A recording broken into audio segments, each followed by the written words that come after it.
coffee, but I think I'll wait now. Oh, God. My shoulders. Oh, man. Right. I'm trying to put... There isn't an app to pull Cubase off. To delete her.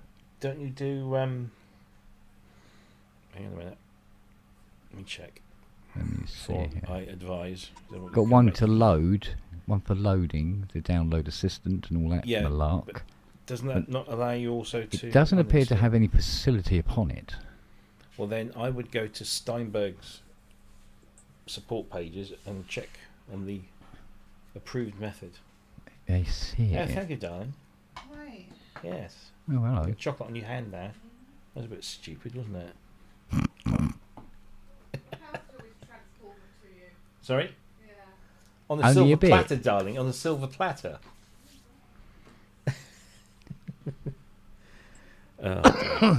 Excuse me. I can't believe somebody is complaining that the new version of the PPG Wave doesn't have the real PPG logo anymore. It hasn't had for ages, since Native Instruments bought the company that owned the rights to it. I forget who that company was now. Oh.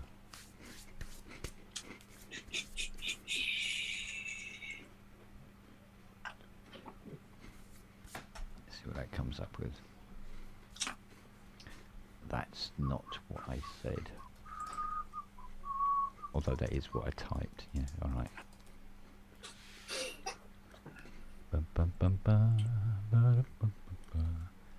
Okay, let's see what comes back.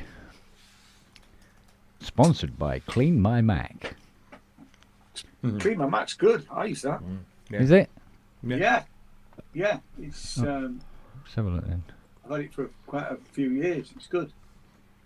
Okay, so how much is this, mother? It's not cheap. No, Oh. you I bought petrol licenses where you don't have to, I've got two licenses. CCleaner's free. Who That cleaner? does a CCleaner, so it's all one CCleaner. word. So it's basically cleaner, but it has two C's at the beginning. That Oh, has okay. a built-in uninstaller that is You mostly need good. it, yeah. I Okay. would certainly recommend using an uninstaller because I use the. Yeah, well, doing the usual way has not paid off, has it? Yeah, because there's always bits of legacy crap, isn't there? Well, just It remind you gets- that it gets- this application can't be opened.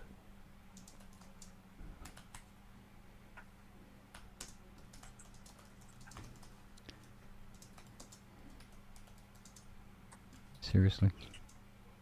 Seriously. Don't call me serious.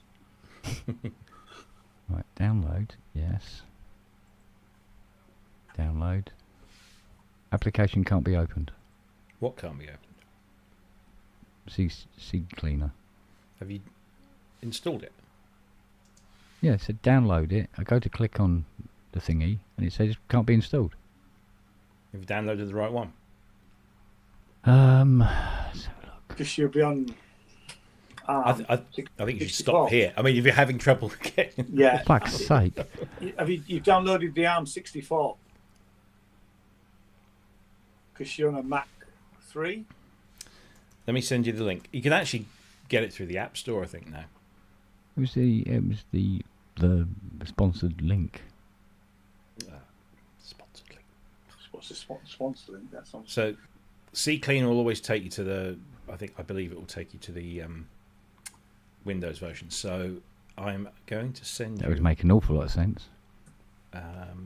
Only Can't the spawn. software detects what you're using. Looks like. Well, it's a website, isn't it? But there you go. It's in your messenger. In my messenger. Okay, let's have a look here. Basically, it's ccleaner.com/ccleaner-mac. Right on. Oh, please don't tell me I don't have that on here. Yeah. So is it proper? There's no added costy things, is there? What, Is there? Never CCleaner? used it. Yeah. There are paid for versions. Right. Well, there's But Pro, the, isn't there? The So what free do you get? version, the free version is actually it's one of those kind of pieces of software that most people Yeah, use it won't. because The free version only includes a health check and a privacy protector. It's nothing else. no, it's got uninstall apps. Not according to their Well, page. So everything else is grayed out. hang on a minute. Cloud Cleaner driver updater, performance optimizers missing, software updater. I'm looking at a different page. Now this is the app.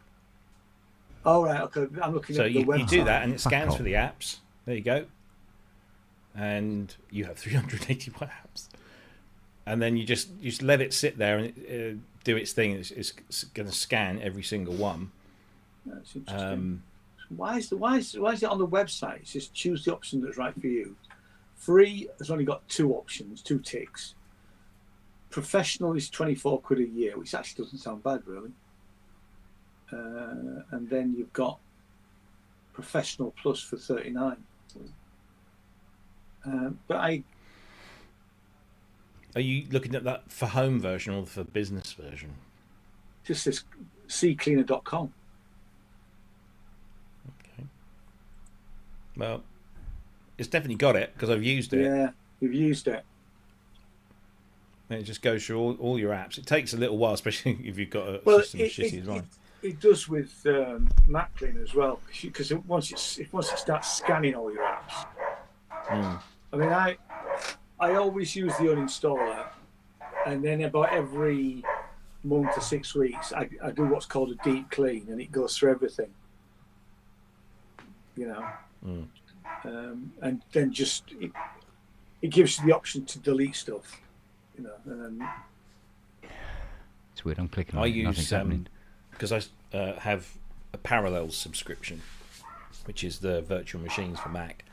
yeah, It comes with a suite of really good tools, all just thrown in.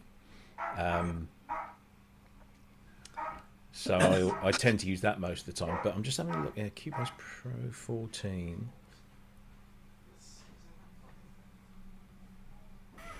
Download reports or continue or cancel. That's better. Got a DMG Delete rather than download. an No, EXE. you can't. There is no uninstall. That's weird, isn't it? Allow. Yeah. Continue. Anyway. Continue. Agree.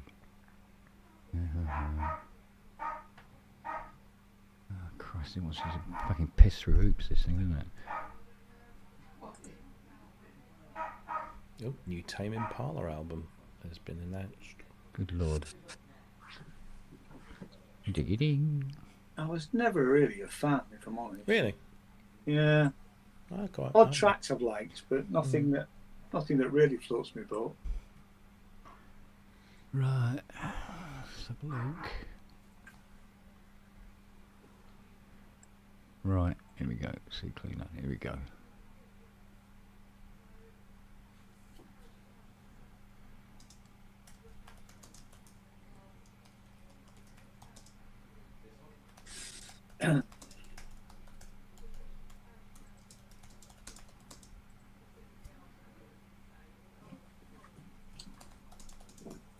Well, it certainly has lots of things it wants to clean off, that's for sure. Yeah, but just focus. No, this is what it's done before I've done anything. Right. It's giving you a list, has it? Yeah. It said about Let it five- let it do its thing. Let Let it it finish. It is. It's doing that in this. Right. Analyze photos. No, install apps. Right. Uninstall apps. Okay. Show apps. Right. See if we can find it. No, it's having a good old look.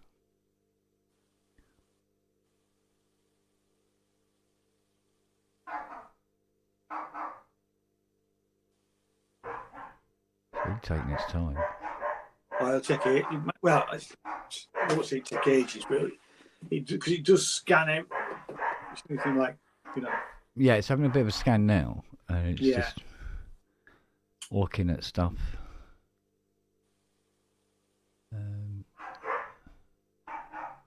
In fact, I should probably handle mine for once. So I'll do mine at the same time with. I'll let it do it because otherwise I'd just type the Cubase into the search window. Yeah. And at the moment it's giving it all this business. Let's see. Right.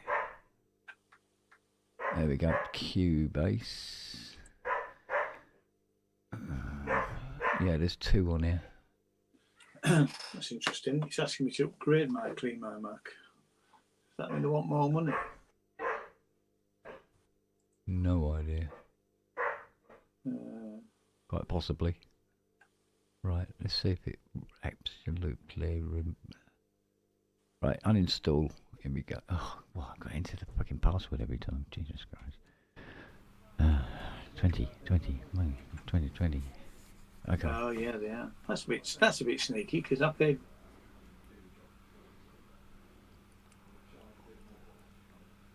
No, I'm not doing that. They come very enough money out of me. Right, that's gone for a walk. Apparently. So if I now call up the download assistant from Stamberg, let's have a look, Butcher's Hook.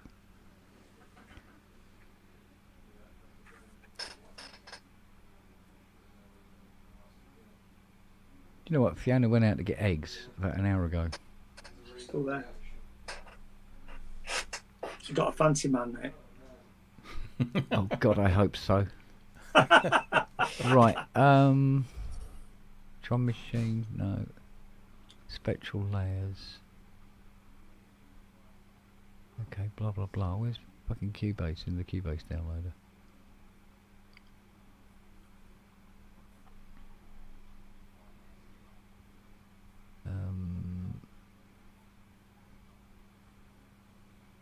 Would it help if it listed it? Fuck.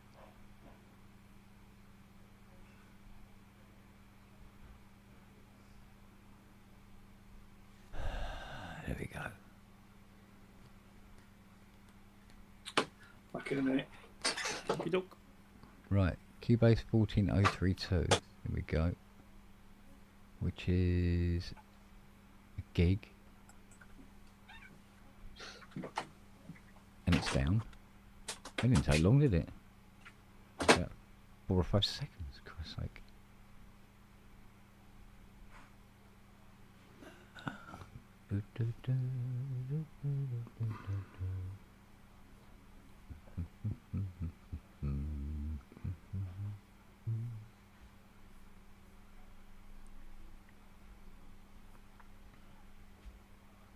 Doing some piddling about here.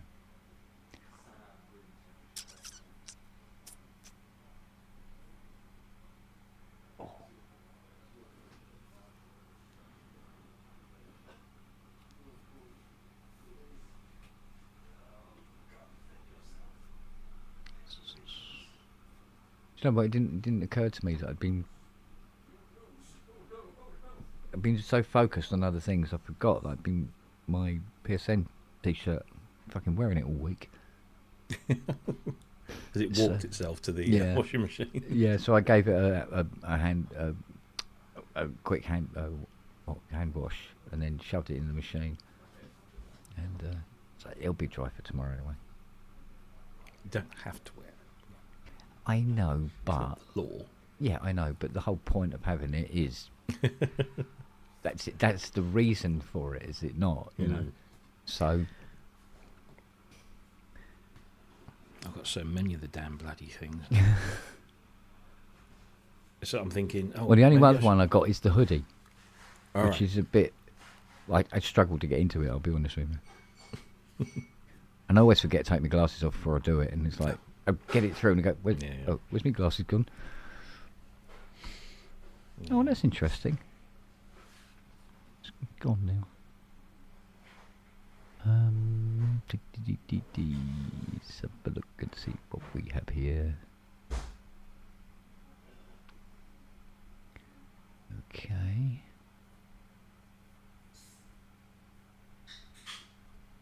So that sounded like a can.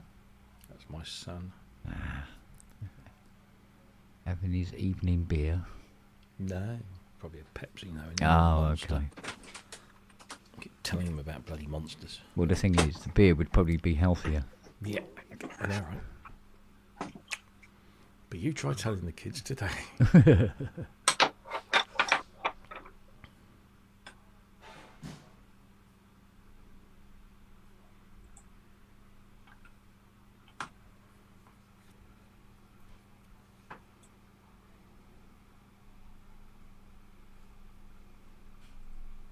Well, I have noticed how, even though the Mac is turned off, it is actually always plugged into a constant mains now. How violently fast it boots up again now, rather than taking all bleeding day.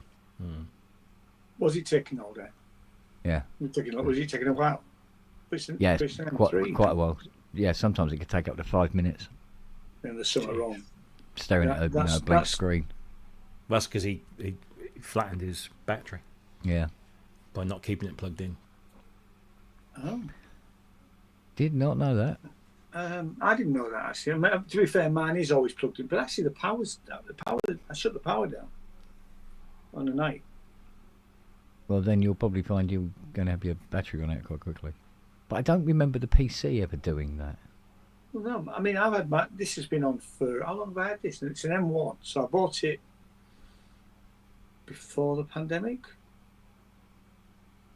When did M1s come out? Pass. It's just Mac Mini M1.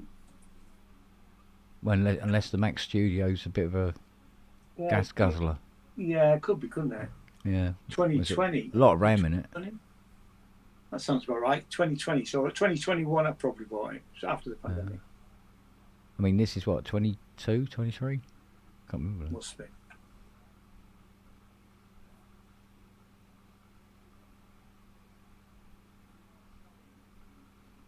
Yeah, but it might be because it's a Mac Mini, Steve. And I couldn't help, you know, the internal drives in that thing. You know, I said, well, if you get was it the 500 meg, you can't upgrade. No, there are ways to upgrade, but it's not it's not an official. Oh, I see. Thing. It's just that I couldn't help noticing that where the drive is, there's another slot on the other side of the board for another drive. So I'm going. But I think it's slightly. There is something. I remember when it came out, and there's one of these YouTube channels that does teardowns. Did exactly that to see if you could change things, and they said yes, you can in theory if you know what you're doing. Yeah. But it's not as simple as it might appear. At the end of the day, you just plug in docks with drives attached to them. But Here we go. 3 plugins added to the blacklist, which is Analog Labs 4. Okay. Equator, yeah, and Super 8. Okay. And then we use Equator 2 anyway, which has all the Equator sounds on it. Okay, let's open up a blank. See what we got here. It looks very I've just new install. Just done a quick search about your battery. It says it hasn't got a battery. It doesn't have a built-in battery. it does. The Mac Studio does. Mac Studio, yeah. Trust me, it has. I removed it and replaced it. So AI is wrong. Really? No. Yeah. No. Surely not. Right, studio setup. Here we go. That's the thing, though.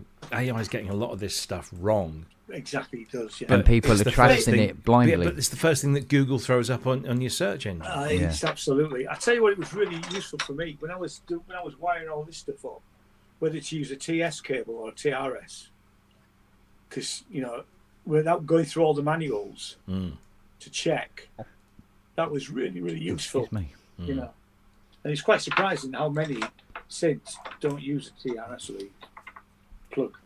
It's just Right. use an ordinary mono. That's interesting.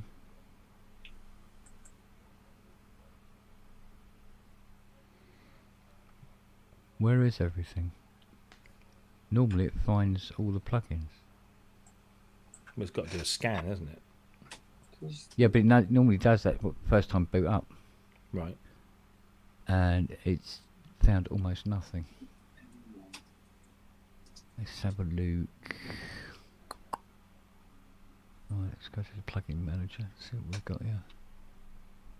Everything's firing up on the bloody wrong monitor now. We'll reset everything.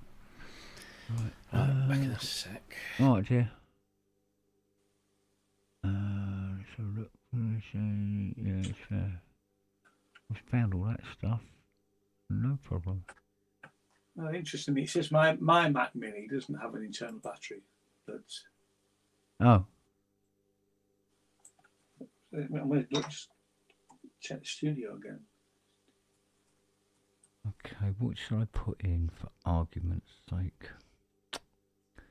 Let's see if I can fire up our old friend. Oh, I can't. VR harmonic is not listed. Jesus. Yeah, small, non-rechargeable coin cell battery. Yeah. Yeah. 3220. Oh yeah, we know the 3220 well, don't we? Oh yes, we have packets of them in the drawer in the kitchen. Yeah. I've always kept a supply of them. Yeah, absolutely. Yeah. I've got different variants. I've got the ones with solder legs, ones without, just the coin on their own. Actually, mine's the same Or the as yours. vertical ones, Mine does have a small coin cell CMOS battery. Yeah. Mm. So I should leave it plugged in, I guess. It certainly seems to respond back when you turn it on. Well, this one does anyway. Yeah, I'm going to.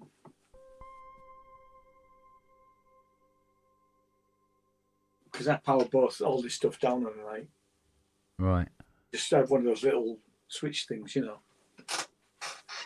turns it all off. Right. But I should move it and. See what we get. But yours isn't that old for the battery to go. It's not that old. But like I say, because the Mac Studio is a bigger unit, perhaps it just It's drains the battery faster. Yeah. You know? Yeah.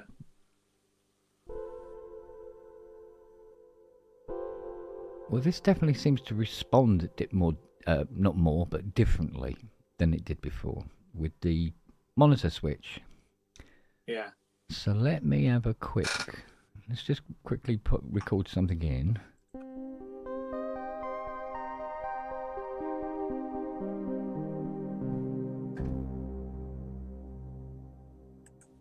Okay.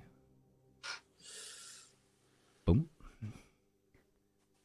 And, my expander's gone. Oh, fuck's sake. Hang on. But that just proves how AI can be bloody unreliable because first, I have to do 4 searches in. to actually find the right information. Are you hearing that? I'm hearing that. So it's recorded it, and it's not doubled up.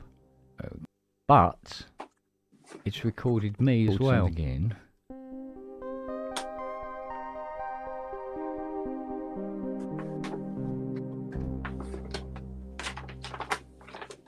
Okay. There you go. Okay. All right. Well, that's fine because that's because it's on one of the global inputs. So that's all right. But it's not doubling up like it was doing before. So you've not reinstalled it, or you have? Yeah, it's completely reinstalled. Complete reinstall. Right. Yeah. So this doubling was whatever the hell was going on. To do with whatever was going on. Yeah, exactly. So that's another little issue. Good. Dealt with. Next. All I got to do now is find all of my instruments that have gone missing. Yeah, you were saying about the GoPro VR player. head tracking. You can have all your own record all the head tracking on this and everything. It's fucking ridiculous. Let's see. Let's go to the plugin manager. See what we got. Blacklist. It hasn't got quite. Well, it's only got 3 plugins in it. Probably the end of the world, isn't it?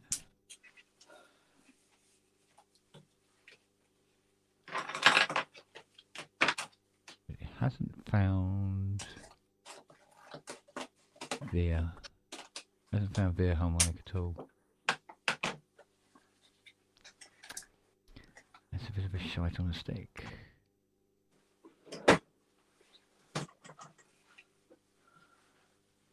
Come on, do a scan, boys. Do another scan. Nope, it's found nothing. God damn it.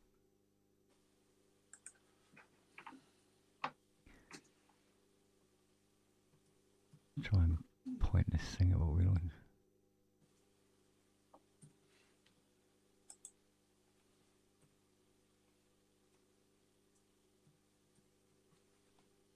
Right, have a look at that.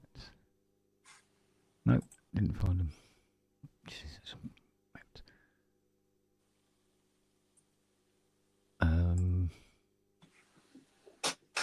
Okay. Why is it not finding them? That sounds like a rhetorical question. Path. I think it might as just well be. Can you check the path? Yeah, let me have a look. Manager.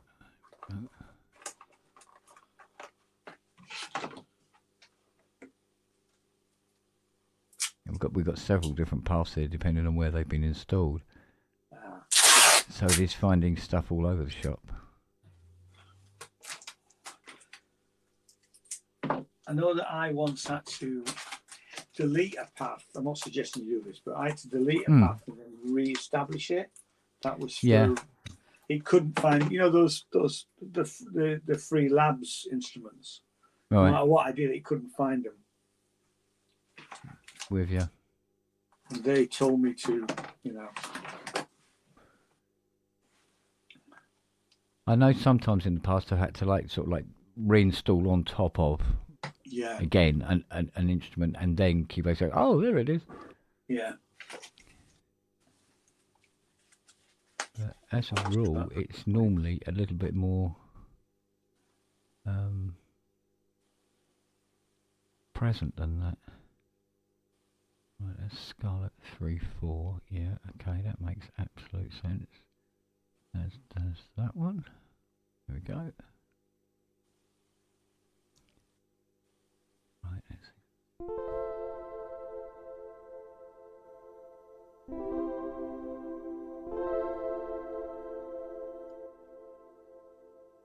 Yeah, so the monitoring still works correctly. Good. We like that.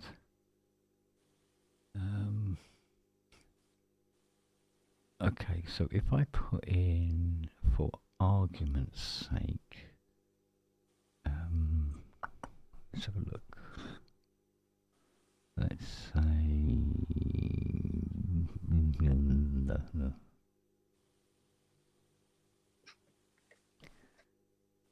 That's interesting. Where the fuck is that then?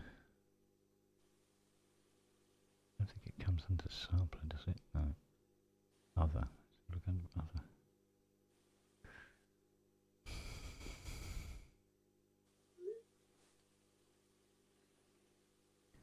Well, now I know there's something not right. It hasn't even found contact.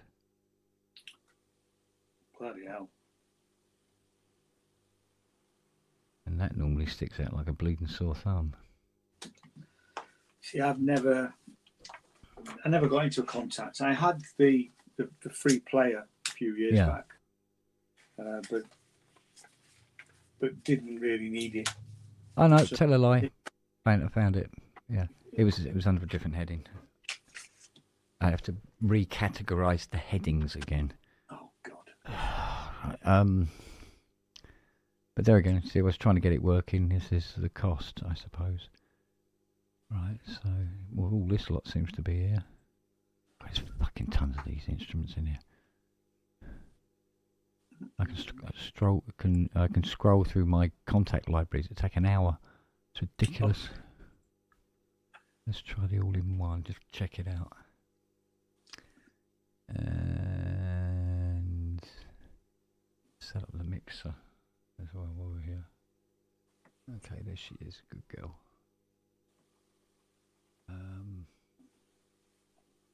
It should be. Right, has he killed it yet? Not yet. Give it a Not minute. yet. He's made contact. Boom. Do you know what? Everything has gone in completely differently to how it went in the very first time. Isn't that weird? Not Or really. not really. That's what my wife said when we got back from honeymoon. Oi, oi, oi. Hey.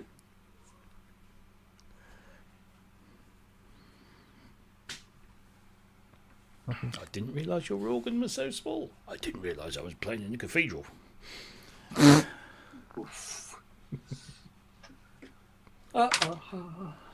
Laugh. Ken, while you're pondering, Yes, darling. have you still got box loads of patch cables, or did you send them back? Or... I have box loads of patch cables. When you have a moment, can you give me some lengths? Well, I tell you what, darling. Let us. I have a moment. Okay. Let's go and put some light on the subject. Hang on.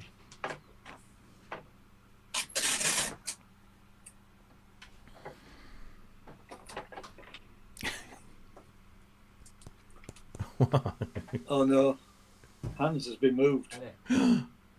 You need hands. yeah. Max Bygraves, Chinese. I nearly said it again. Or it could have been Frank Highfields, actually, if I think about it. It's one Kent's of them. going in. He may be sometime. Going in. Tie a rope round your waist, Kent. Come back, all is forgiven. Yeah. Jesus, look at that back. I'll buy some of these off him when I come up on the first. Yeah, I saw that map. Right. Good news. 3.5 bag.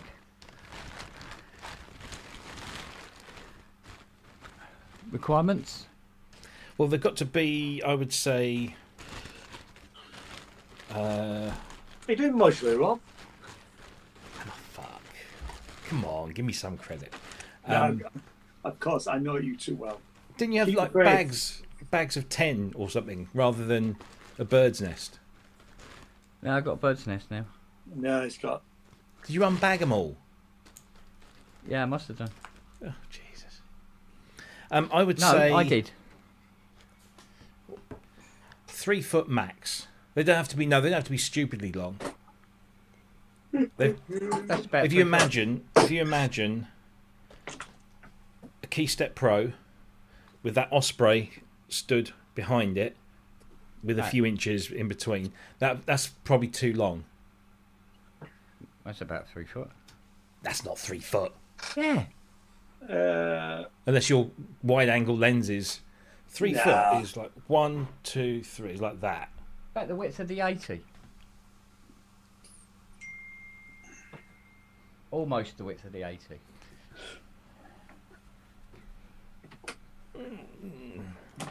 About the Well- length of the Hydra. They don't. I thought you'd still got all of these cables in bags, just like a bag of 10. I can sort you out some and put them in bags for you if you prefer. No. But I didn't want you to have to go through No. what clearly is the home of a family of starlings. Oh, do you want one of these as well? Do you want these as well? These splitters. Yeah. Doing people's front split up. Oi, splitter. Yeah, Yeah, so Rob, like 1 in you- 5 out kind of thing. Yeah, they're really good, actually, Rob. Yeah, You but might need them I'm now. not doing modular. I'm just going You know, point to point. I have one of them, and I don't use Yeah, it they're for crocodile modular. clips. I just use it for small stuff. Putting small stuff in. Yeah, but I don't need to do multiple connections. I just need point to point. One output to one input. One output to one. He's a miserable bitch, isn't he? He Yeah, is. here's another one. I don't know why we bother talking to him really. Yeah, I don't know. See, I've got these blue ones. They're It's all only nice. because he pays you because of. It's only because you're his employee on Process Employee. Network That implies a contract, salary, workers' rights, unions, yeah. Healthcare, healthcare. Yeah. Yeah. access to the coffee machine. No, honestly, I just thought you'd still many got do you want? boxes. Well, I need at least 8. Okay. But I assumed that you'd still got these bags of like 10. That you got 100 bags of 10 off. You fucking assumed wrong then, didn't you? I've got little ones. Right. Well, see, something like that will probably suffice. What's that? That's about 1.5 foot. Yeah. 1.5, 2 foot. Yeah. That's about the. Yeah, because then I'm sort of going there, going. Yeah, these are a bit shorter. If you wanted this length, I have just absolutely fucking hundreds of them. Exactly. Well, yeah, because they're the ones that you ordered. They're aren't the they? normal ones, aren't they? Yeah. Yeah, I mean those would probably be fine. Well, I can do you a bunch of these. Well, and think. so I've got these long ones and a bunch of these as well. And then you've got enough. I tell you what, if you can do me 8 of those black ones, maybe a couple of spares in case some don't work, and if you can do me 8 of the longer ones, because I can use those as audio. Right. Oh, actually, no, is it stereo? They're all stereo. Oh, they're all stereo, are they? These are all stereo anyway. Okay. So they're not for modular. Well, you can use them on modular Yeah. because they normalise anyway. So, Yeah. so how many of these we got? Because all I've got are these little things, which are what? Right. Right. 2, 3, 4, I got 5. These I ones are slightly only have longer. a few, so I'll have. And this is 5. I don't know what the red Same. felt ones are. No, they're longer. Keep your bag up when I come on the 1st of October. Okay. Because I'll have some of you. Yeah, quite Are well. you, I've only got still those short selling me ones. that Cosmos thing? Have you still got it? Cosmos. Soma Cosmos. Fex Dubry. Oh, Tom says the key step comes with cables. Soma Cosmos. It was a while ago. The Soma Cosmos. Yeah, I think that's. I don't think that's a customer's. We have to Well, check. Yeah. That's fine. Because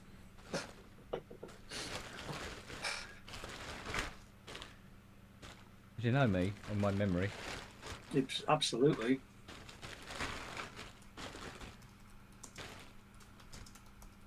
Like Ben's still got all that bloody analog solution stuff as well, hasn't he?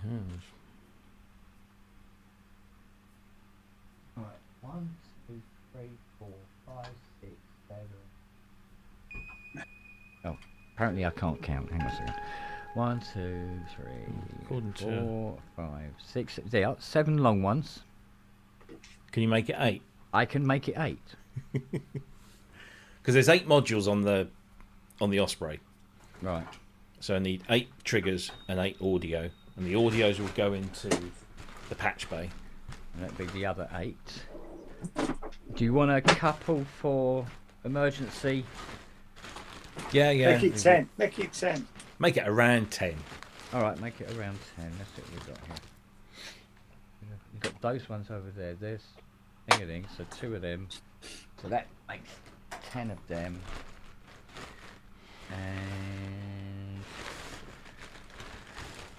some of the other long ones might be in the other bag. Honestly, There's quite a few bags. This isn't the only bag of them.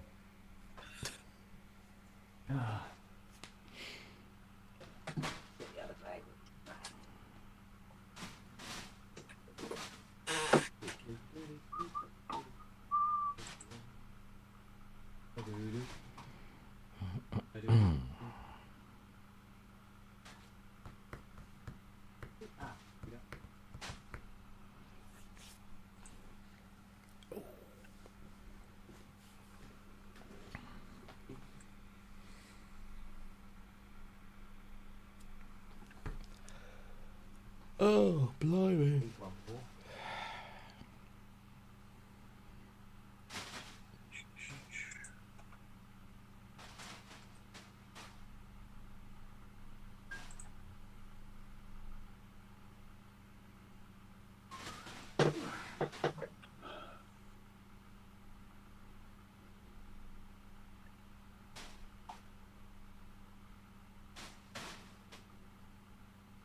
Mostly meaty specialist.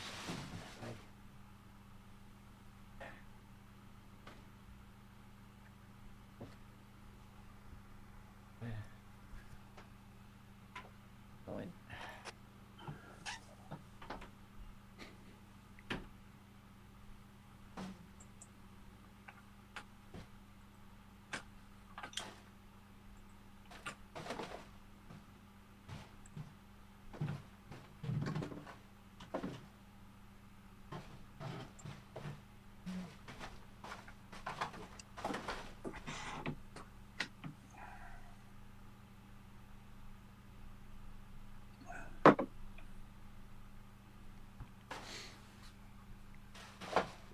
Yeah, just give me the bag and I'll do the measuring. Yeah.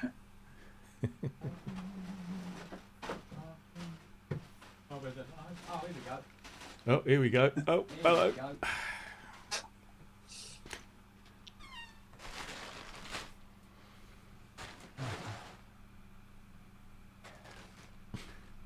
Yeah, I knew there was another bag of 3.5s. See, there's the blue ones. They want another one of these. Jesus. I thought I had a lot of cables. Oh, that's what I have in here. And then there's the attic. Oh, Isn't the there, attic. Ian? I've seen the ones in the attic. That rat's nest. Jesus Christ. It's so big, Rob, you could lie on it. I bet. Yeah, look, Well, see all the blue ones are at the bottom. To go with that bag. Yeah, because I think we counted them. It ended up being something like I'd accidentally bought 1,200 cables. It was something like that. If the world economy collapses and we end up having currency in cables, he is a very, very rich man. Yeah. Yeah. Come see So me. yeah. Right, so we got 10 or 11 long ones. 10 long ones and then 10 of those 10, short 11 ones. of these mid-length ones. That would be fantastic. Ah, super smashing. Do you want me to give these to Peter when he comes around Sunday? Yeah, that might be. Oh, Because he's going to be. Or does because you're in the opposite direction, aren't you? yeah, but he's going to be at Bristronica. But ideally, You want to be able to set it up before you go. Yeah. Okay, so we need to He's put these coming over into. this weekend then. He's coming over Sunday. He wants to borrow some broken cables out of the garage. Oh right, yeah. It's a yeah, photo shoot for the event And in March. It's a That's coin toss right. whether he leaves them there or not. I haven't decided yet. Yeah. I mean, he's because he's picking me up obviously when we come over on the first. Right. Okay. Bless him. Good man that he is. Indeed. Aye. All right. So we bump them into a box or whatever. Or a jiffy bag or something. Yeah. They can come in a jiffy if you want. Yeah. Always good. Right. Okay. Super smashing. Thank you. great. No problem. Super smashing great. Look what you could have won. No, I've just got to buy a Keystep Pro.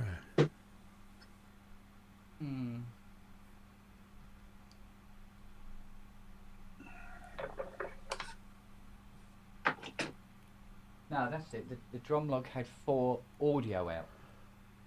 Separate out. All right. Wasn't track things at all.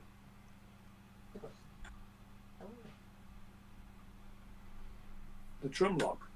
Haven't they just done an update for that? Have they? Are they? I think so. Don't quote me though, because I'm not. No, too late, mate. I've quoted you. Yeah, well, that's it. Yeah, I'd have to look it up, and I can't be asked because it's cog.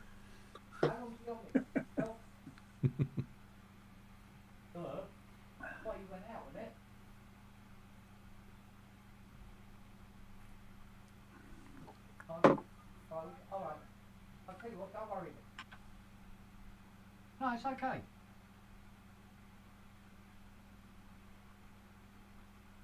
Oh, okay. Is it still in one piece? Wagyu. Get back to your jelly wrestling. Yeah. Oh God, Fiona took the Chrysler out. Doom's got. Have you seen that, Rob? Yes. Keystep Pro. I'll see how many bits are left on it tomorrow. How much? What's the condition? Where are you? Yeah. Can he provide a VAT receipt? Yeah. Can you do me an invoice? Are you VAT registered? You are you? No, I don't. Oh, you haven't done that. No, I don't need to do that really. Yeah, no, he's kind of pushing it a bit.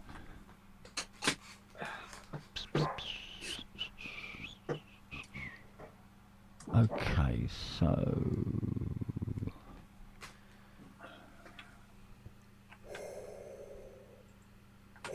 Oh, dear me. Oh, Busy day, matey. It's tiring sitting in front of a computer all day. It bloody is. That's why. It is. Yeah. I see Moto have just released a brand new audio interface. Have they? The 848. I've never owned one, but I've used them. I've used a couple of motors in studio. They're good, actually. Yeah, they are very good.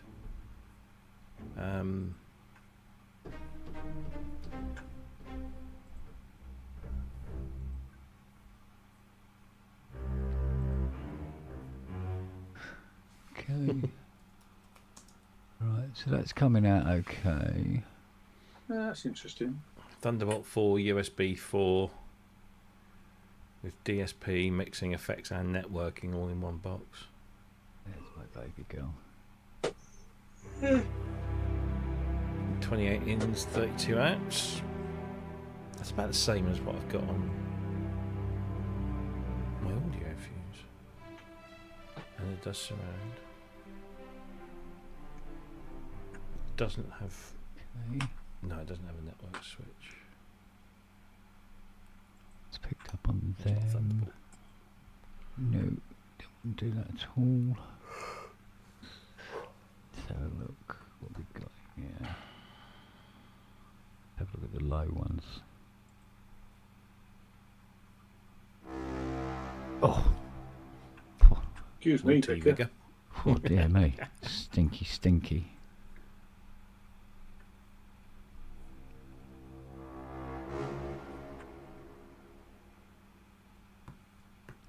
That's right. What was she watching last night there? Meg 2? Oh yeah, I saw Meg 1. I thought Meg 1 was it's quite good actually. It's a popcorn movie. Yeah, well she watched Meg 2 and it's like clearly search for more money. Yeah, right. So it's not great then. And then she put something else on. Oh, it was this what's that Disney film with the alien creature that's supposed to be dangerous? Thing with 6 legs. No? Anything with more legs than me is dangerous. Fluffy thing it is. Oh, Gremlins. I think it's No, that's not based. got legs, is I it? think they set it in Hawaii or something. Ship crash lands on Hawaii. Lilo and Stitch. Lilo and Stitch, right? Well, it started off, and there's the ship and the galactic. What's her name saying? It's an abomination, and all the rest of it. And then it crash lands. Gets away and it crash lands and all the rest of it. And I go, yeah, all right, I'll sit here. I'll watch a bit of CGI. I'm up for that. And then went, oh, it's fucking live action. Yeah. Oh, No, I'm not interested. Isn't it a remake? Yeah. Wasn't It's it a Yeah. remake of the animated film. Yeah. I know So they need to Disney- stop But still doing has that, the 'cause it's same all CG cutscenes from the first film Yeah. in it. I was like, Yeah. It's all about extending Copyright the grabbing. copyright. yeah. Yeah. And I go, no, fuck you. Not interested. Oh, I did watch the Idris Elba thing that's on. I think it's on Disney. What could be? It's Disney or Amazon, and it's he's Prime Minister. What's it called? It's heads of state with what's his most the WWE guy? Is that He's who the he is? US president. Yeah, is that who he is? I had no idea who he is. Used to be. He's quite a good Really? actor actually. He's a giggle. He wasn't bad. He was a bit wooden at the beginning, but then he sort of warmed up. Yeah. No, he's actually quite good. It was all right. It was okay, yeah. You know, because we're boycotting Disney Plus and Amazon Prime eventually. Oh, okay. Because So I'm not going to get into that, but because I've talked enough of it on my channel. But yeah, so I'm watching all the stuff while I've still got the account. I know Fiona's wants to boycott. Was it Paramount or whatever? Paramount Over Stephen Colbert. I don't know about that. This is to do with Palestine. Oh, really? There's a website. Is that a tenuous link or what? No, I'll tell you exactly Really? what the problem is. So there's a website, and it's called. Let's find what. It's just called Support Palestine, Boycott Israel, right? And they've got a lot of categories of things, and under entertainment we have Disney, Paramount, somebody called Spyglass Media, and Piers Morgan. The reason for Disney is Spyglass because are the ones that they're a production company. Yeah. are they? Disney made an official announcement they will be pledging $2 million and further initiatives to support Israel. While the CEO explicitly condemned attacks on Jews in Israel, he made no mention of the Palestinian people who were being killed by the Israeli military. Okay. So, Which is quite interesting coming from a country that initially turned away Jews during the Second World War that were fleeing Germany. Wouldn't let them in. yeah. Can't I say- don't have Paramount, People, so that's countries not a can't problem. make their fucking minds up, can they? Yeah, but Amazon's a company to boycott as well. Now, I can't close my Amazon account because I still actually need it, but Thing is, go on. you could end up actually having just nothing because every company's got a dirty finger up some arsehole somewhere. Probably. Literally I know, every company on the fucking planet, you know. Believe it or not, apparently the Co-op, for quite a while ago, did stop selling Israeli product. But Tesco's, Lidl, Walmart. The thing is, in the grand scheme of things, that's going to do fuck all. I know, but you know me and Nestle, we haven't bought Nestle products for 40 years. Really? And it's Yeah. done Nestle no harm at all. And it's done them no harm at all. And yet But you've it gone makes without me feel strawberry better. milkshake. It Man. just makes. I mean, I do miss polos. I'll be honest with you. Yeah. And arrows, mint arrows. I used to love a mint arrow, but Oh, no, I've yeah. not had one for, you know.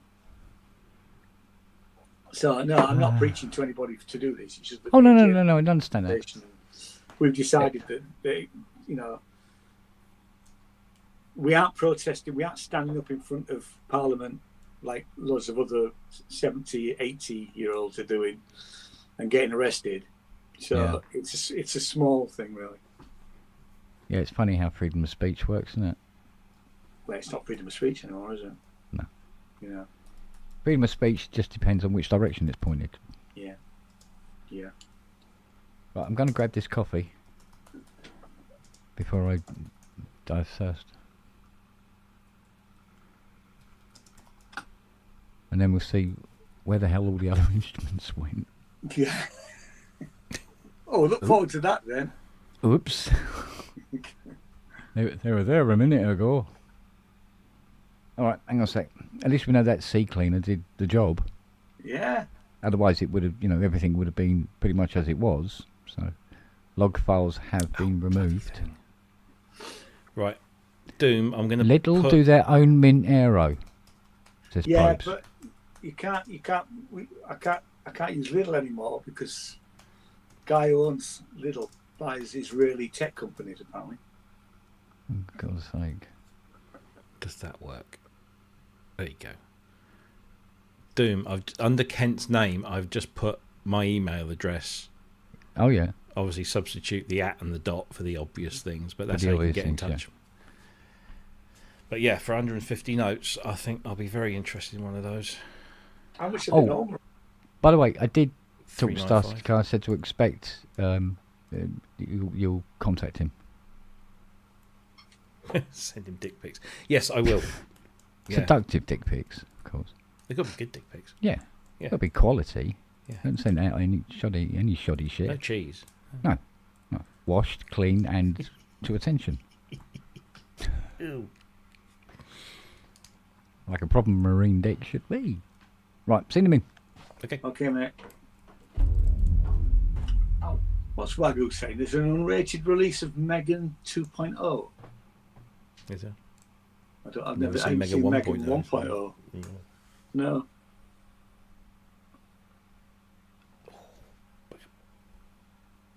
Oh. So I'm going to spend some quality time with the roads this weekend, I hope. With the what? The roads. The roads. Yeah, roads Mark 8. Have you got It's one? sitting in my garage for the last couple of weeks. You lucky old thing. I've only got it for a month. I'm going to say, how long have you got it for? Because that's Yeah. the next question. Isn't it? Yeah. Even so, a month. I'm sure it plays really nice. Yeah. Is that the one that they had at Simsfest last year? No, this is the Mark 8 MIDI. So it's got the MIDI, USB, traditional MIDI, and polyphonic aftertouch. So you can use it as a Poly AT controller as well. Wow. I played the one that they had it. And It's the thick end of 16K. Oh, I know. I mean, but it felt. I mean, I have to say, it felt amazing. Yeah, for electric it's proper. piano. It's proper. I mean, proper and Steinway keys. and some of the roads that I've played in studios have been really crap. The action's been awful.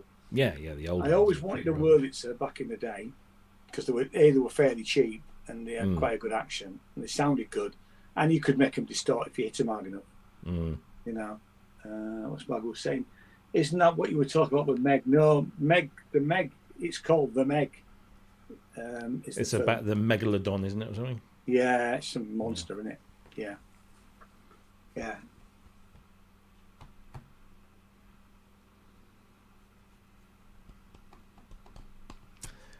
Aye.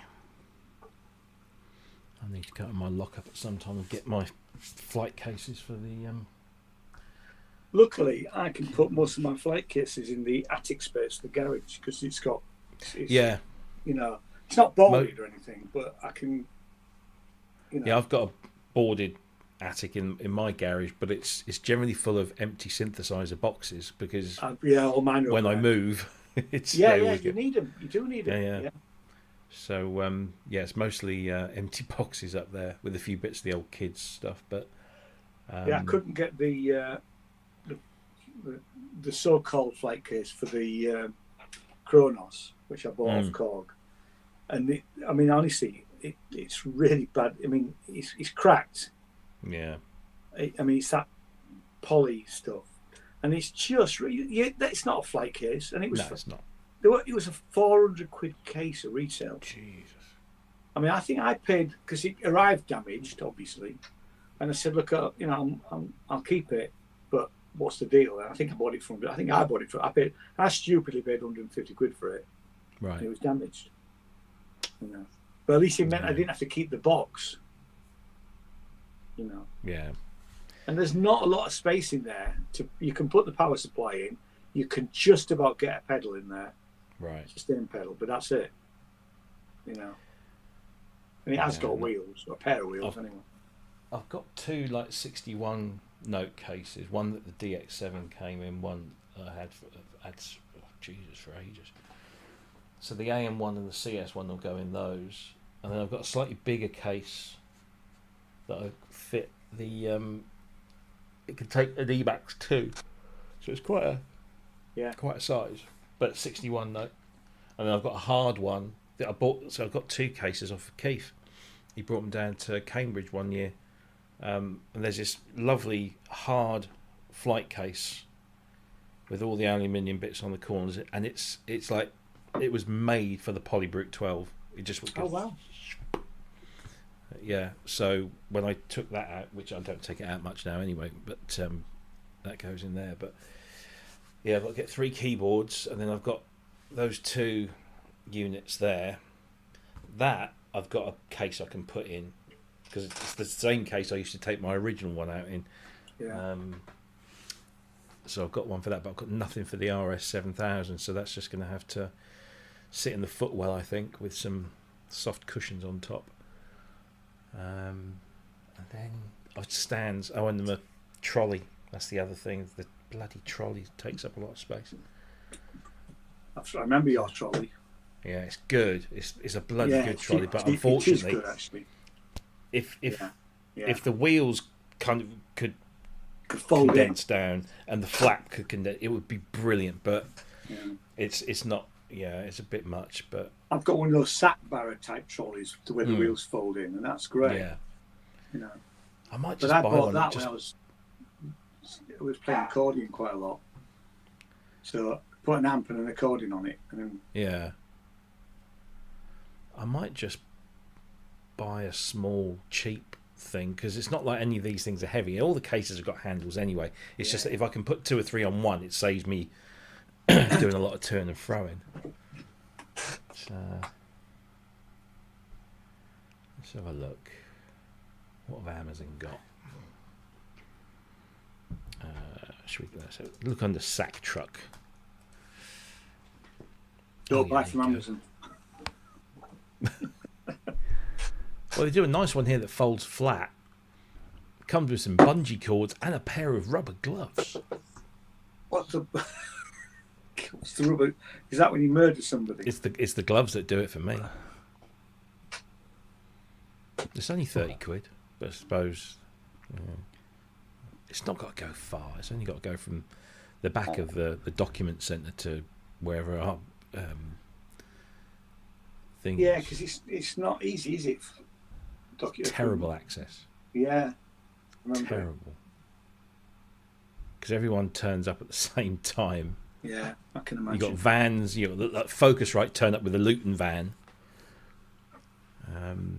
taking up all the bloody space because they've got Focusrite and Novation and all the other bits and bobs. No, I might just get that one for 30 quid. At least that way. Well, this is a heavy duty one. Oh no, that.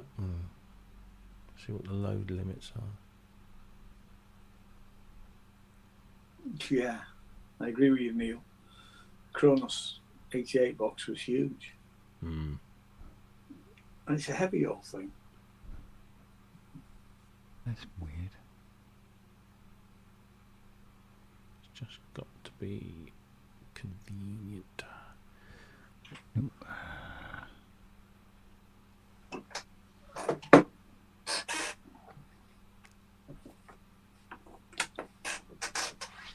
Yeah, see, the thing I like about the one that I've got is it's got pneumatic wheels on it, which makes a heck of a difference in terms of vibration. This version of Contact is too old to load this file.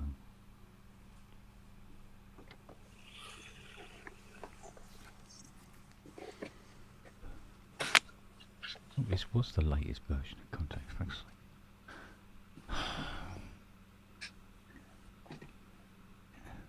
Alright, where's me NI? NI access. So that's what we've got going on here.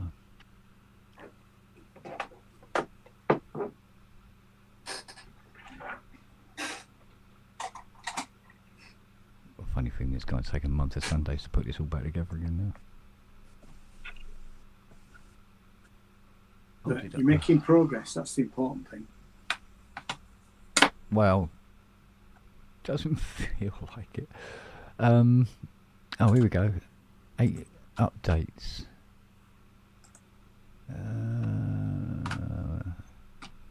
There are many. contact not being one of them. Yeah.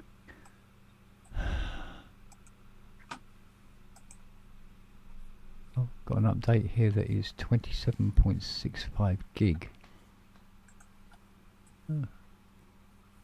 And another one that's 360 bytes. Make up your fucking mind. Must admit most of these don't really use those.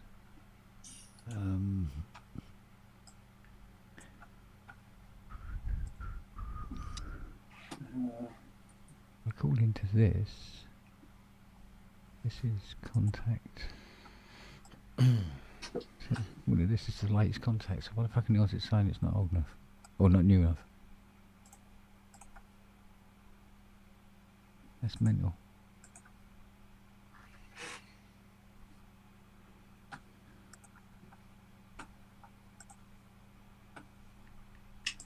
Doopy doopy doo.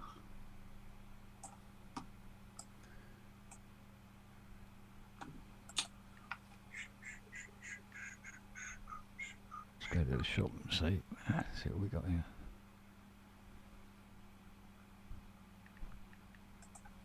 Nope. Near.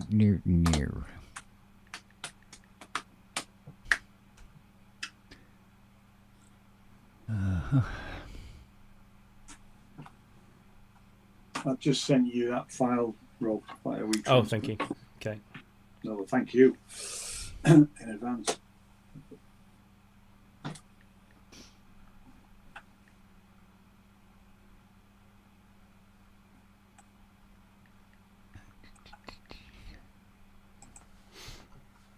How have you sent it? Via email? It's by WeTransfer. Okay. Yeah, got it. It's quite. Well, it's 300 megabytes, I think. Something like that. Interesting. God, the truth.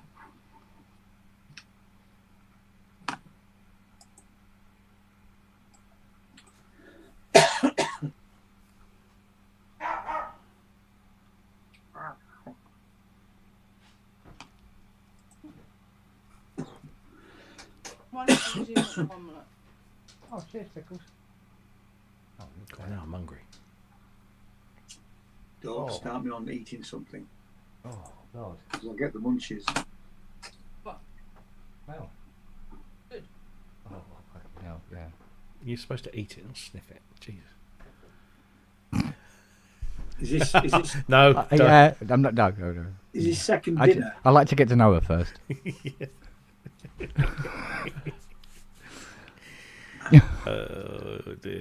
Oh, right, no, it's just wrong, isn't it?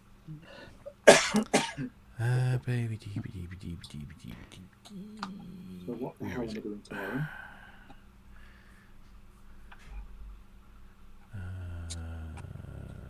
Vocals Festival WAV. That's the one. All right. Right. Where are we? Eyes are doop.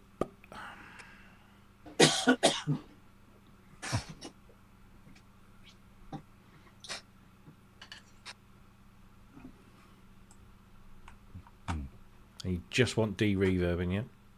Yeah, I can do the rest of it if it's not a great vocal, but I can clean it up and I can make it better. But there's so much. I mean, it's just there's a little bit of backing vocal, but I'm going to redo those. But of course, I can't listen because it's going to hog my audio.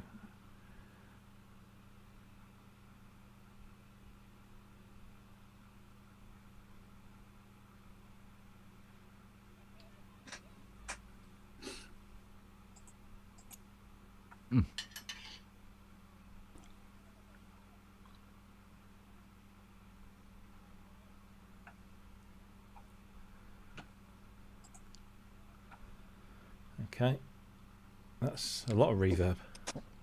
it isn't. It's ridiculous. Yeah.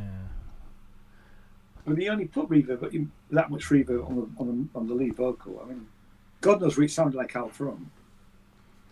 Poor Kirsty.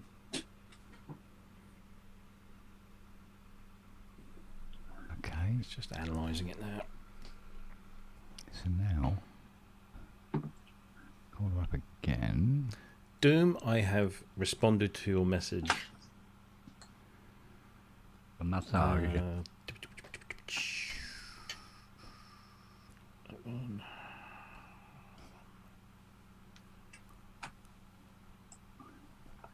The food police is on you, Ken. Wagyu saying he doesn't see green things. Got a little one there. Bigger one there. Big one there. Even Noah is up here. Unbelievable. It's been a while since you've been up here, Fred. My name is Fred. I'm here to avenge the death of my father. Yeah. Right, let's Things to die. preview this.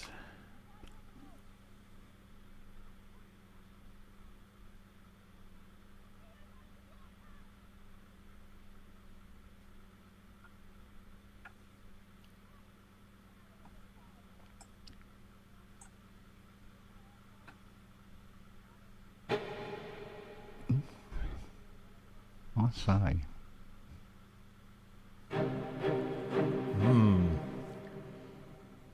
Struggling, you know, Ian. Is it? Well, I did wonder. Because it's more echo than it is Yeah. reverb. There's lots of repeats. Yeah. Let me just... yeah, it's not...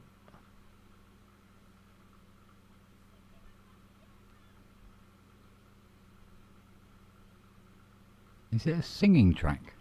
Yeah. Vocal track from a festival we played in 2014. No, even with hearing the, something. if the reduction is whacked up, Yeah. it's still not, because it's echo, it's not reverb. Let's have a look. Let's try something else. Well, some would argue that echo is just very slow reverb. Yeah, but I mean, the tool's I know. designed to get... Tool's just not get rid designed of to that. look at it like that, yeah. Yeah. I wondered if there was any way, if we can't do it, to actually just go in and try and kill it. Because I've tried lots of free programs and none of them have worked. Let's have a look and see. Let's put it through a proper analysis. Right, so let's learn. Okay.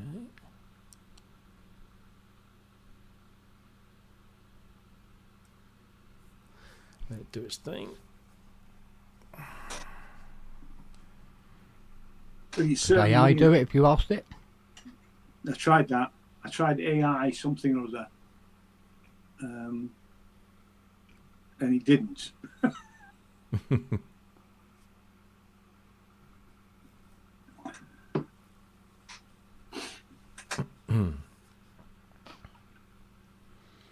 I mean, I can only assume that the front of the house engineer really didn't know what he was doing.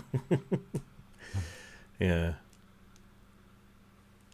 Because it was recorded for this radio show, and then when I heard it when it went out live on the radio, oh, bloody hell, what they've done to the vocals. Was it being streamed at the same time? No, Oh, okay.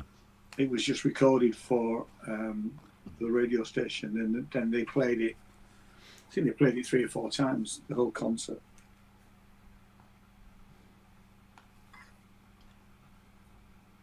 I see.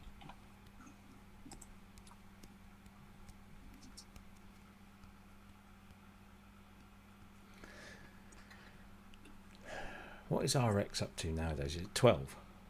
No. 11? No, it is 11, yeah. I bet it must be a 12 coming around the corner. Yeah, well, they've just, like I said, they've just launched the other one, so it will be, won't it? But it was really, because I've never bought it. Like I say, the only RX I've got is the Elements, which I have used from time to time, but standard cross grade is 300 quid. Oh. Yeah, because I paid £100 for Elements actually. How much do they offer me RX11 at the moment? Oh, it's on sale. Oh, It no, is. It's not on sale. I wondered how long the sale was on for, because that's why I'm toying with the idea of. RX11 standard upgrade. They want thicken the 200 notes for the standard I'm sorry, upgrade. sir, he had a wasted For the trip. standard, bloody hell. Yeah. To go to advanced, this is an upgrade from my RX10. Yeah. To go to advanced, they want 769. Yeah, mine was over £1,000. Yeah, to buy it, just to buy it because I never bought it. Yeah. Let me just go. For that sort of money, you could hire an engineer to record it right the first time. Yeah. Well, it's. I mean, yeah, exactly. I mean, I could pay Kirsty to come all the way down to Somerset and re-record the book. And re-record it, yeah. Yeah. Which it's not out of the way really, because musically it sounds great. It's just the vocals. Yeah. But that's sometimes that's the problem with using professional equipment, because it's built for the professional market. Means low lifes like us go, fuck me, how much? Right, come on. I can't have you standing around here just looking at an empty plate for an hour. So, login. Yeah, I mean, the only other thing that you could do, if this doesn't come up with any clever tricks, is that you go into the spectral analyzer and just find those echoes and and do it manually. But what is that? I'm It's a doing that. 22-minute file, isn't it? Yeah. There's a lot of detail to remove. Well, and I've shortened it because it's actually a full half hour is the actual shot. Right. So, so my offers are. So I can have Elements Suite 11 for £70. No, thank you. Production Suite for 400 or 360. See, the Ozone 12 Advanced is appealing to me. 192. I save £100. Because I've got Ozone 9 Standard at the moment. Right. Yeah, Ozone 12 Advanced from me is £313. Yeah, it's a lot when you. I mean, I don't use it. I wouldn't use it. I do use, if I'm mixing or mastering, I use it all the time. So and I haven't done much lately. Actually, having said that, I've been doing some today. So, and I must realign my speakers because I moved them. I was doing it on headphones this afternoon. Because I moved up, they were pointed in. I've moved them back now, so I need to redo the room. Where was it? RX11 here. You ready for this? £1,049. Yeah. So. Well, you save yourself about £250 because I think it's £12.99 full price. Yeah. So yeah, I mean, £250 off. I mean, what's on RX Standard? I mean, I'm not buying RX Standard. I don't use it often enough. I mean, the last time I used it was when I did that Nerve Center album. What did I use this on? I think the last thing I used this on might have been that Richard James Burgess, or it might have been that FM thing that I did to Sound on Sound. The Standard doesn't seem to have. Have you got Standard or you got? I've got Standard 10. Standard 10, right? Yeah. It doesn't say, but. Oh, hello.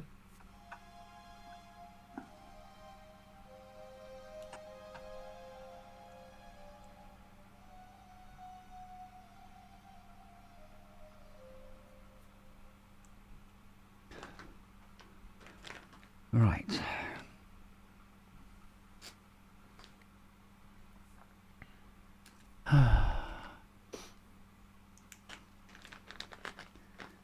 We got nobody else coming in.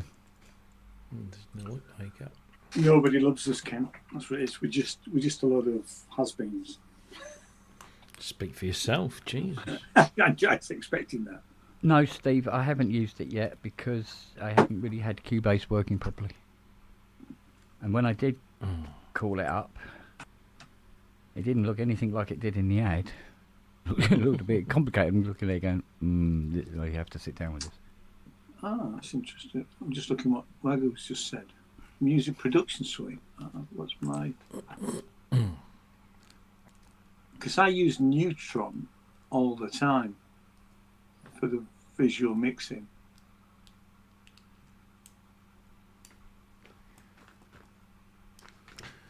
Right, we're almost done on the so in-depth repair assistant. Thank you, sir. So production suite is, but it's still 360 quid. It's a lot of money.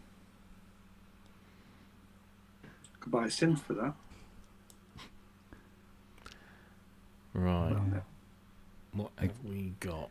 It just depends on how often and how much you would use it, isn't it? Actually, I'm just looking at it though, because it says includes Ozone 12 Advanced, which is what I was going to buy for 200 quid.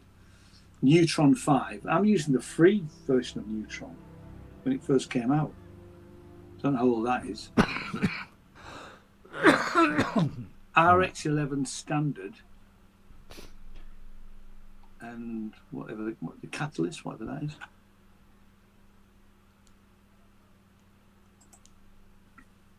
See, why do I feel like I'm going backwards here? He hasn't found Dominus either. What's Aurora? Any ideas? No. Is that a lion, isn't it? He's a bit of Aurora. Oh, Yeah. Nectar 4 Advantage.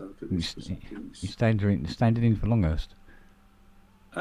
Melodyne.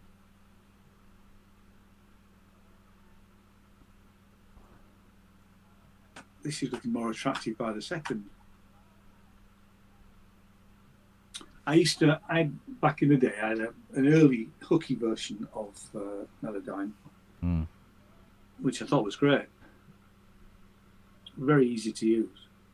Well, whatever Robbie's doing to that track, it must be getting better, because it sounds more like singing now and not an argument in a car park. No, straight up, because that's what it sounded like to start with. Oh, it was honestly. It sounded like two Karens having a go at each other.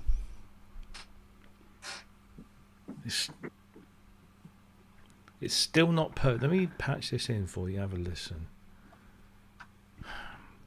It's better, but the duck, when it's pulling it down to get rid of the thing, it's not quite getting up quick enough because there's kind of there's not enough space between the words really to do it. Let's plug this.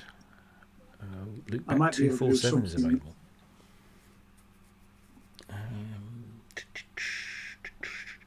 Add source. Right.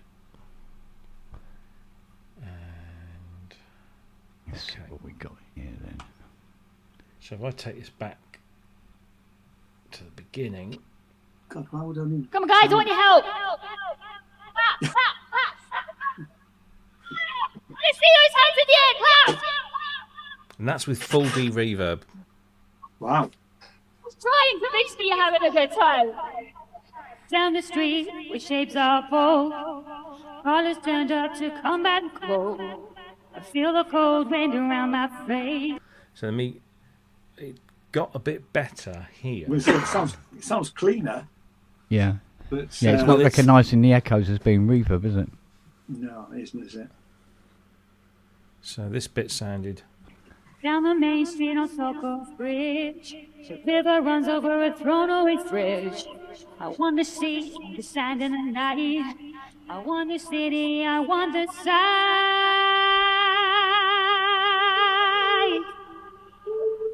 Could you put You're not here to see the remains a very of the one aggressive lost it compressor all. on it, You're not here to help and then me put reverb on take afterwards, the of but the road a reasonable that's amount? too far. You're not that might work. here. You're not here. You're not here. You're not here.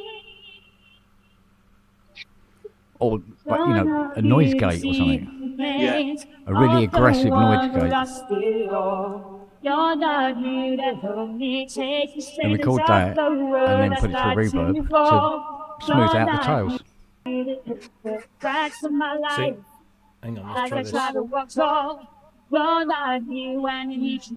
Stop. Right, try this. Down the main street on Soko Bridge, the river runs over a Right. thrown away fridge.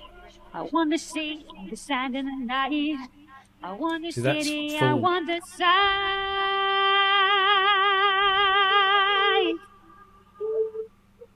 You're not here to see the remains of the one better. who lost It is it better. all. Yeah. You're not here to help me take the And stains you, off you the will lose road some I of start that to when fall. all the music's You're gone. not But here. I'm going to probably have to do something else to it, aren't I? Hmm.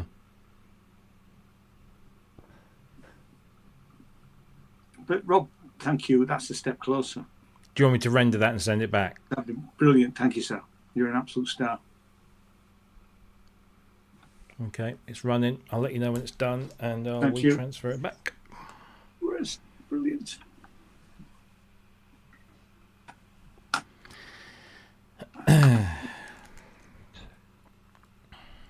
Everyone. There she is.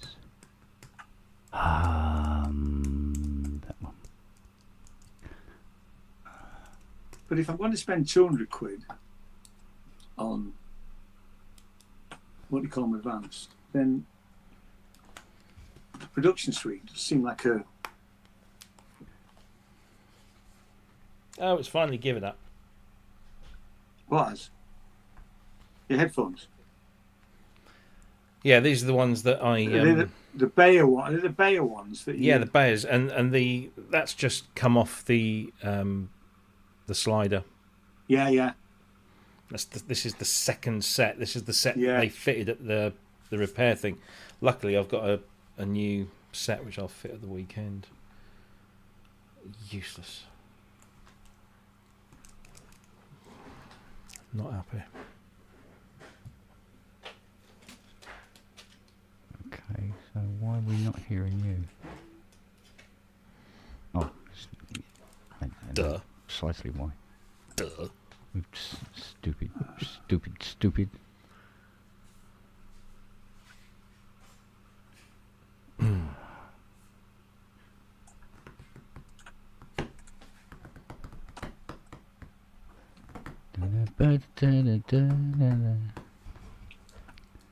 Come on, up you come.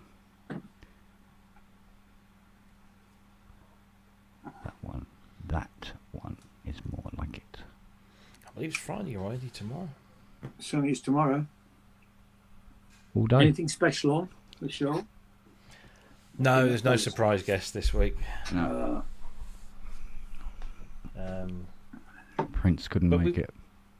yeah, we've got a few little topics. Obviously, PPG Wave, Yeah. Ride and pedal.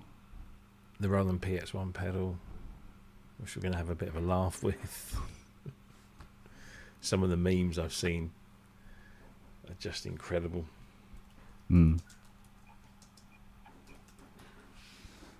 I mean, there's the obvious ones, like, you know, the Italian guy that points at something and points at the thing that's the most obviously. He Yeah. does that. There's loads. So I call this up.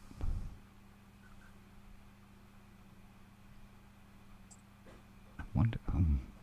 Yeah. Thing is,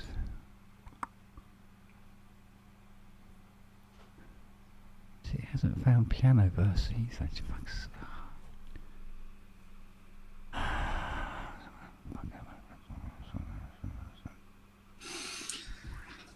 Russ and break and aggressively. Is Mick McNeil making an appearance anytime soon?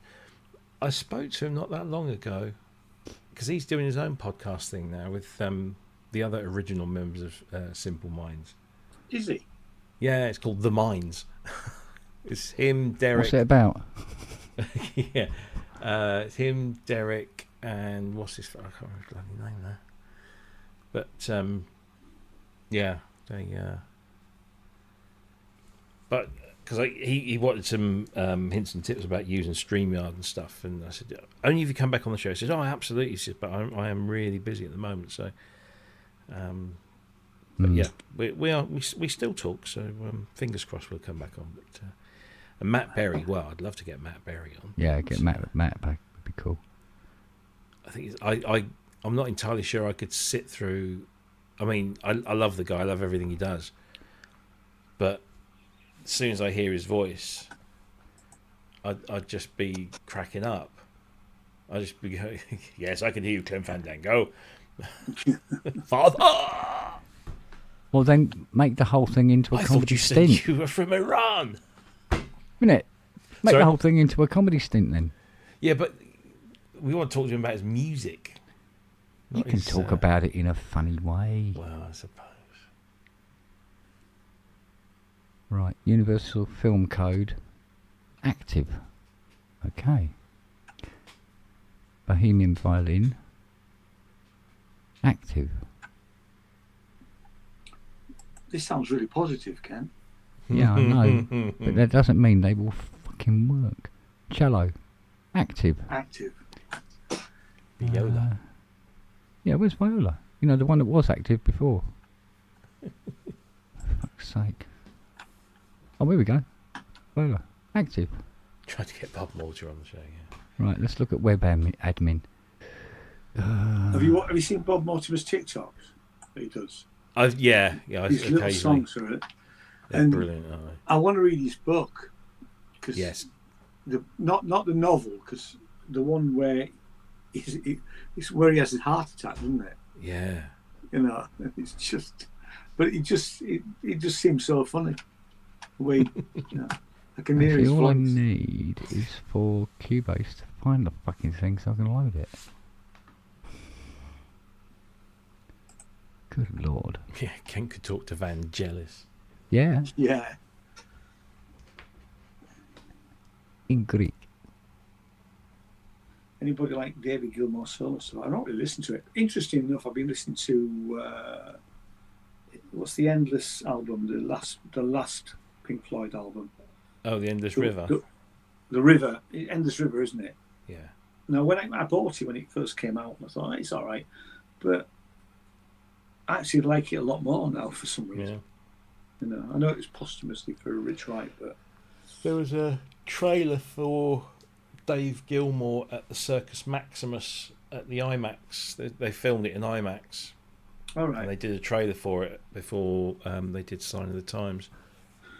And that looked and sounded very, very nice, but you know, it's IMAX, so it should do. Yeah. I haven't been to an IMAX for years. Don't know where the nearest one is to me. It probably is London. No, you'd be surprised now. There's Bastard. we've got one in Ipswich, got one in Norwich. There used to be one in Bradford, because that was the nearest one There to is, us. still is. Still is. Yeah, And then yeah. there was probably one in Leeds now, but National Science and Media Museum. yeah, They've got. yeah, that's where I went. Yeah, I think that I went. That was probably the first IMAX I ever went to when I was a kid at school. I went Watched to some see space shuttle thing. That space, that's exactly what I took the boys to. Yeah, Took the kids to that, and it was amazing. yeah. It was absolutely amazing. Yeah, It was I dynamite. went to the IMAX in the Grand Canyon because it was a damn sight cheaper than getting the helicopter ride over the canyon. Yeah, I bet. Yeah, And we didn't have much time, and we didn't have a huge amount of money. So I said, "They've got an IMAX here, and you can do the helicopter ride over the Grand Canyon in the IMAX." And so we said, that's what we did. So we did that. But I thought, for some reason, I thought the IMAX, the BFI IMAX in Waterloo, the one that's in the middle of the roundabout, yeah. I thought that was a proper 70mm IMAX. It's not. It's what they call a Limax, which IMAX laser. Yeah. And the aficionados say, "Oh no, you don't want the laser ones. You want the proper film ones with the massive. Does the film look and sound good? Yeah, that's all I care about." So I'm just looking at where. So Acton, Aylesbury, Basingstoke, Bath will be my nearest. Bath. I think you'll find the Bath, locals no, it's pronounce Bath. it Bath. Bath. Bathy. Can get a bus to Bath. Aye. Get a bus back from Bath. You'd be that on nice and Friday. clean. We had a day in Bath. Went out for lunch. It's lovely. It's all right. It's Bath. It's not a bad place. Wouldn't want to live That's there. right, yeah. So why can't you? Too expensive. Bristol, Camden. Oi, Tell oi. me there's one in Walthamstow. Hull. Hull's got one now. Falcon Opus. A lot of the cinema chains are now they're kind of Yeah. sacrificing a screen and putting two together and making an IMAX, you know. So, I know we've got at least one in Ipswich and at least one in Norwich. There might be two. It's Taunton. Really, yeah. Isn't that the creature that they put Luke Skywalker inside when he was very cold? Taunton. Yeah, that's right. Salisbury's not bad from us. It's an hour away. That was a niche joke. It was, wasn't it? Yeah, that's why it fell a bit flat. But yeah, Norwich, Norwich. Yeah. There's one at the. This Is it the Odeon? just says Wherry Road. Norwich. Yeah, that's the Odeon on Wherry Road. Is that the yeah. Odeon? Right. There's nothing in That closest Walthamstow. you can- Hackney. That's not even close. Yeah, Leeds, Bradford. I was looking at an article some while back, and I think, is it right? There's only like one or two IMAX cinemas in the southern hemisphere, and I think Really? one's in Melbourne. Wow. I think that's it. I'm pretty sure it was just like one. It was crazy. We've got Exeter as well. Well, Exeter's an hour and a half from us because that's where Jane is.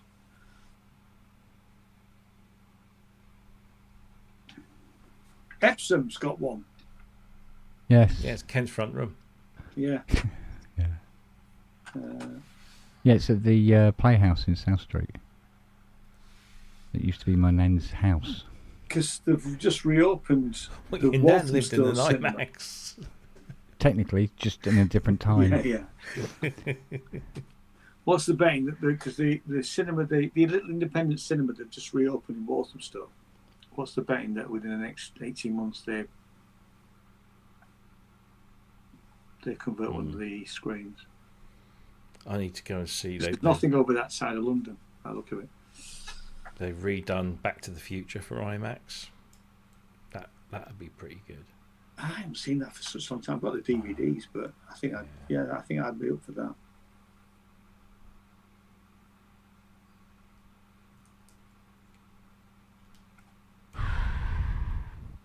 Dudley, Dudley.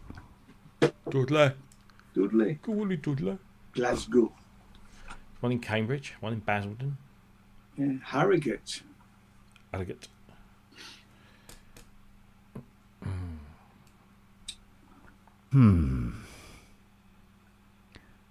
Okay. Oh, my Pet Shop Boys Battleship Potemkin's arriving tomorrow. Oh, yeah. Have you ever heard the score to that?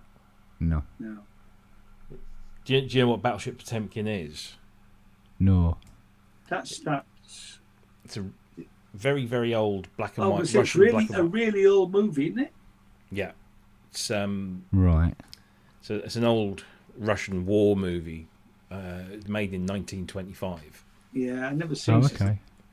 But I can't remember when it was. Some while ago, the Pet Shop Boys did a complete new score for it, and it went down really well. And now they're reissuing the score and the film on Blu-ray. Oh. So quite excited about that. More for the music, really. I mean, the film's okay. It's a classic, but it's not. I'm not really into. It's not silent a movies. classic, is it? No, in that but it's considered, you know, a sort of A great piece. a great piece Et cetera, of, blah, blah, blah. of Yeah. silent cinema. Yeah, the score is brilliant. Haven't been to a movie theatre since Uncle Crow. I think they I went performed it live. last time I went to the cinema was to see 28 Years Later. Still haven't seen that yet. I'm waiting for that to hit streaming. If it hasn't. Yeah, well, already. it has already, and it's 15 quid. It's 15 Oh well, quid. then yeah, I'll wait until it's. Wait till it's on $5. on one of the services I already pay for. Yeah, It's just like yeah. why should I? That's the other option. Yeah. So, Yeah, because they've moved. Was that- it Slow Horses to Apple TV or something? it's always Slow been- Horses is always on Was Apple it? TV. Oh, we must have been waiting for it to come out of something onto something else, I suppose. Then, Don't think I it's been thought on anything if- else. It's because an we haven't got Apple Apple thing. TV, but we have seen the first season of Yeah, Slow but Horses. you can watch Apple TV yeah. on other services. Ah, But okay. then you have to buy the second and third series. Mm, I thought okay. he'd finished with the books, but apparently the new one's coming out in Well, November. Season is it 5? This one? It's 4 or 5, isn't it? Yeah, but they've already done, or they've filmed already them, yeah. they've already filmed and also commissioned. I think up to 7, Yeah. Yeah. something like that. Well, the books are great. I've read all of them, but I thought I've read one of it because there's a couple of novellas as well, the Slow Horses. I've read one of them, but I thought because at the end of the last book, which I won't tell you what happens, because that would be giving it all away. It pretty much wound everything up, but there's going to be another book, so. That's like a Spitfire audio application. So yeah, no, I've paused my Apple subscription at the moment, but as soon as the next series of Slow Horses comes out, I'll be back in there. Right, let's see if this is rendered.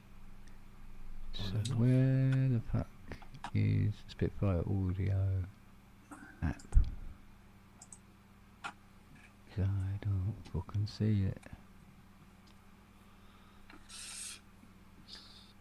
Right, where's me wee transfer?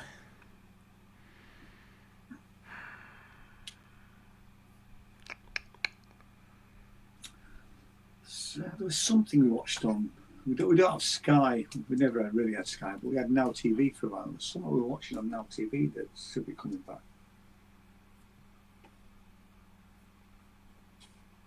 Here we go. Here we go. Right. Ian J. Cole. Gerald Sinners Music at yahoo.co.uk. That would be me. Oh God, they're showing.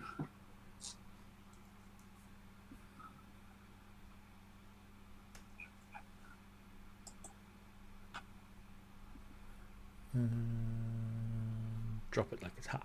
Drop it like it's hot. Don't think that is it. That's why. Oh, it's The Last of Us, but that would be yeah, series yeah. 3, which won't be for another at least another year. Although I didn't think that the second series was brilliant. I don't think it deserved the negative press that it's been getting. I haven't finished it, to be honest. We started watching it and for some reason we didn't, and we haven't come back to it. So Yeah. I need to. It isn't as good as the first series, but it's still. You know, my only real criticism is that Ellie still looks like a 14-year-old girl and not an 18-year-old girl or 19-year-old. So I always thought she was miscast, really. Yeah. I like Bella. She was great in Game of Thrones. And that what's the movie that she did? She did a movie. She was really good in that as well. I think she's a fine actor. I just genuinely thought she's miscast. The thing about the girl, it's in the first episode, the girl that she sort of partners up with, she was the original choice for Ellie. And when you know that, you can see her as Ellie. You know? Right, you should be getting an email. Thank you, sir. Just try again Have a listen. now. That's the best I can do. Rob sent you. Thank you very much.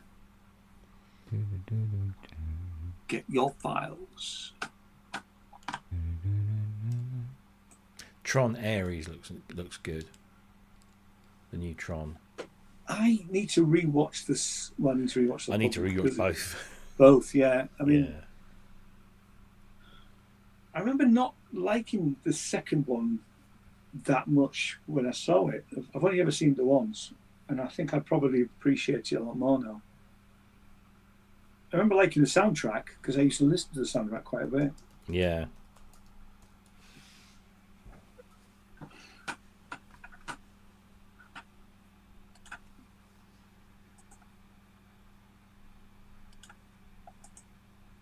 Default preset mode. No, it can't because I can't find a fucking preset for it. Oh god, if it's not one thing, it's another. Cheers, Rob. I'll have a proper listen tomorrow. Yeah, see how you get on. Thank you. Fuck's sake.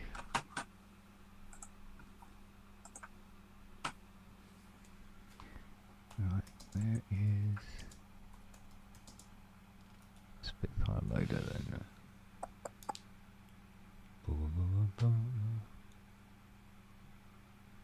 Oh, well, apparently the BFI IMAX is also a 70mm as well as a laser. Huh. I did not know that. I thought it was just a laser. Hush my mouth. Live and learn, my friend. Live and learn. Oh, it's an update for Jupiter. And an update for Mercury. Wow. Oh.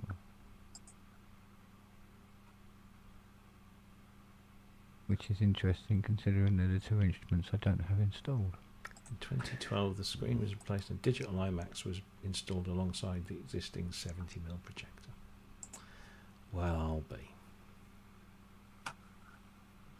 I was a tiny bit disappointed with the Sign of the Times IMAX thing that they did. Yeah. Have you ever watched Sign of the Times? I've seen it once a long, long time ago when it was first out.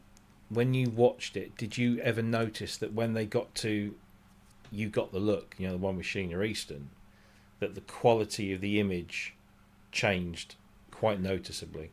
I don't remember it. I can't say I remember that. Right. So what happened was Prince filmed 2 concerts in Holland. I think one was Rotterdam, and I can't remember where the second one was, but he filmed 2 concerts in Holland. So a lot of what you see on stage from a distance is probably one of those 2, and all of a lot of when you see the big stadium crowds, that's actual footage. But then he did at least one show at Paisley Park. All right. And he did close-ups and on-stage stuff and bits where they got the audience to light their zipper, their Bic lighters in time with the beat and stuff like that. So all of that was done in Paisley Park.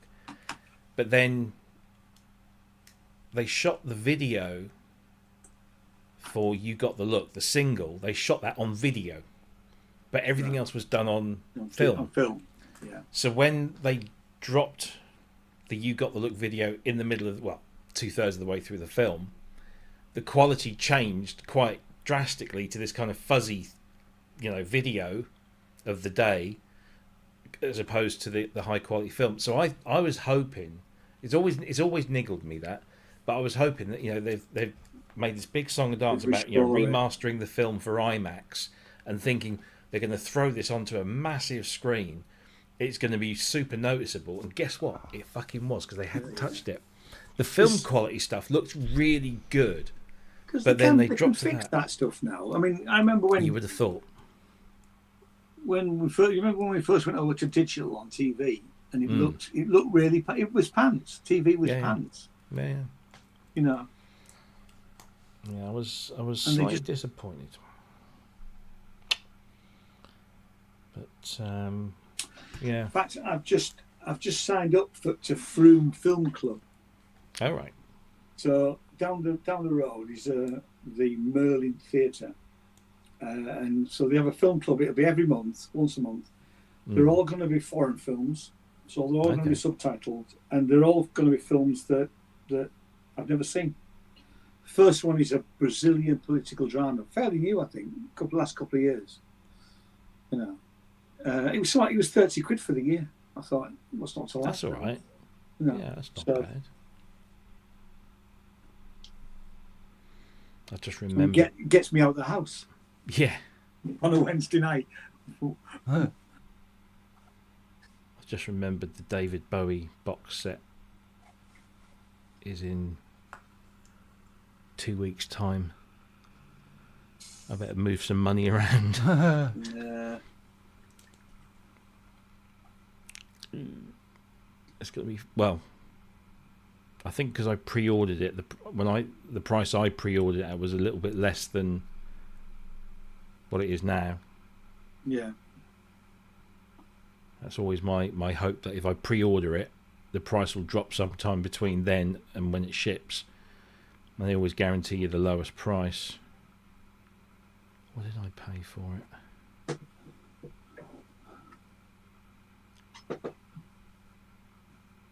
Oh shit! It's not. when I ordered it, it was $393. Yeah. And now And it its is. full price is $399. So Right. I've saved £6 so far. Steady. But if between me ordering it and when it ships, it drops, and they'll never tell you until Yeah. you've paid for it and they've shipped it. Yeah. But I can rest. Well, I say rest easy. That's the last era's box set. There won't be another one after that. But I'm sure they'll dig some old shit up. But I can't have the first 5 and not have the last one. But yeah. I think I'm going to go for the music production Suite 8. But Yeah. I need to check with Jane, because I stupidly paid for Jane's Pagoda in the back garden out of the business account. Right. And I didn't miss the money. That's what's the weird thing. I didn't miss it out of the business account. It's not like there's thousands, tens and thousands in there. But Yeah. suddenly 600 quid. I'm thinking, hang on a minute. So I need to check that it didn't go. It went out the right account, and then put it back in so that.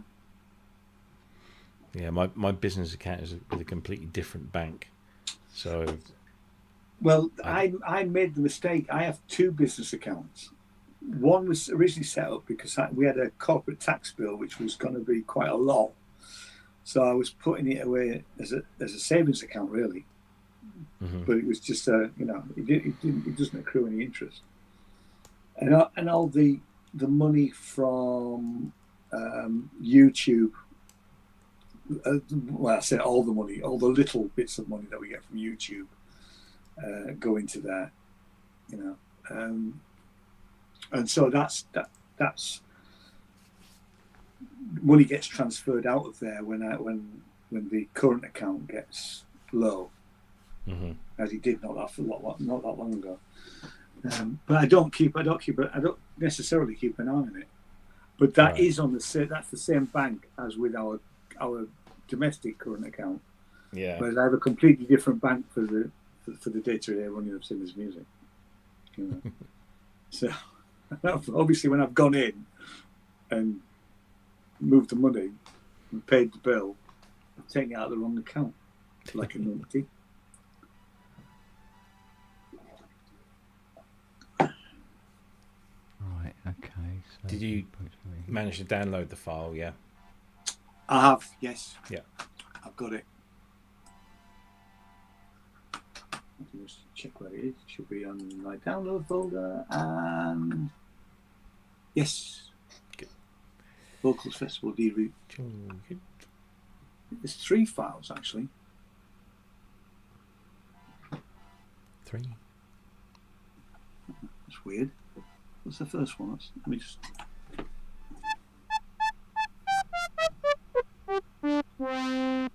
I only sent you one file. I just thought, oh shit, I've sent him a porn collection or something. Yeah, it's your porn collection, mate. Sounds really interesting. Oh. Hmm.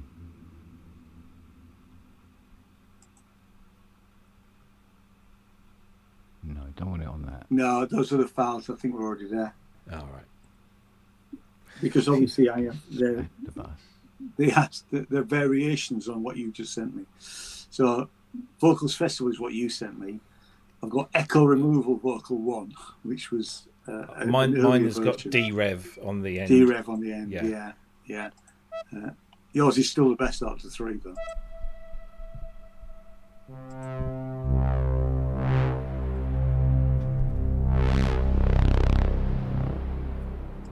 Can you hear that? Yep. Yeah. Well, that's fucking working then. Now don't hear it. No, we can still Good. hear it. We can hear it. I can hear that. So you can hear We that. can hear it. Yeah. Yeah. Can you hear this? Yeah. Yeah.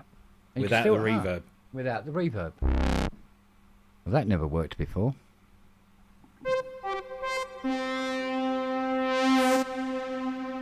Okay. Fanfare for the comment. Go on, now, do it. Now, quick. Go on.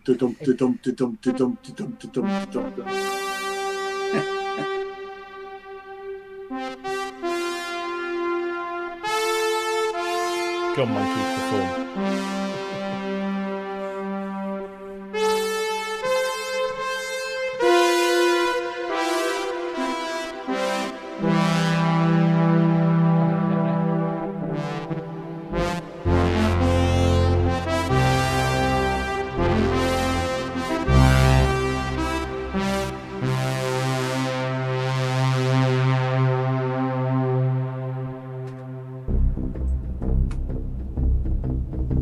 So, Now you. hang on, I'll just whack out my Hammond organ. Yeah. Ow. So, I've never obviously in played the that before. That wasn't in too the bad. video, or the promotional clip, because they weren't called Yeah. videos then. In the Yeah. promo clip, which was filmed in Toronto Stadium in the middle of winter, and he's got his big furry bomber jacket on, and he's got the GX1, right? Yeah. What, did he use the GX1 on the recording, or does anybody know? I've I don't know. Do you I know remember this thing seeing it. about police? Rozzers, No. The band. the police. Okay. At the beginning, you hear a piano Yeah. and a laugh. Yeah. Have you seen the interview where he's talking about it? Yeah. I didn't. can't I saw it remember. last night. Yeah. I'd never No, I've seen not it. seen Didn't know so about tell this. me. I know Well, what you apparently, mean. they're doing the take Yeah. for the single, and he moves backwards, and the cover wasn't on the piano, and he hit it with his arse Yeah. and laughed. And if I can keep it And in, kept it in. Yeah. It's one of those little. because I'd always heard this piano and I'd go, I wonder why that's there. Isn't there something about them, the other two suing Sting? And for Andy and royalties? Stuart are suing Sting for royalties on every breath. Yeah, that was it. Even now, shit going on. A lot of the time, Well, I'm sure being in a band with Sting was hard work because, you know, ego the size of the planet, really, isn't he? and Stuart's not an easy fucking walk in the park, is he? Let's be No, honest. I mean, he's a genius. I love him, but I do too. He's a great. you can imagine absolutely. he will wind you if he knows that he Yeah. can wind you, he will wind you the fuck up. Well, it comes with genius. Yeah, exactly. Yeah. Exactly. Yeah. Don't process things the same way. Don't see things the same way as well. But and I it can be sometimes a wonder hell of when a... you see, these headlines that say, Andy Summers and Stuart Copeland sue Sting. You instantly think there's bad blood going on, but it's probably just a case of they sort of It's sat around, business. and said, and he It said, has to go yeah, through court. let's just do the lawyer thing, and we'll do it, and we'll sort it out. I'm sure a lot of the time, maybe not all the time. Yeah, 9 times out of 10 it's probably an email going, it has come to light. Blah, blah, blah, blah, blah. And go, oh, yeah, better get that sorted out. And then the press will run with it as, they're each other's throats with Stanley knives. Mm. Nothing new there. I mean, that's the problem, isn't it? You know, how much of a contribution? You know, Sting's brought a song. I've got this song now. Is it a complete finished song, or are they contributing to it to such an extent that they deserve a writing credit? You know, That was Queen's thing, wasn't it? They pretty much always said that they all always it four was- of them. John would bring a song, or Brian would bring a song, or Yeah. Freddie would bring a song, but they would all add their own thing, and therefore it was That's always what made shared us 4 create the ways. song, yeah. Yeah, And actually, that does solve a lot of problems down the line. yeah. You know, And I once also, joined a band who did think they were going places, and we had that conversation fairly early on about splitting the royalties. Nothing ever happened, but the reality is we'd already had the conversation. yeah. I've yet The to thing be is, in a it band works that both didn't think ways. they were going places, to be honest. But it works both ways, because if you don't have that conversation later on, the rest of the band thinking Absolutely. they're contributing and not getting enough credit or payment for it. I mean, But equally, if you've agreed to do it all 4 ways, and it turns out only 1 or 2 of you are pulling that weight, there could be animosity growing in that sense. So we kind agreed of that the person who brought the song, in whatever format it was, got 50% of the royalties, and the other 50% was split between the rest of the band. So It's good to whoever get that, brought it got 50%, yeah, it's good to and get then the that other kind of 50% agreement. was split between the other 4 members of the band. You know. But it was quite forward thinking, and we felt at the time to actually do that, although it makes it nothing ever happened. But you know. Oh, it turns out Doommonger, who was apparently had a Keystep Pro, is actually it's a Drum Step Pro. So it's no good to you. it's a shame, but never mind. what I got? Yeah. Right. Somebody must have a Keystep Pro. Not good. No, I'll just buy one. It's fine, unless my contact Arturi comes back to me in the next couple of days and says, "I should send you one." Have you asked them? Okay. Well, I've just asked, because the thing is, Juno have got stock, but everywhere else is out of stock. Yeah. And I just sent an email before I realised that Juno had got any in stock. I'd sent an email to them and said, "Look, everywhere seems to be out of stock at the moment. Is there a shortage? Are they being discontinued?" Which I don't think they will, because they're I very. don't think so. They're very Yeah. popular. And you very know, not popular. if you are buying it from Juno, you know not to. Not to pay the price contact they them, show. Yeah. because they're just. I'm quite keen. I'm probably not going to buy it now, but I was quite keen on the Hagen Matrix module thing. But The they Andertons offered me don't have 26 any. quid off it, That's all right. which Did you just say what's your best price, or did you say I can find it cheaper elsewhere? no, I just said what's your best price, and I've got an account with them, you see, and I bought quite Right. a lot of them. They were brilliant. My problem with the Terra and the buttons, the contacts, it was them that really pushed Soma to sending me not only a set of buttons but also the Illuminator thing freely. Yeah. So It looks you know, like they're- Toman are back in stock now. they're good guys down at Juno. You want a black one yeah. though, don't you? I don't honestly, to be honest, I don't mind, but the black But one would probably preference be. is The black one doesn't get dirty. I would prefer most of my. I mean, if I had the option to have had the Astrolab in black, I would have done. But you want me to be manly? Yes. What, open a jar? Yes. Well, basically that's what man was put on Earth for, isn't it? Sperm and opening jars. Yeah. That's about it. you're building yourself up to a fall here if you can't open that. There you go. Hey! Do you know Fiona? Oh, she can't hear me, can she?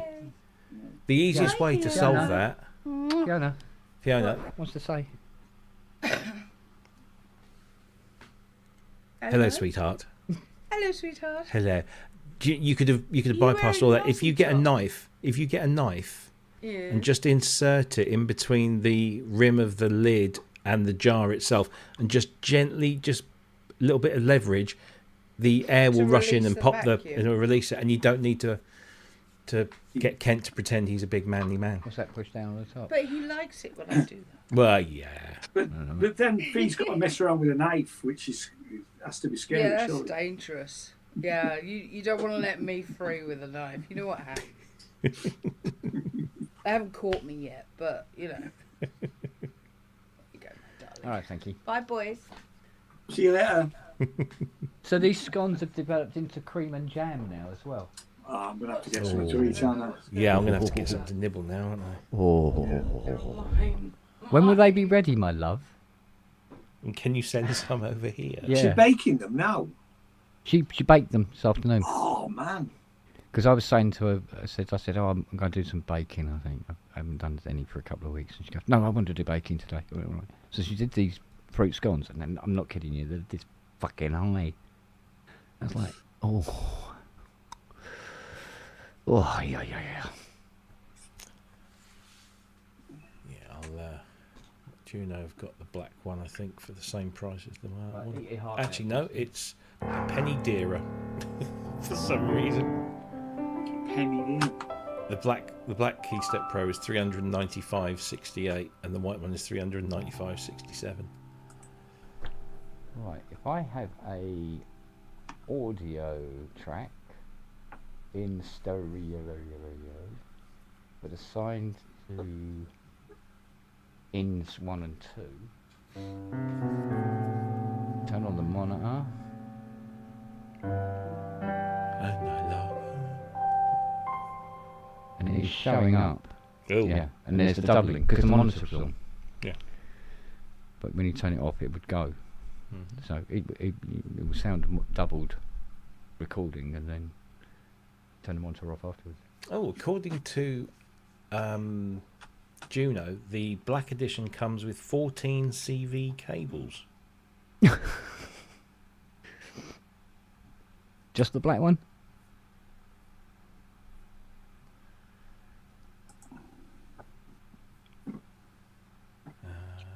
It's all right. If Rob doesn't want those cables, I'll have them. Ken. Yeah, apparently just the black one. Doesn't mention it anywhere in the description of the white one. Maybe that's what makes it special. Makes it more black. Black. So black.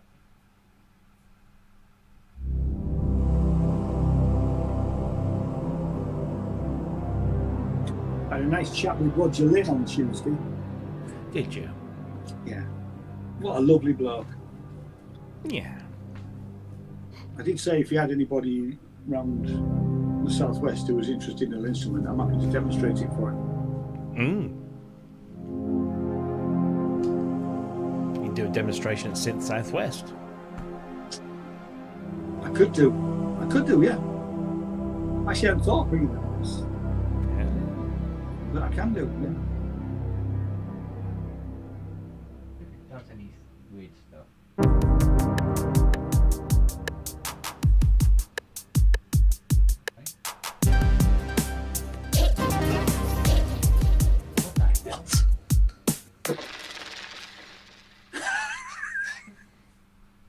Scary. Went ape shit on me.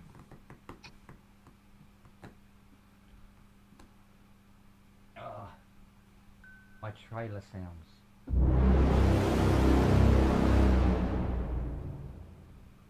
You know, people get paid tens of thousands of pounds for something like that. Yeah. What else we got?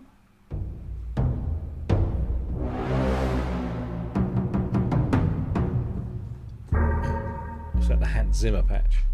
Yeah. There's loads of them, isn't it? Yeah. All that sort of stuff. Gone.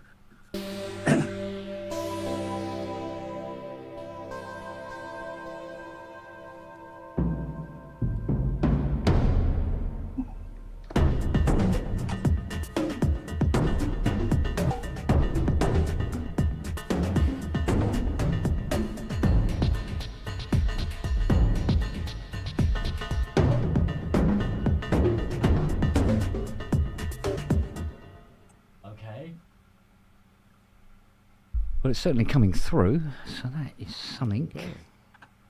What about this girl? Let's put it on some dot patches. It's not me.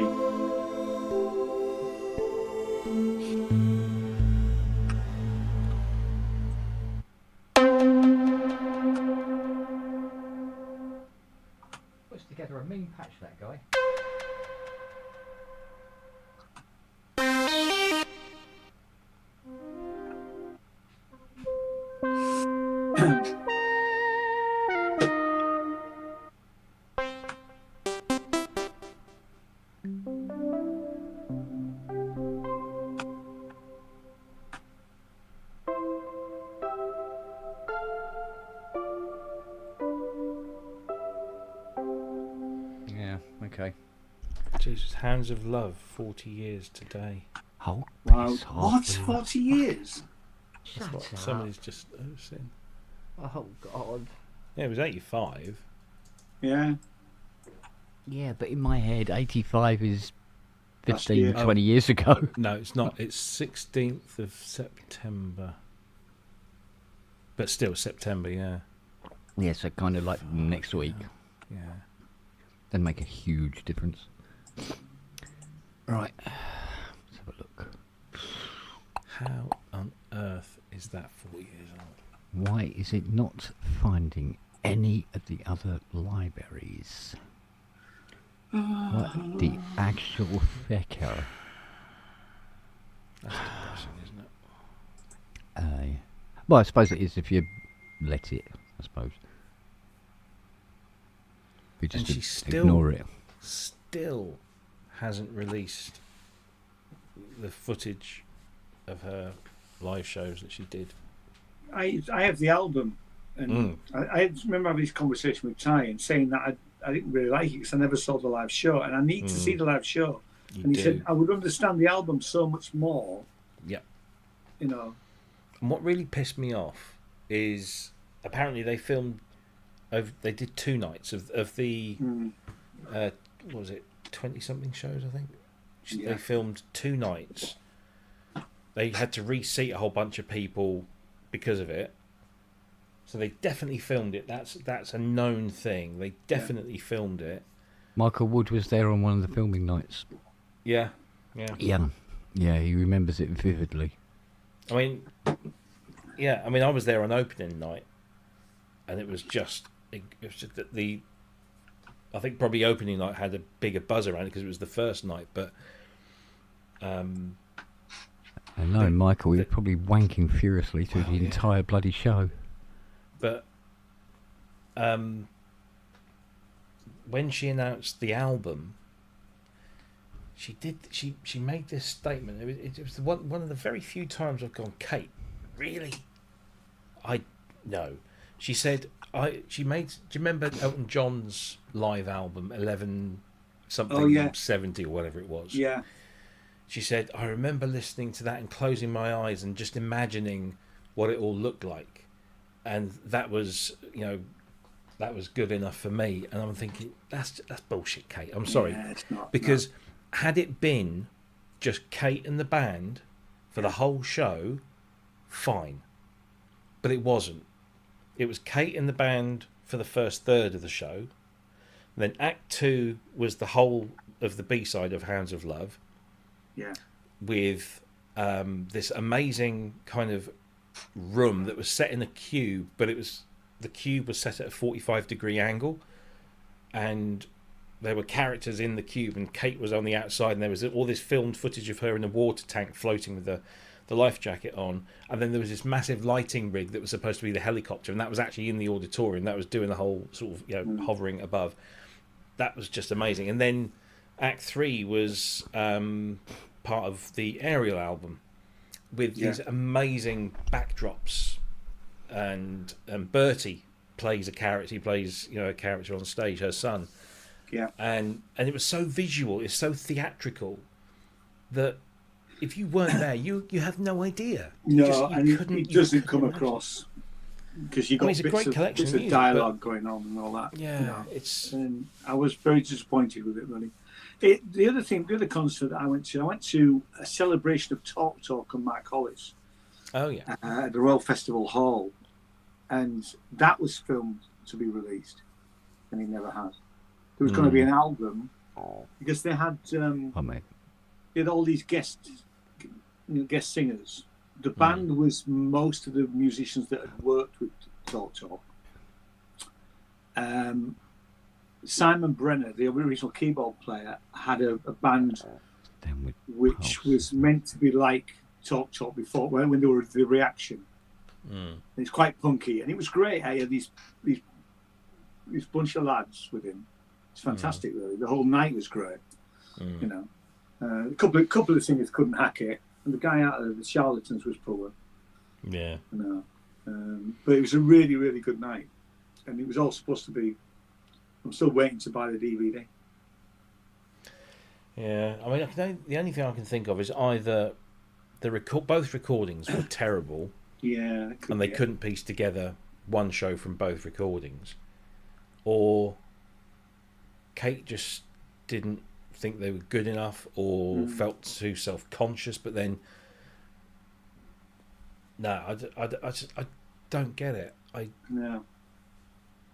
Because the thing was, everyone was talking about it, and every night people would say, "Was it filmed? Was it filmed?" And then there were these 2 nights where people were saying they had platforms, cameras, they had to move people into other places, and they did 2 nights of filming. And So was that at the end of the 2 nights of filming, or halfway through? It was about halfway through the run of shows. Halfway through makes sense, doesn't it? Because then you view the footage to make sure that it's okay. Because if you want to go back, you can go back and do it. Yeah. So that makes me think that she's made the decision. She vetoed it, I'm sure. But of course, she doesn't comment on anything she doesn't want to comment on. So which is her prerogative. It's just that we know it was filmed, and I remember it.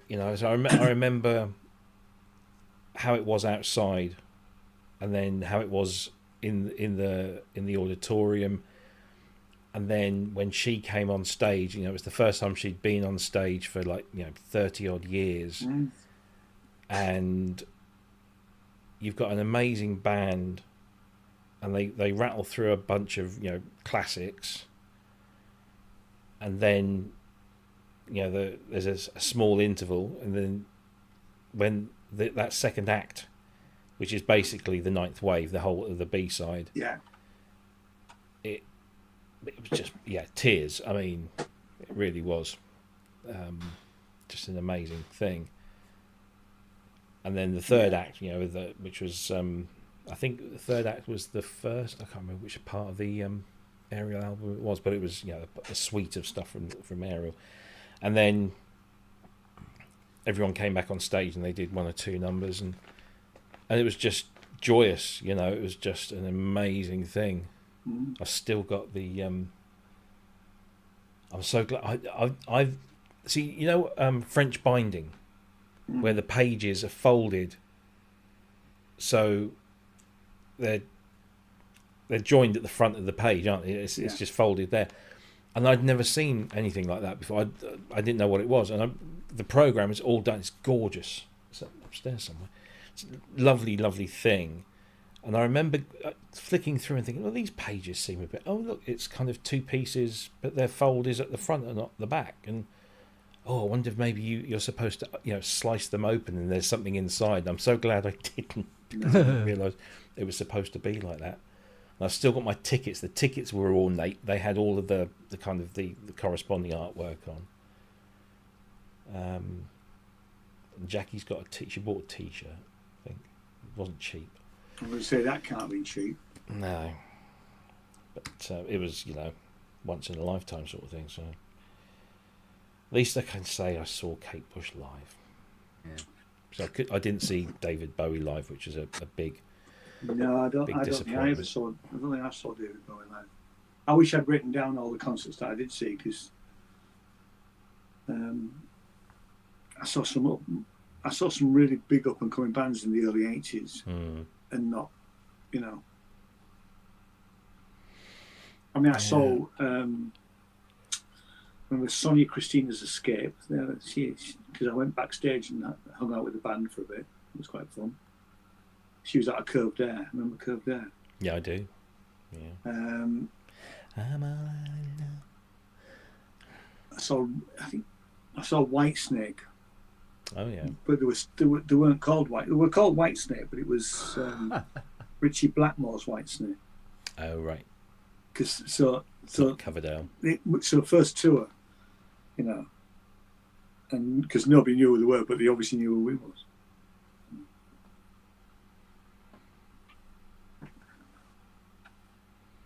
I wish I'd seen the Sex Pistols.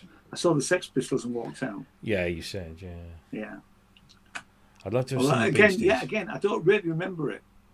No. It's funny, I actually did some research. And, I didn't do drugs that often in those days, but don't do drugs, kids. But I must have been on something to walk out anyway and not remember it. Yeah. And I still don't remember seeing The Who, but I bought the programme with Steve Miliband as the support act. Oh wow. You know, but I don't remember the gig at all. I wouldn't want to see The Who now. No, it's like a lot of. I mean, I wouldn't want to see the Rolling Stones or any of these sort of. No. Because they've become their own tribute acts, and I don't blame them for doing that. Mm. But that's not what I want to see. You know, I want to see new people, up and coming people, or old people doing new stuff. Like, you know, oh, I'd new have to go stuff. and see Depeche Mode again. Yeah, exactly. Yeah. Oh yeah. You know.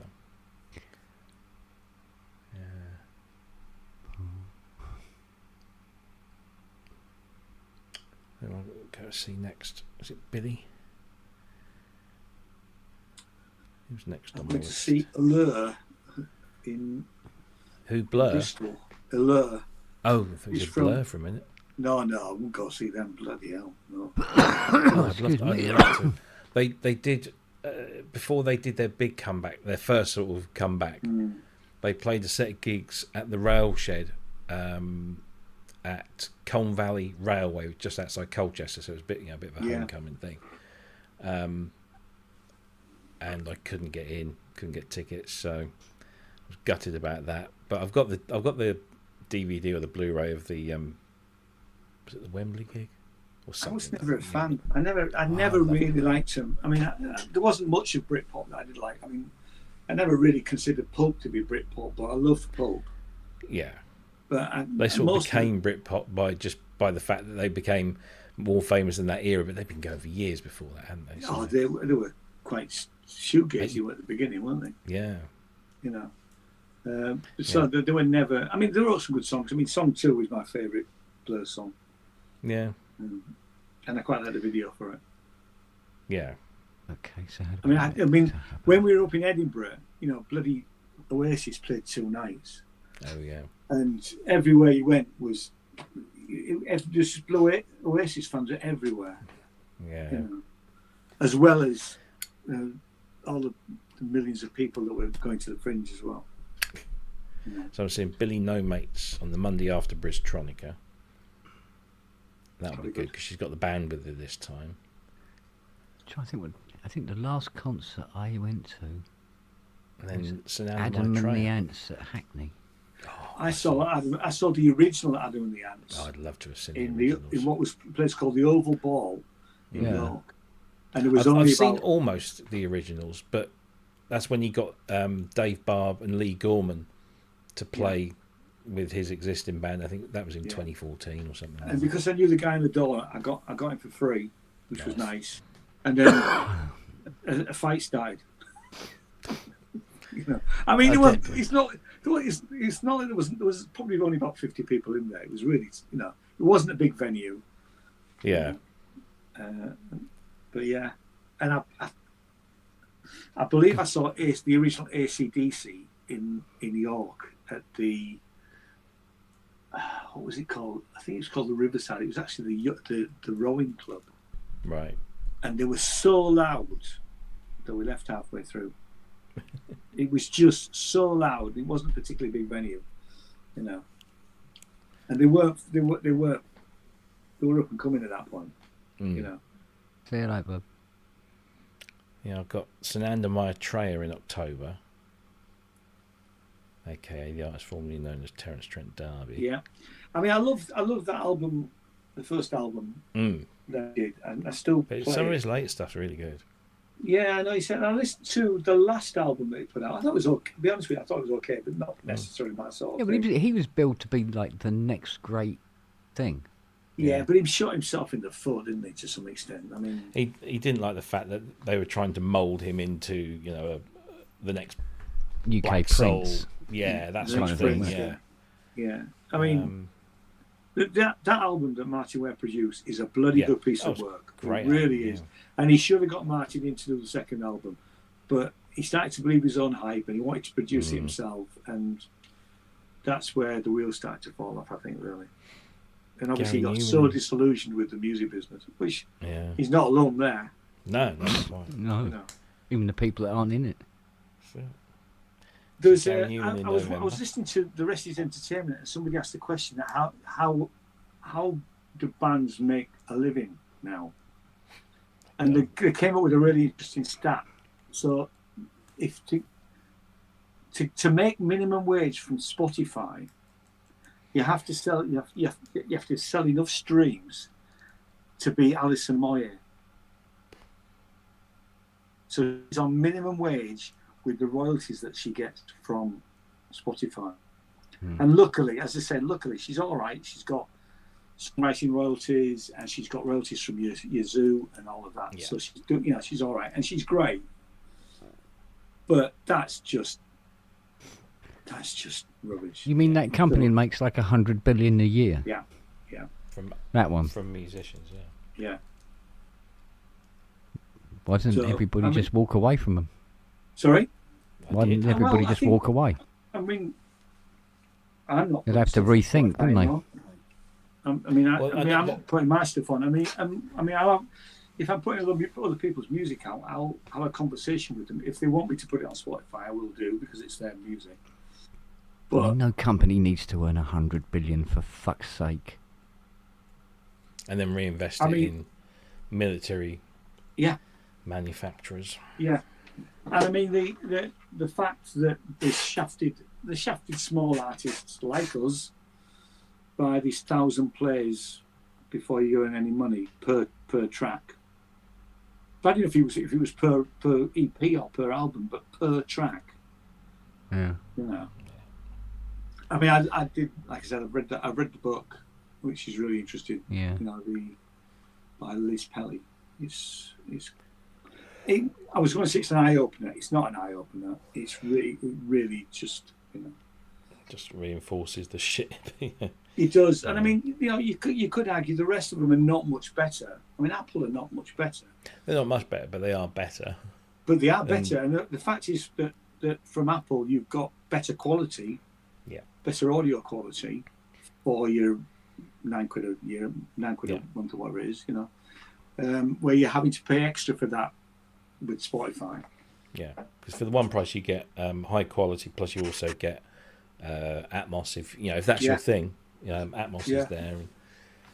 And, at the end of the day, none of them are actually as good as we'd like them to be. But Spotify seemed to be the worst of the bunch.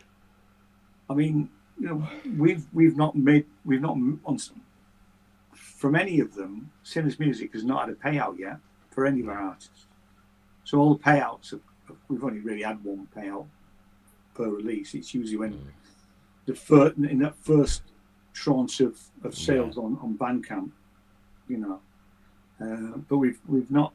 I can't take any money out of our streaming account. I remember we've not hit 60 quid yet for anybody. I remember when Spotify first came out, and there was this little rumbling on what was social media. There we go. It wasn't as big as it was today, and I think it was Rodri Marsden from Scritty had signed up for it early doors, and like a lot of these tech startups, it's like if you get an invite, you can then invite some other people. That's why I didn't invite it right really early on. Yeah, and do you remember they used to send an Excel spreadsheet every week of the tracks they'd added to Spotify, and used to get this thing. There was a little Excel spreadsheet, and you'd go on, or Google Docs, or whatever it was, and you'd scroll through, and there might be 50, 100 things that they'd added that week, and you go through. I've never heard of them. Oh look, there's one that I've heard of, and then over the weeks and the months, those lists got bigger and bigger, and then eventually they just stopped doing it. And this was when it was still free. There was no subscription or anything like that. It was completely free. Yeah. And then I forget when they started charging. I thought, well, this was inevitable. This was coming. So I jumped on at the standard level. It wasn't that much. It was only like $4.99 or something. It was cheap. I never bothered because I was such an early adopter. I can't remember who gave me. What I did do is I got the boys to have Spotify accounts, because obviously I could then they were at that time when they were listening to all sorts of crap, really. You know, and rather than a little MP3 player. But you know, so I never bothered, and I've still got my Spotify account, which is with adverts, but I only ever listen to it if I can't find something on, you know, everywhere else, really. Because if you haven't got an Apple account, you can't listen to the whole song. You can listen to a bit of it. Yeah, you only listen to the first 30 seconds or something. Yeah, that's it. Yeah. Which is no bloody good at all, to be fair. I mean, I think my kids, well, certainly Soph, she signed up for Spotify when she was a young teenager, and then I think it was just after that I decided to get the what they call the Apple One subscription, which is like everything, and you can have it for your entire family. Well, I keep trying to convince my boys and wives, so the four of them, to have an Apple account rather than Spotify. They have a family between the four of them on a Spotify account. So let's say, look, I'll pay for it because you can get 5 people on an Apple One account. So I said, look, I'm happy to pay for it, pay that bit extra, but they won't do it. So I'm trying to get my children. I was going to pop this up on screen. I'm sorry, Bert, but why can't you expect to make a minimum wage if you're an artist? Because if that's what you do, you've got to live. No, it's not that. That's not the direct issue. The direct issue is if you are barely getting, like, say, 300 or 400 quid from the streams, and Spotify is making 75 grand out of it. Yeah. And they're just throwing breadcrumbs off the plate at you. Yeah, that's the issue. It's not whether musicians expect to make money. It's if the song they're doing is making money, they should be entitled to at least a good share of it. Yeah. Even if not the lion's share. They've put in a huge amount of effort to come up with a piece of music that lots of people like. Yeah. And if, as a collective, that piece of music earns $100,000 and you're getting 50 of it, and the streamers and the labels and everyone else is getting the other 99,950, that's not fair. That's not an equitable exchange of value. You know, if you're a musician and you write a handful of songs on an acoustic guitar and you sing at your local pub and you put stuff out on Bandcamp or something, and you only make £20 a week from that, well, that's because you're not doing it either, for a career. If you want to do it for a career, unfortunately, you've got to engage marketing people. You've got to engage a label of some description to do the distribution, to get the word of mouth out there, to do the advertising, to do the promotion, get it played on radio and all that stuff. And you can do all of that yourself, but you'll be spending 99% of your time doing that and 1% of the time trying to make some music, and the balance is. So it's the inequality in terms of somebody else is making a shit ton of money off something you did, something you spent time writing, recording, blah blah blah. And if you want to record properly, you've got to pay a studio, you've got to pay an engineer, you've got to pay a producer. If you're clever enough, you can do all of that stuff yourself. But again, it takes time. I just, if you're able to make money out of music, you should be getting a good chunk of that money because it's your work and your effort. You should be getting 70 to 80% of it. Yeah, that should be. You wouldn't go to work. Whatever it is that you do, say you're an IT engineer, you wouldn't go to work and then expect the company to keep 90% of the money that you've earned. So why being a musician or an actor or a painter or a photographer, actors have exactly the same problem. I mean, if you're an artist of some description, I was having those conversations with actors up in Edinburgh, in press offices, because it costs so much to take a show to Edinburgh, and it's exactly the same principle. You know, most of them, they're lucky to break even. I mean, I went to we went to one show, and I got talking to the actors. The one-woman show. It was her and the director, so they were doing it really, really on the cheap. But they managed to get some additional funding. They were gonna break even, and they were selling out. And everybody else was taking their cut before they were going to get. Exactly, yeah. And it is exactly the same with musicians and creatives. Yeah, before creatives we've always been shafted.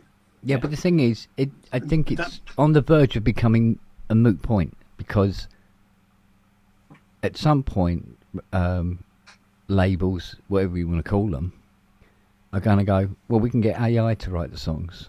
Well, yeah. And Spotify's already doing that.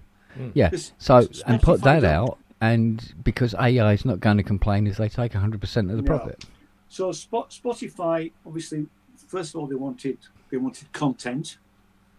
They didn't want music; they wanted content. Yeah. And then they did. So they did that at first, and they did it illegally at first, I believe, if I remember rightly reading the book. They basically stole people's copyright. Don't quote me on that, but allegedly. We'll say allegedly. Sorry, it's on the internet now, you're quoting. Yeah, I know. I mean, I'd have to go back to actually, but yeah, I believe that was true. They then did deals with the record labels, the major record labels. They didn't ask small independent record labels. They only asked the big boys. So everybody else had to deal with a distributor, you know. I mean, we're supposed to be getting better royalty rates because it's part of Sony. We don't. Absolutely, we don't.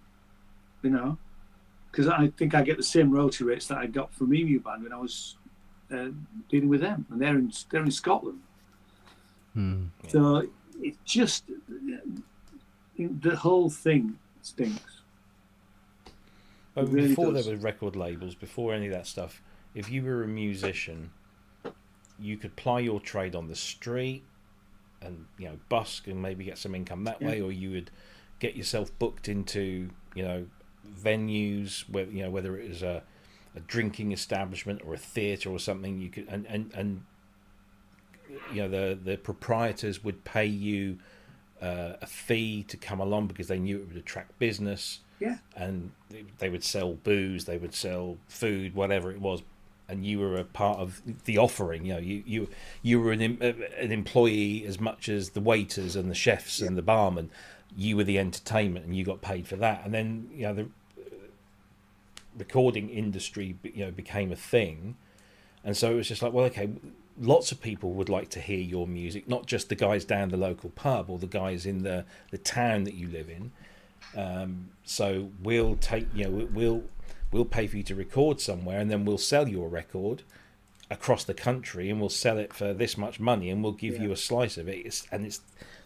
That's where the problem starts, because it's how big is the slice? Well, everybody wants a bit of that, and the more popular you get, the bigger the slice they want, and it's just inequitable. And if you're rubbish, you're rubbish. You won't earn anything. If you're exactly. Yeah. If you're not a very I say rubbish. If you're not popular, if what you do is commercial, the word's commercial. Yeah, exactly. If you're not commercial, then you can't expect to make a living from it. That's why, I mean, there are varying degrees of commerciality, I guess, because there are different markets to appeal to, but at the end of the day, you have to appeal to a lot of people for you to make a living from it, and that's what pretty much all musicians will aspire to. They would aspire to the fact that they write music that they think a lot of people will like if they can get it out in front of those people. So you hand your responsibilities over to a record label, a distributor,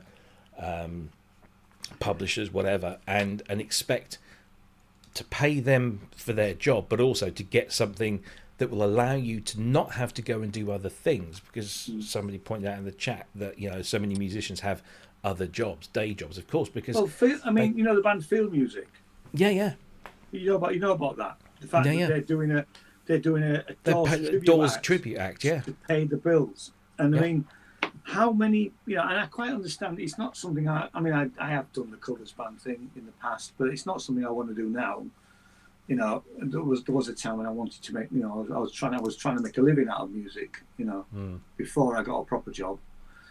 And I quite understand a musician going and doing a covers band, because you can probably can't make, I won't say a good living, but you can make an adequate living. You could probably just about pay your mortgage if you're lucky.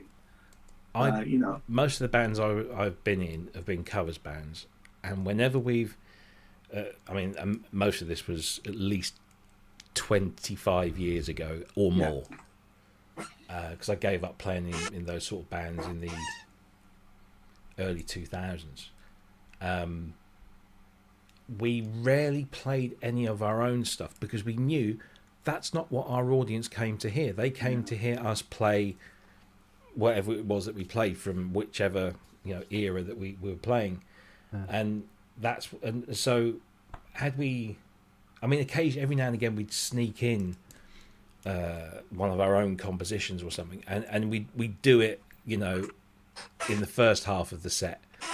Towards when people, the pub's still filling up and people aren't quite drunk yet, so you just sneak it in there, and then the rest of it would all be the usual stuff. But there is no entitlement as an artist to earn a living. You've got to be good, and you've got to be popular, and you've got to be commercial to a point. And if you've got to, this is where so many bands and artists over the decades have fallen over, is that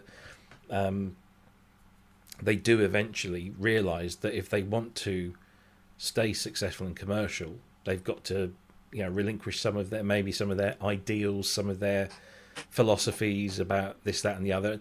If you're massively successful to the point where you've earned enough money to stick it away in investment trusts so that you could stop doing music today and never have to worry about selling anything ever again because you'll live off your royalties and everything. If you've got to that stage, then you can do whatever the fuck you like, and many artists have done, and have had failures. I mean, Madonna puts out an album every few years, and it's just a bunch of took compared to her earlier output, for example. Maybe she's not the best example, but she'll grab a bunch of the latest trendy producers and do a bunch of contemporary tracks, and her diehard fans will buy it, but it never troubles the charts like she used to do regularly.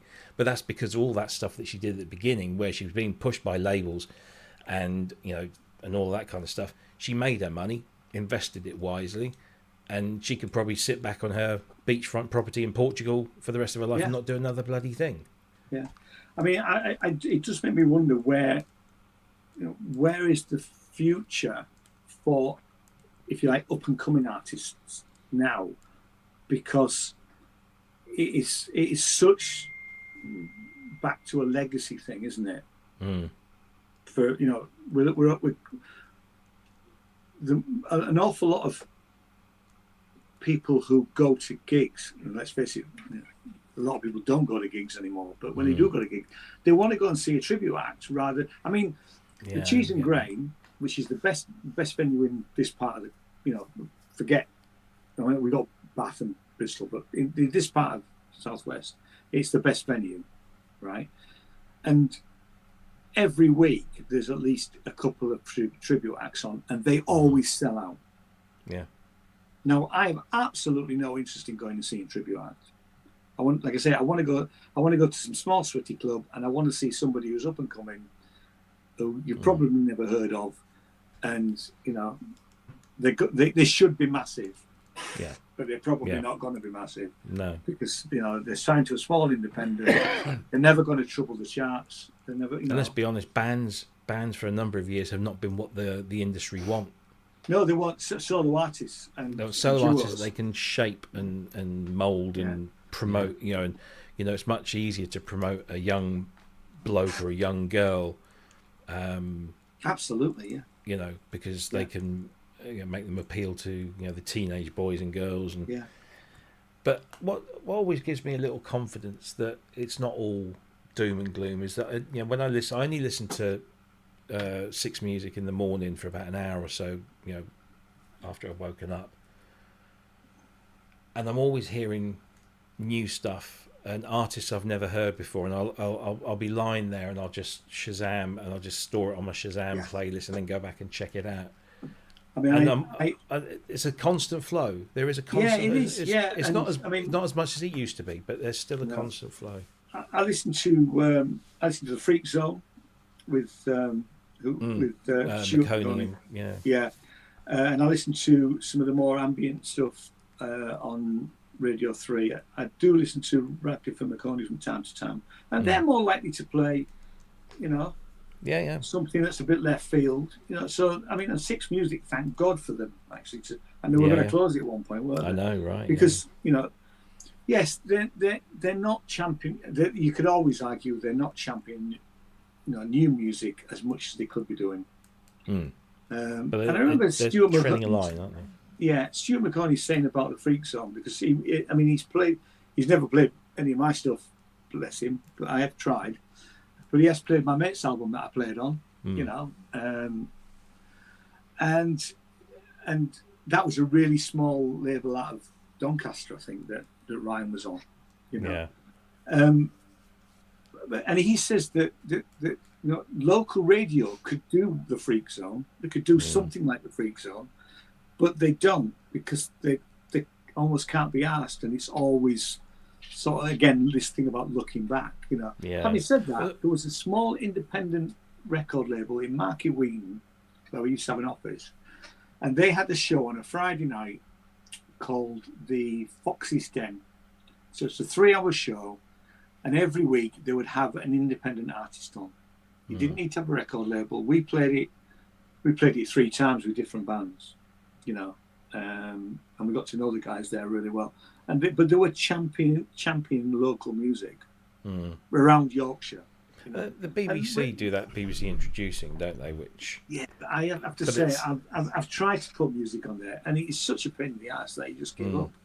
Yeah, there's a guy I know around here that has tried on a number of occasions and he's really good. Yeah, he's really good. He's a singer-songwriter with a guitar. They make it too He did a hard. synth project and all this kind of stuff, and he tried to get onto Introducing, and he found it was very cliquey. You kind of had to know people in the know. Yeah. And he didn't, and so he was kind of up against it. And that's a real shame. You could argue that's some of the BBC. I won't say all the BBC, because obviously, and I mean, and Stuart McConey, bless him for that show. The fact that he plays some bloody weird stuff from time to and time. Steve the Mac as well. He does. He will champion some of. He thinks they're good. No. Yeah. But I mean, I've listened to Radio 1 for decades, really. And all Radio 2. It's funny. I was listening to because Nick Grimshaw does the breakfast show on Six Music, and does he?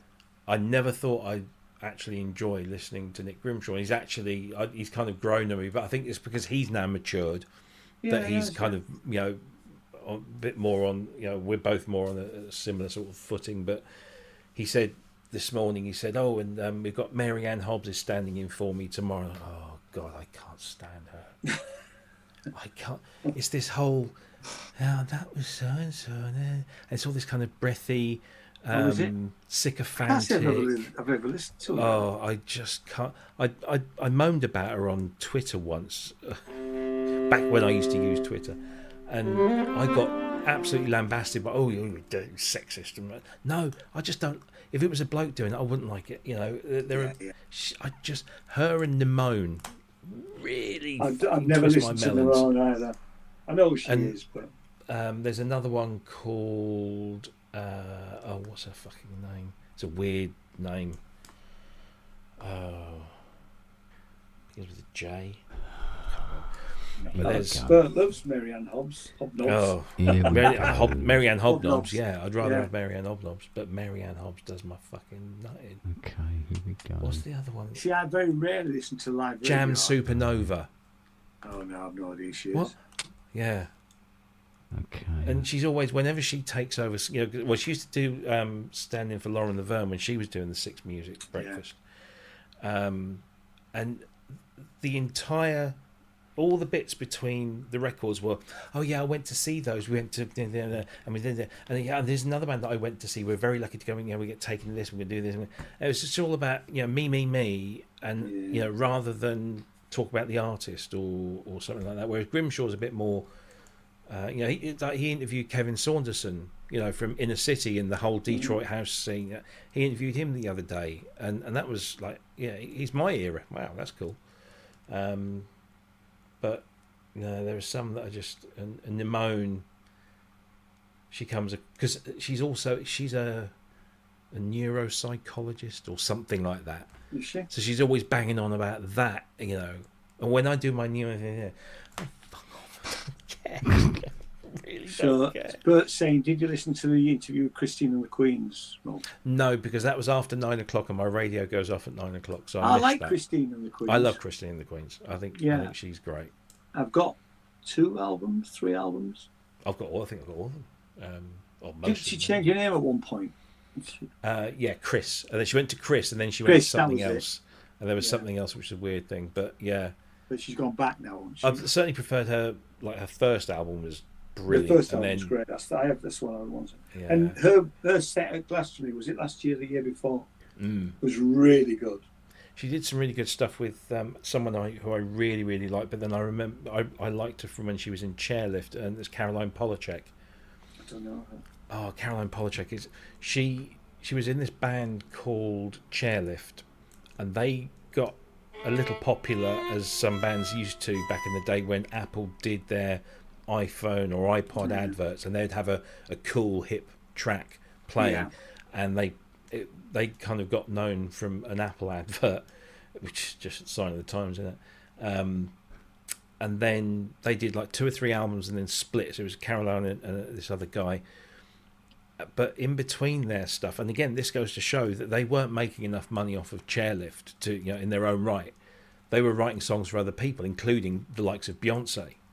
So they were writing stuff for these artists, and they were getting on their albums. They were, some of them were singles. So that's where they're making most of their money. And then she branched out on her own and has become, a very, very successful, if slightly, alt art pop type thing. She's got a great voice, and she writes brilliant pop songs. They're those kind of pop songs that you think, God, this is a bit weird, and then all of a sudden you get the hook, but the hook isn't like big and obvious, but it's there, and it's just like Young Fathers. Lots of people I know don't like Young Fathers because they think it's all a bit weird and shouty and stuff. I absolutely adore them.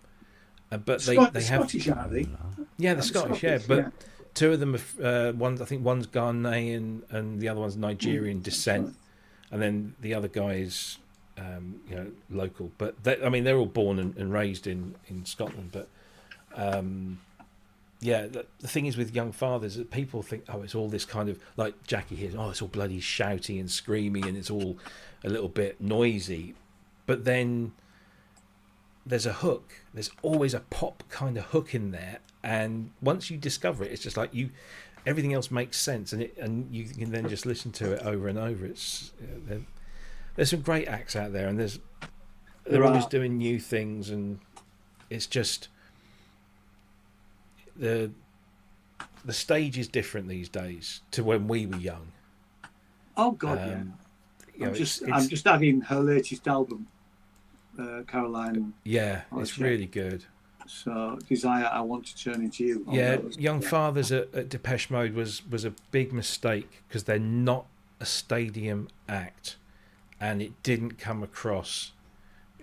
I've seen Young Fathers at Norwich Arts Centre, and it was intense as fucking. It was brilliant. Yeah, it was absolutely brilliant. I never really liked big gigs. No, there's sometimes you can sort of. They're unavoidable. Like I'd love to see Depeche Mode in a 200-300 capacity room. It's never going to happen. Rather than it's not now. No. Although there are some bands that will do small little warm-up gigs.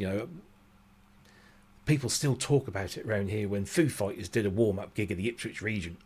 They talk about the Foo Fighters playing Cheese and grain. Yeah. Cheese and grain. Yeah, You know. exactly. Yeah. Now, So there are I'm some not a that Foo do Fighters it. fan by any stretch of the imagination, but I might have gone to that if Yeah, they're gone going to to get a that would have ticket. been, yeah. I mean, I wasn't Absolutely. interested in going to see Gary. Bless him. I know he warmed up. You know. I always But, like to go and see him. Yeah, Um, I've seen him in November. I wish I, but I did. I really wanted to see CMAT. But Yeah, I kind of some of her stuff. I remember when I I heard, really first liked her heard, at the Glastonbury set. I watched the Glastonbury set and was. didn't see that. I thought at I first, remember- I'm not sure about this, but then I really warmed to her. I thought she's great. She really. They you know, played that's that Take a sort Pretty of old Picture. country thing going on. You know. Yeah, well, they played Take a Pretty Picture on Six Music a couple of months ago or something, and I remember just lying in bed thinking, this sounds, I don't recognise this, it must be an old song, because it had that kind of old, Yeah. sort of, and I was like, who is this? And then eventually somebody, said, oh, that was the new one from CMAT, and I thought, I've heard of CMAT, and she's Yeah. not old, she's current. What's Yeah, going yeah. on here? And whilst, it's okay, most of it is okay. One, two bits are quite, And what's interesting there is that here she's doing Americana old country really, but actually she's getting a young audience. Yeah. Oh, absolutely. You know, which good on her really. Yeah. Although she's having a lot of fat shaming about the weight and things, which is just that's just social media, isn't it? It's just wrong. No. Aye. Mother. How are you doing there, Ken? Well, We are your so support far, network. We I've are your got- support network here. You know that. their harmonic violin, their harmonic viola, their harmonic cello. Clicking the activate button, it's going, no. I don't want to talk I'm going to to go the get server. something to eat. Yeah, I'm going to get something to drink, actually. Yeah, I want to know where these bloody scones are. Still being baked. No, they were baked. She was supposed to be putting fillings in them. I bet she sat there and ate the fucking lot, knowing her. Back in a sec. Alright. I'll just keep thumping away at these buttons, going, activate you little shite. But apparently not.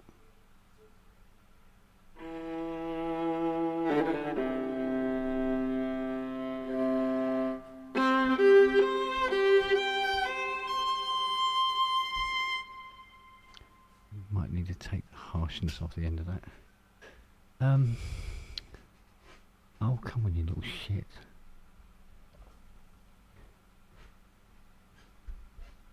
No. Unless it is running. Tell you what. I'll leave it alone. It might talk to the server. Who knows? Just wait for it to do something.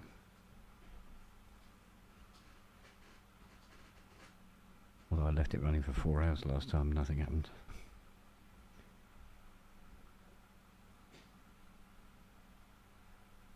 Yeah, I was just thinking that actually. I was hoping to get this cello in and running and then move on to exactly that.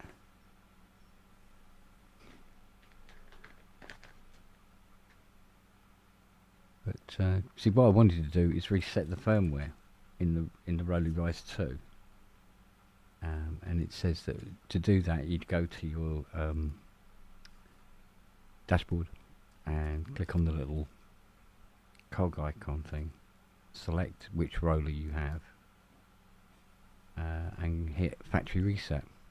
The interesting thing is there isn't anything in the dashboard to do that, and yet that's the instructions on their own fucking site.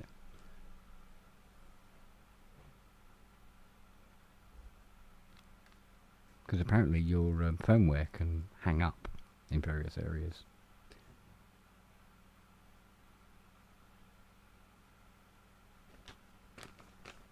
So, we'll see what this cello does. I'll leave it running for a bit longer.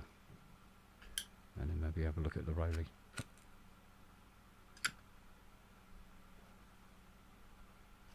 So that's the OS has been reinstalled, Cubase has been reinstalled, a lot of the instruments have been reinstalled.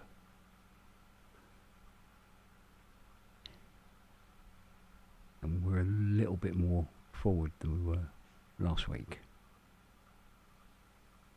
But it's still sitting there trying to communicate with the server.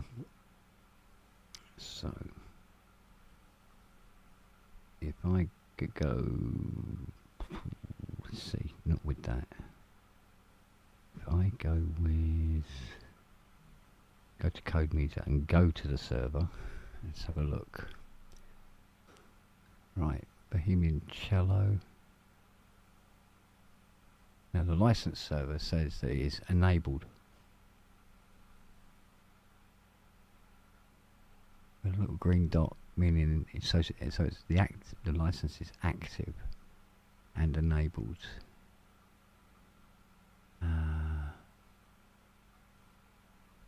And when it's got a time. No, it hasn't. Let's try updating it. 1 sec. Yes, please update. Operation complete. Please wait. Here we go.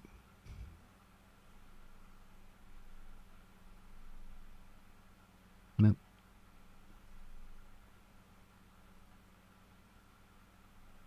Oh, 4, yeah.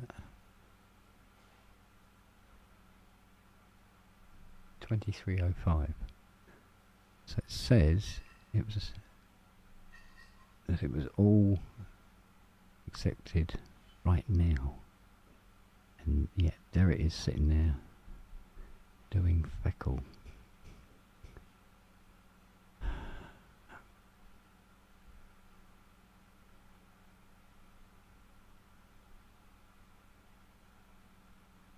It's called cello. No, not considered active at all.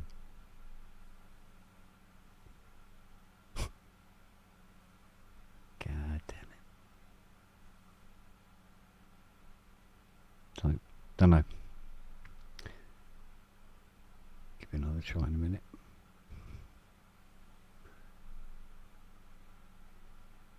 And that server thing run for now.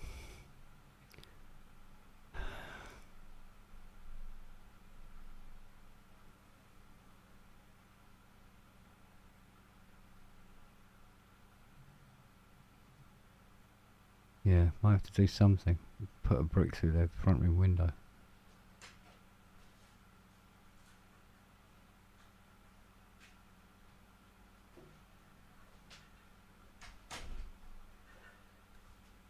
Were you having trouble with, Jason?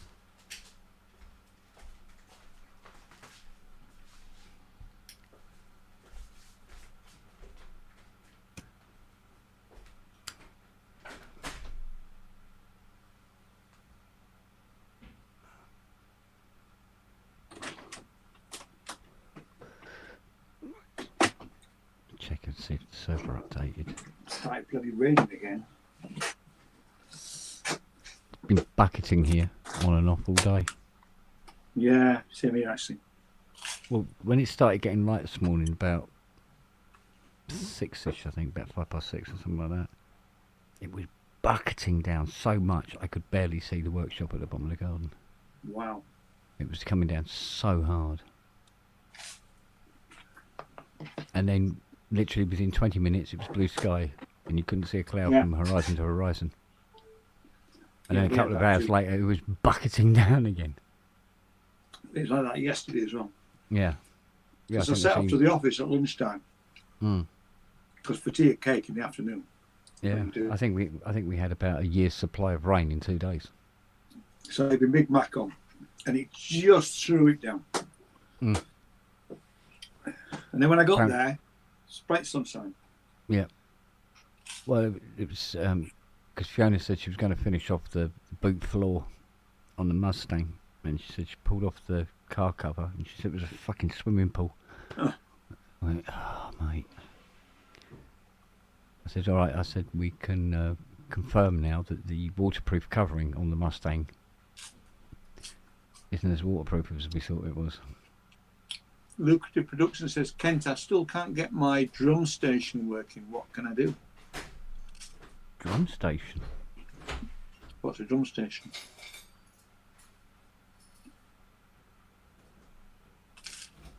Don't know. Give us some details there, buds.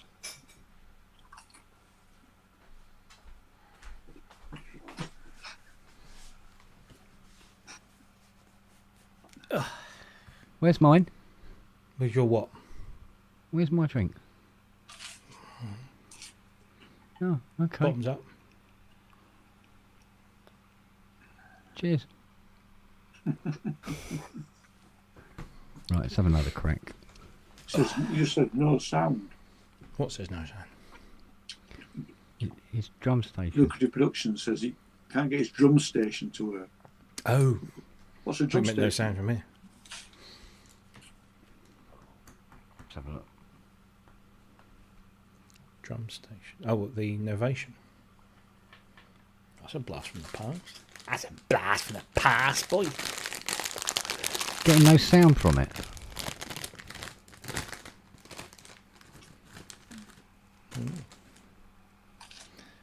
I've noticed. I wonder if that's a battery Watsits, backup issue. there are batches. What are them? These are Watsits, cheesy Watsits. Oh yeah, I like Watsits. Yeah, I love Watsits. Yeah, But they're on my boycott list. why? What has a Watsit ever done to you? He'll be a. It's Walkers, Watsits. I'll tell you exactly what it is. Walkers. Walkers are owned by... Oh, I They can't stamp remember. on kittens. What do they do? Yeah. Do you know what? You're going to end up being this very grey figure standing in the corner, right? With What, just a me? leaf. With just a leaf over your bollocks, going, "I boycotted them all." That is until the tree that Wait, sprouted that have you leaf. heard of? Yeah, but you go. Have you heard about what bit oak tree's been up to? Oh fuck me! There's food. I can't find food. Only food. They've been Food's nowhere. strangling squirrels in their sleep. It's a big long list, it's food. So, Yeah, well, bloody hell. who makes the bread you're eating, Ian? Little local company, actually, in Bruton. Couldn't believe it. Went to court. And it's made half an hour away down the road. So I'm well happy. Yeah, but who made the flour? But Don't they're know. members What of was the Peaky water company Blinders. behind? Say again.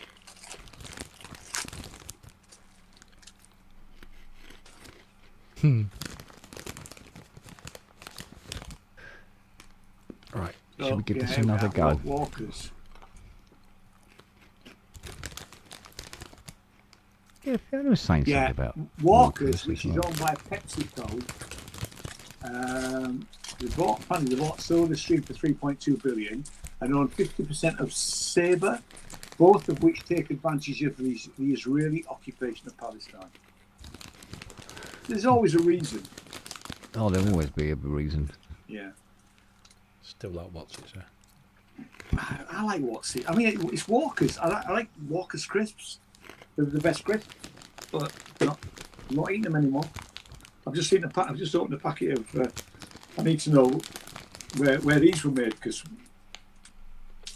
I've already had my last can of Coke, Diet Coke, but I have found there's something called Gaza Cola, right? It's dear. It's twice the price.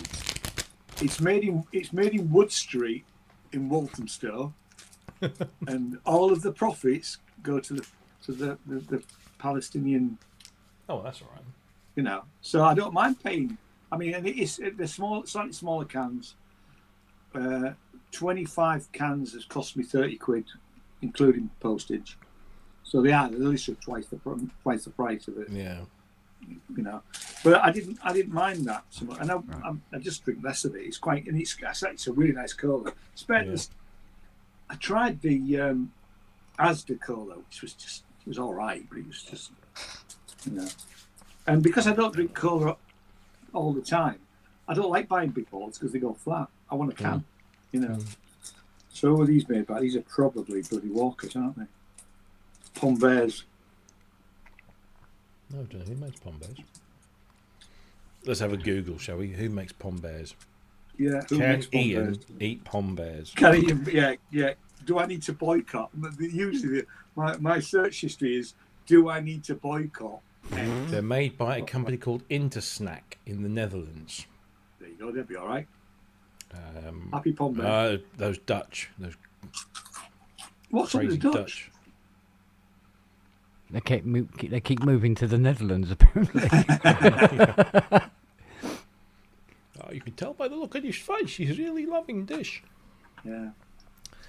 The secret. Oh, hang on a minute. In 2008, the British Consumer Association criticised the smiling bear mascot featured on pom bear packaging for promoting unhealthy snacks to children.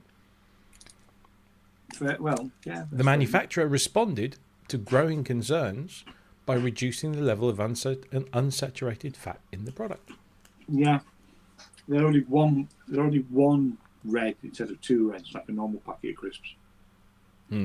So what? A British government body? No, the British Consumers Association, nothing to do with the government. Yeah, Nothing to do with the government. Nothing to do with the government. So who are they then?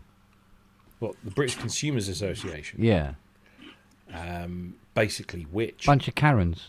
Or Which? what? Which is a registered charity. So a bunch of Karens lost their paddy over the smiling face of a cartoon bear. Well, you could argue that the answer. Start with the important stuff. They are aiming that at children, though. Yeah. You know, but it's less. It's got less fat than a normal packet of crisps. So what drew you to them, Ian? I've always liked them. There you go. Bloody tasty. There you go. They're great, actually. I've been eating them since my kids were small. Yeah, I used to pinch them off my kids. Yeah, they're great. They're really good. Because I They're don't know. They're a corn snack, aren't they? I don't know. They're Ian. They're potato. They're potato Maybe chips. it's me. Maybe it's me. But perhaps I got left behind or something. But I always thought that kids didn't go to work. So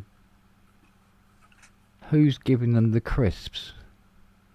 And what the fuck does it have to do with what the smile on the bear? I mean, Parents are buying the crisps for them. Yeah. They're going to eat them, aren't they? Yes, but Yeah. the kids will look at the packaging. Oh, Mum, can I have a pack of those, please? Because Yeah. it's got a smiling bear on it. There are so many things that are aimed at children. 9 times out of 10, it'll be a 12-pack that comes in with the fucking shopping Yeah. and put in their lunchbox to go with their couple of sandwiches.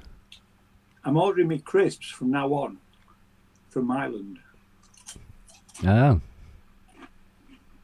Potatoes. Potatoes. No, potatoes. Oh, Potatoes. potatoes. potato. Potatoes. I mean, actually, potatoes crisps are amazing. Mm. They are brilliant. Well, Irish potatoes are brilliant, full stop. Have you never had them? Can't remember. They are really tasty crisps. No, I honestly can't remember. You can occasionally find them around the rest of the UK, but Mm.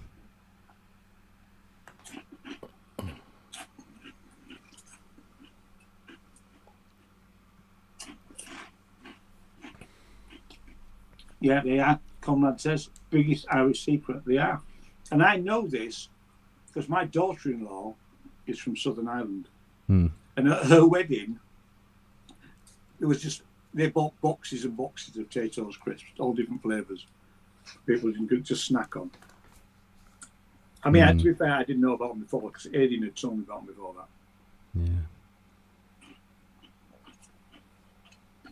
No, I must admit, having a baked potato in Ireland is an experience. Actually, it's interesting, kissing the machine. I bought Seabrook's crisps, and they're a bit tasteless. The beef ones are, anyway. So they were a bit of a failure because I bought them instead of Walker's. I think only Fiona eats crisps anyway. I don't actually eat crisps anymore. Believe it or not. I'm not really into Coke. Come to think of it. I've always liked Heroin, Coke. but I mean, not Coke. my bigger problem is when I go out because I don't drink alcohol very often. I would normally have a Diet Coke, Yeah. But I need to find something else. I've been trying Britvic orange lemonade type things, you know. Mind you, I think what disappointed me more than anything else is getting some of the like the old sweets. Did like a selection packs. They had like, you know, remember the little pink foam prawn things and the banana and all that, and all these different things. Just trying out all these old things from my childhood. Oh my God, what the fuck have they done to them? They're horrible now. Yeah, Wagyu. I mean, I agree with you, Wagyu. I mean, I bought Seabrooks because I thought they were a good alternative to buy locally. Yeah. From the co-op. But no, they were just. I bought a packet of plain ones and a packet of beef, and you know, I'm working my way through them, but they're not great.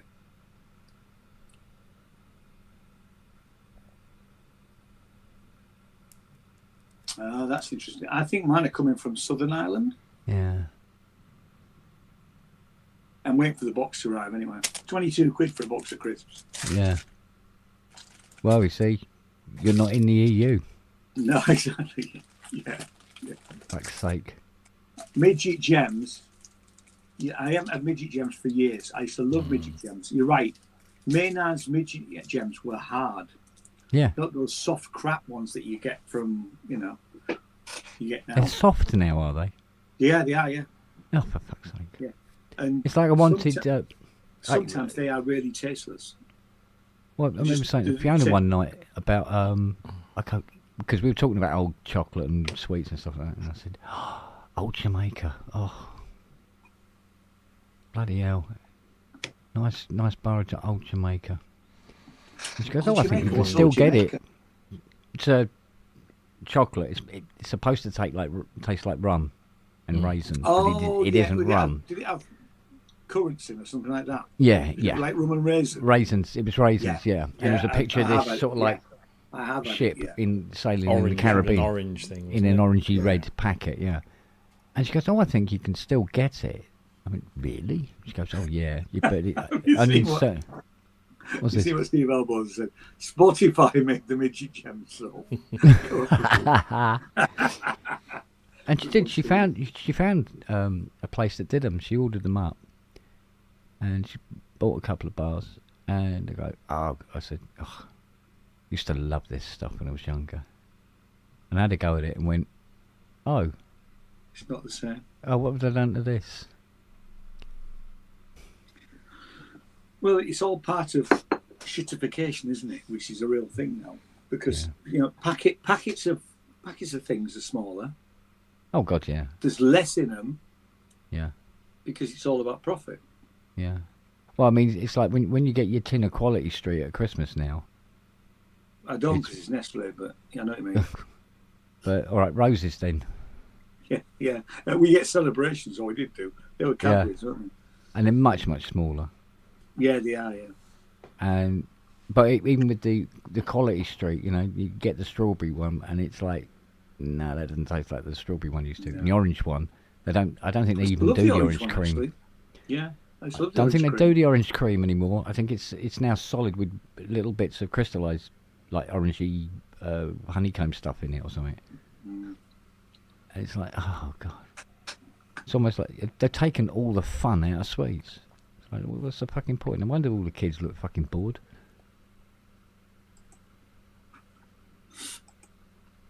Oh, I don't know.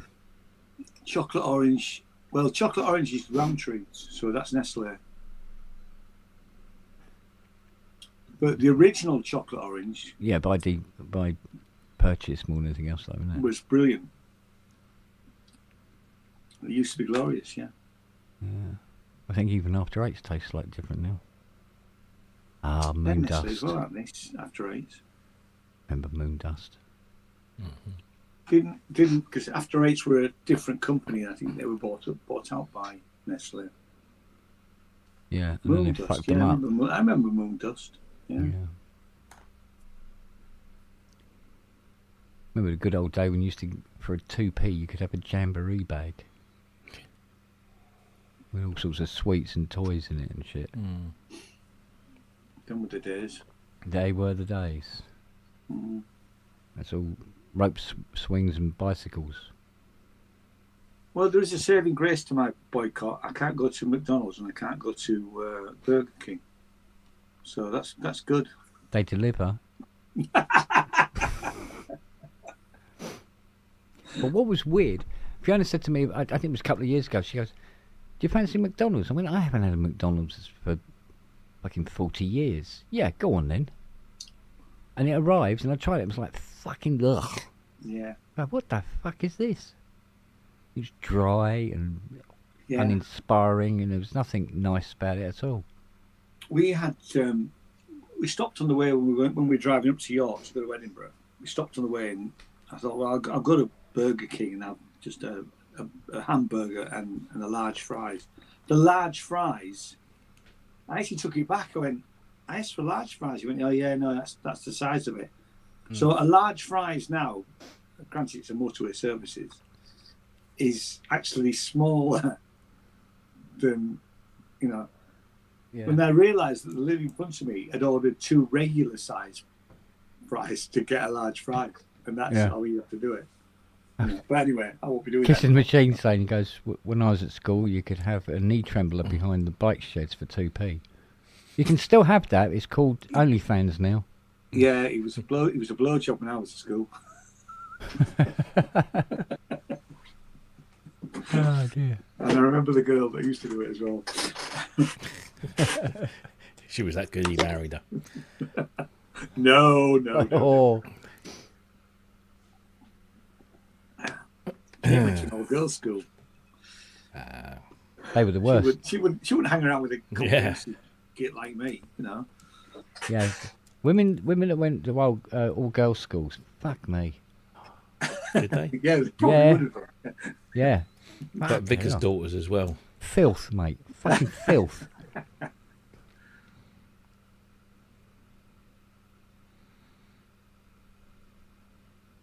Pumpkin spiced iced coffee. Nah, that's not right. That's iced coffee. Are they That's not starting a a thing. pumpkin spice shit? It's not even fucking Halloween. No, Steve, honestly, I'm not out of date with the UK age restriction laws now. Kent uses VPN. No, I don't. But I tell you what, my fucking special notepad list on my iPad's fucking useless now.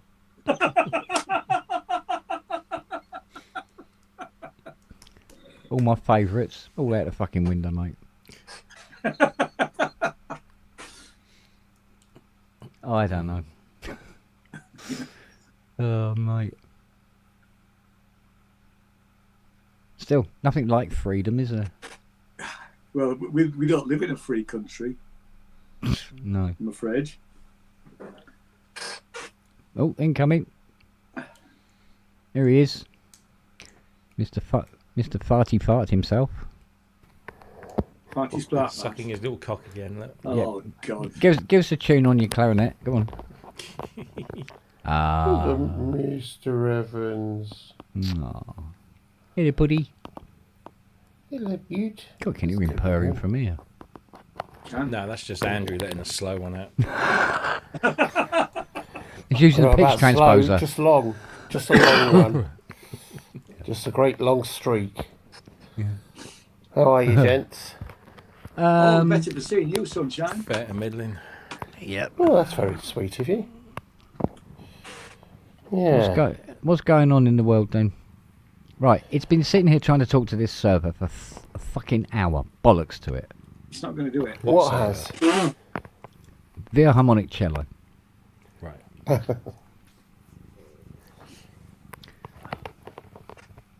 Piece of shit. Right, let's go and have a look at this. Shut up, boy. Goodbye, Ting.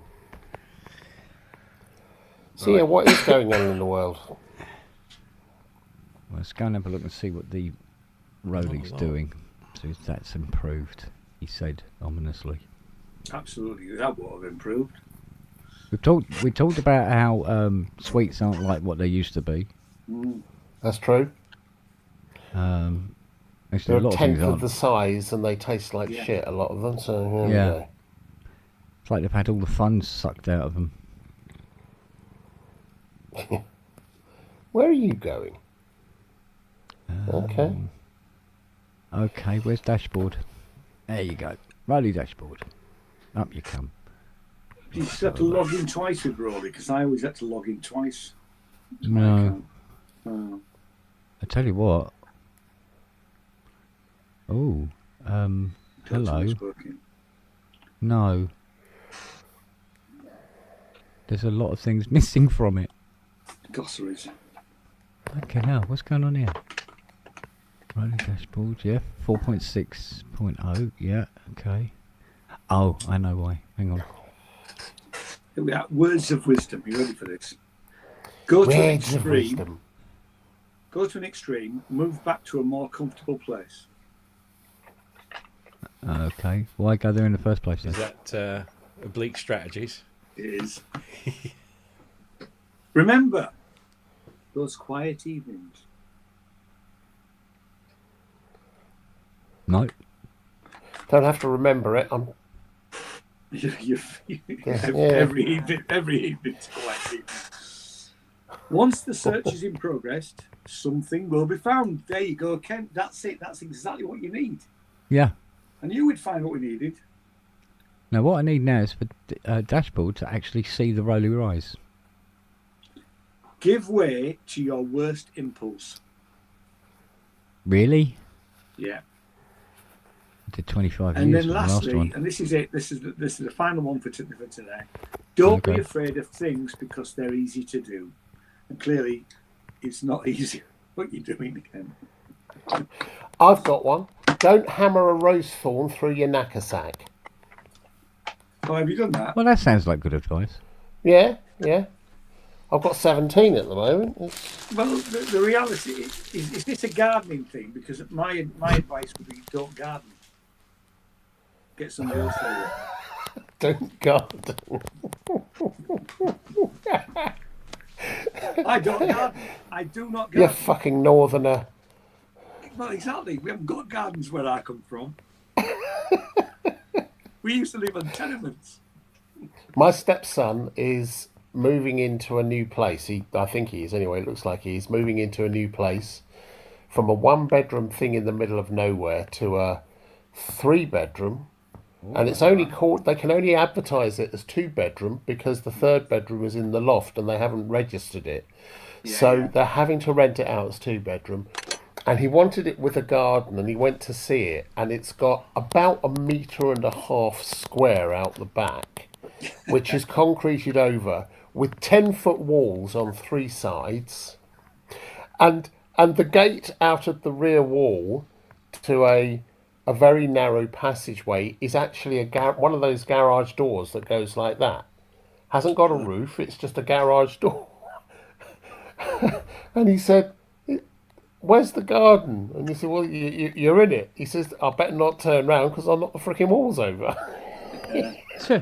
And actually, Wagu's right. You've got to, the houses that I grew up in, you've got to walk through the backyard to get to the toilet. Yeah.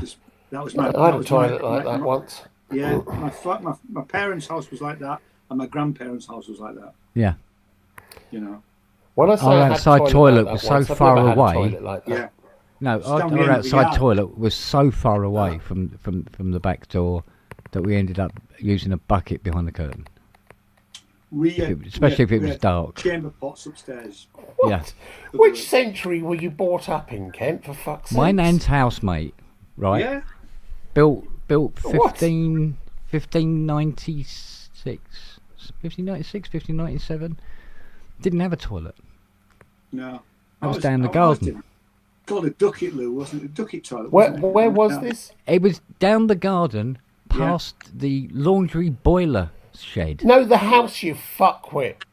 What? Where was the house? No, I didn't hear End you of the say road. that. I didn't hear you say that. I didn't hear you say that. It's now Epsom Playhouse. Wow. Yeah, it's in South Street in Epsom. Was it big? It used to be massive. It was cut up into 4 Yeah. houses. Well, I know. 2 houses and 2 shops. These were just 2 up, 2 downs terraced houses. Yeah. Which are actually, I looked at my grandmother's house. They never owned a house; they rented all their lives. Yeah. But that house is now $250,000, and it's a 2 up, 2 down. It has got an extension at the back, obviously, to put a bathroom in at the back. Right. They do a lot of terraced houses. Yeah, it's here. All right. Let's My whole try- life, I've lived in houses that have proper toilet facilities. Proper. Well, you're toilet rich. facilities. You're rich, you see. I'm not poor fucking northerner. rich, you twat. Yeah, you are. You had a toilet. We were. I'm from It's the like- north.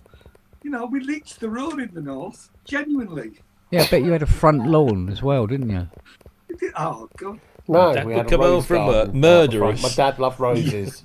All right. Yeah. See, my nan's front garden, because I lived there and well, on and off until I was about 12. And you open nan's front door, and there's the pavement and people walking by, and then Yeah. the road. That's what. That was That's it. what. My grandparents never had a garden. Yeah.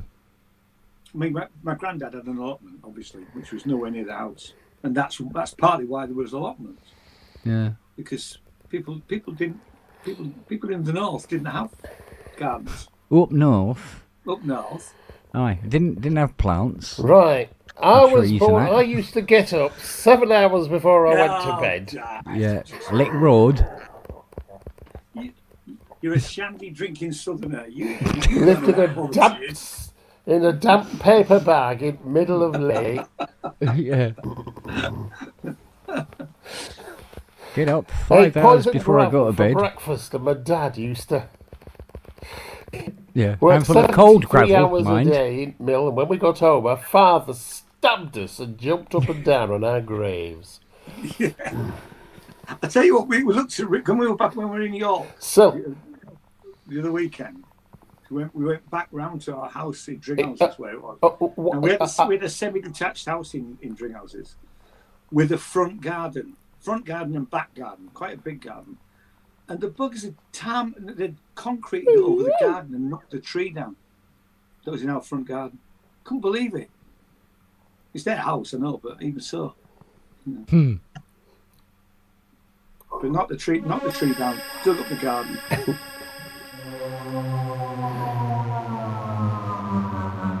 That's working out there, Ken. No, that's not right. Right, where is our glide parameters?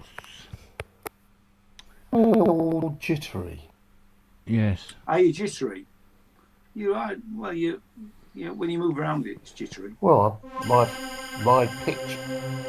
picture is a bit sort of laggy and jittery. Yeah. It's an improvement, mate. No, it only does one. Well, I thought it might be. You little fucker. Right. Glide tracking is.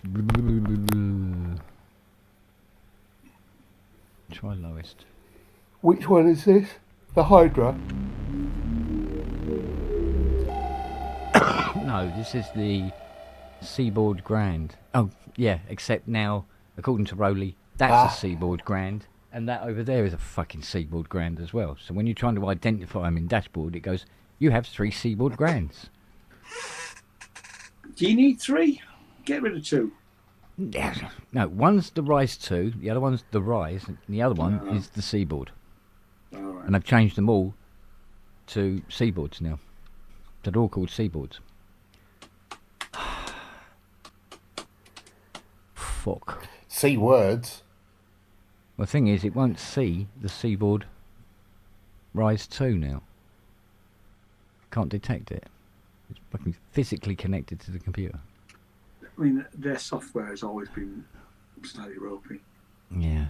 Weirdly, I mean, Dashboard when- works almost faultlessly on the iPad, but not on, it's not better on me, computers. Yeah, it was always thing. like that. I mean, we sell a lot of early stuff, but we had more problems. You know, customers turning around and saying they couldn't get it to talk to something or other. Right, try that then. Let's see if it. See if it will detect. Prometheus is saying, yeah. can't you That's choose kind of one what's yourself? I kept don't me think you can, from can you? getting one, because Yeah. do they work okay with PCs or not? Because I think I got a feeling it was only Mac or iPad. No, they worked fine. I actually had less problems with them using a PC with it than I've Yeah, had that sounds about right. using Mac with it now, even though it's supposed to be written to work with Macs. That was the preferred format. It was, yeah. Odd. Yeah. But it is what it is sometimes, isn't it? So, But they'll go bust again soon, won't they? And then there'll be a buyout. There'll be another buyout. yeah, because even Richard Hilton. Oh, that's better. Right, it's found Rise 2 now. And there's now suddenly, since Friday, a new update.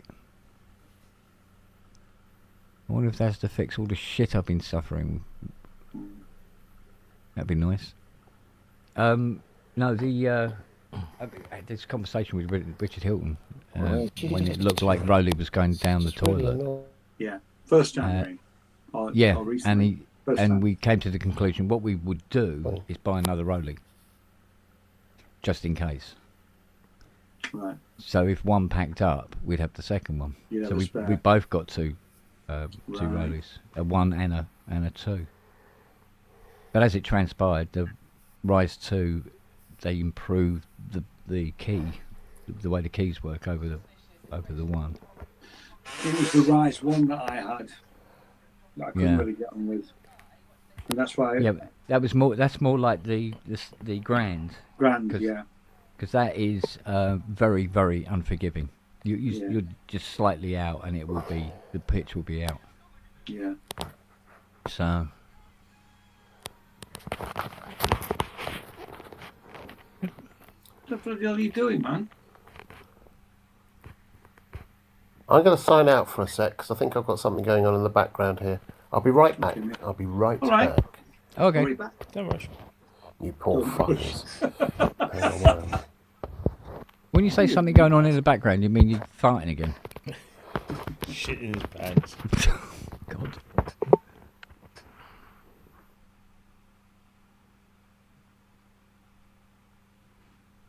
Has he gone? No idea. Officially, I think he's locked up. Yeah, it looks like it. But he might have gone, and it's just stuck there temporarily. That's a hell of a picture, though, isn't it? Yeah, well, they're never flattering. No. There you go. There you go. He's still in the back room, though, isn't he? Yeah, best place for him. There's a euphemism if ever I heard one. Fucking hell. Right.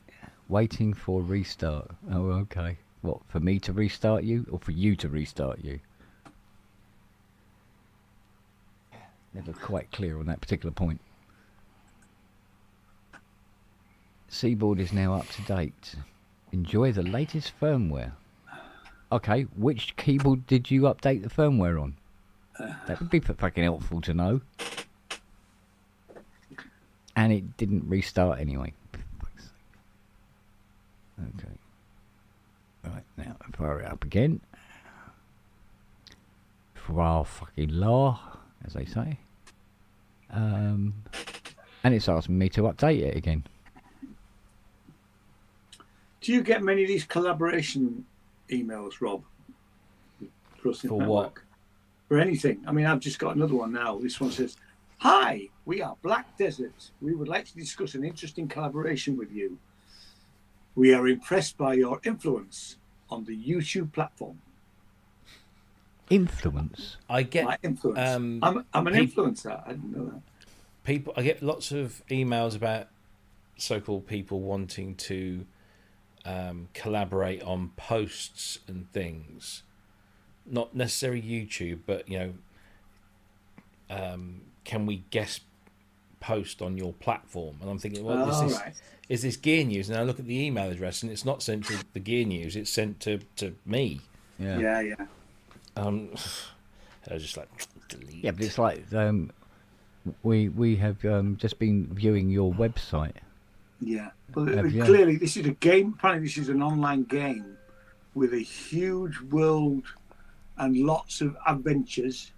We think your audience might be interested in our product. You've obviously never looked at my audience because we are not interested in games. So Well, we are, but not at the same time. No. Yeah. If you are interested in the partnership, let us know. I think we'll go spam. I'm trying to remember, Rob. Did I do Rallycross in Gran Turismo? I don't know. I'm not quite sure they do. What do you mean?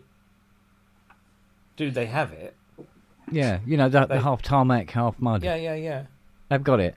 Yeah, they do it on the Catalonia track, I think it is. Do they? Yeah, but they do. Yeah. Hmm. I hate it. I hate that and any of the rally stuff. I just don't enjoy it. It's probably because I'm not very good at it. But I just You don't understeer. enjoy it. Yeah, that and the snow. I just fuck. Just give me a proper racetrack, proper rubber on proper tarmac, and I'm. I know what you mean. I'm actually. Well, I tell you what, Trying Epsom to looks see- like one of the less deprived places in the UK. Oh, shut up, you. Oh, that's good to know.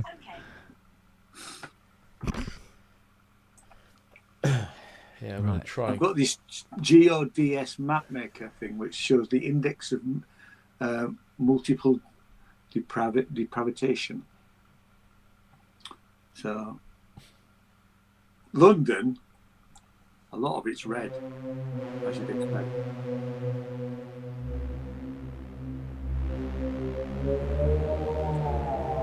Nope, does exactly the same thing it did before. Yay.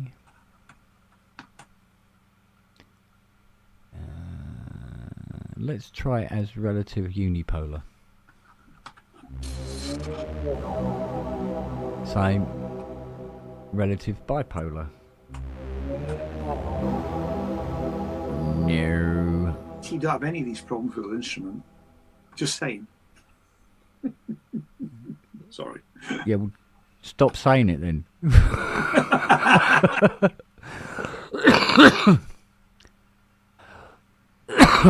Excusez-moi. Try last played.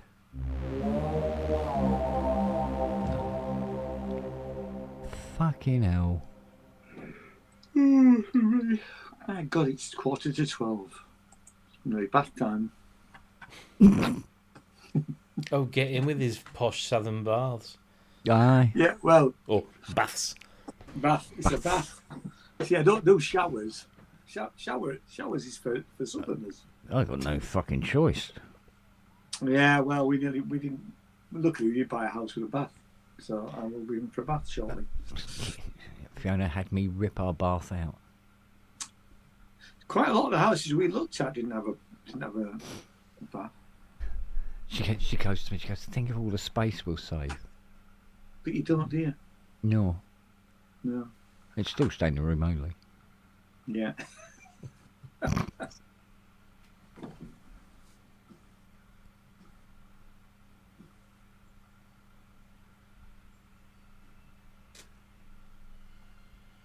Oh, yeah. Did I tell you about the house that we looked at? It had this amazing garden, which Jim would have loved. Yeah. And it had a cabin which would have been the studio out in the garden. Okay. It's quite a big garden. Yeah. It wasn't a particularly big house. It was really, I think, it was 2 bedroomed Right. with garage. The problem was it didn't have any stairs upstairs. It only had a lift. Oh. You could only get one person in the lift at a time, so 2 of us couldn't. We both tried to get in the lift, and he couldn't. It's not like we're not massive people, but it wouldn't take 2 people. I go up in the lift, and then Jane comes up in the lift. We're looking around the house. The estate agent stays downstairs. Jane gets in the lift, goes down, sends the lift back up for me, and the lift won't go down. So It's the second thing that won't go down on the in house. The estate agent saying, have you closed the door properly? I'm going, yes, I'm pushing the button. It won't come down. And I mean, how the hell? I mean, Mate. how can you sell a house? It's crazy, isn't it? Easy fix. There was Easy no fix. other way to get out. No, it's an easy fix. Get a jigsaw, cut a hole in the floor and a fireman's And pole. just- You're yeah. done, mate. Yeah, exactly. Go up in the lift, come down on the pole. Yeah. That would have been fine. Eventually, I managed to get Or a spiral slide. Yeah. I managed to get out. Because he dropped. So I managed to get out of the lift, push the button to come back up again. Lift comes back up, and then he went down. But I'm thinking, That's not good. it wasn't. That kind of put you off the house, I take it. Absolutely, Jim. Yeah. We can't buy this. And I mean, and like I said, the garden was beautiful. It was, and it had, it had a stream running through it. It was really quite. It was beautiful. Do you think it this would be place. possible to put in stairs again? No, it's too small. But it must have had stairs at some point. It surely. must have been at some point. Unless I mean, it was originally 2 maisonettes. It was in a. So it had It was in a small terrace. So there was literally you out the front door, you're straight onto the street. Although it was a quiet street, it was a small street that didn't go anywhere. It was like a cul-de-sac. Yeah. There was a garage, which was obviously on the back, and then it had this really quite big garden at the back, which is lovely. With this, really, I mean, probably the cabin, it was being used as a workshop, but it was about this sort of size, and it would have been perfect. There was power to it and everything. And the price was good. It wasn't in Frome though. It was in Corsham, I think. But we were so we now know that we're in the right town. Right. We don't want to live anywhere else. If we're going to live in the southwest, the only other place I'd go and live is back up north. But that's not going to happen.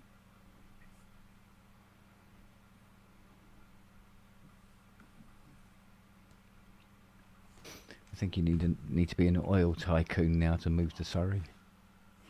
Well, you need to be an old tycoon to move to Frome because the amount of what you get for your money compared to what you get up north. I mean, ideally, what we should have probably done, although it would have cost us more in the long run, was to rent for 6 months, get to know the areas. I mean, Stonebridge is a great area where we are. It's brilliant. Stonebridge.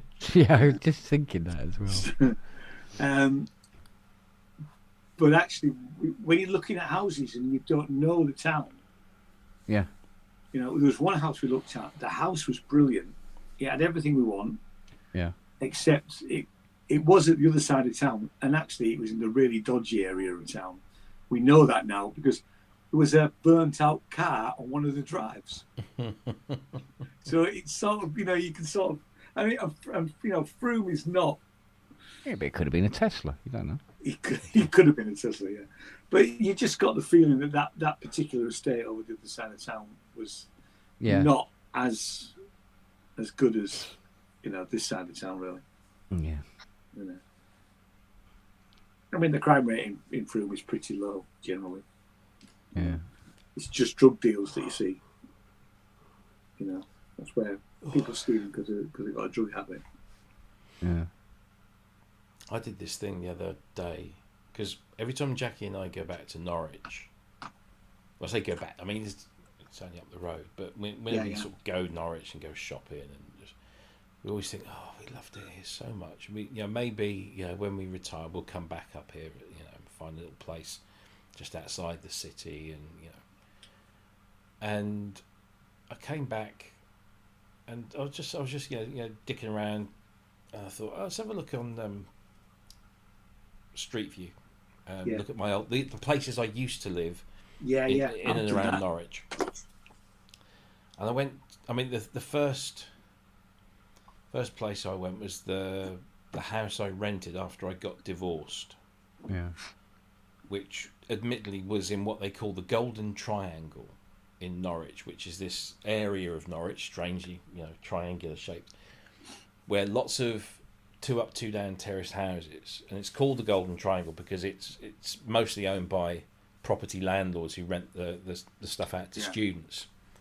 Because it's fairly near. Bristol's got one too. Yeah. The boys lived in the Golden Triangle in Bristol.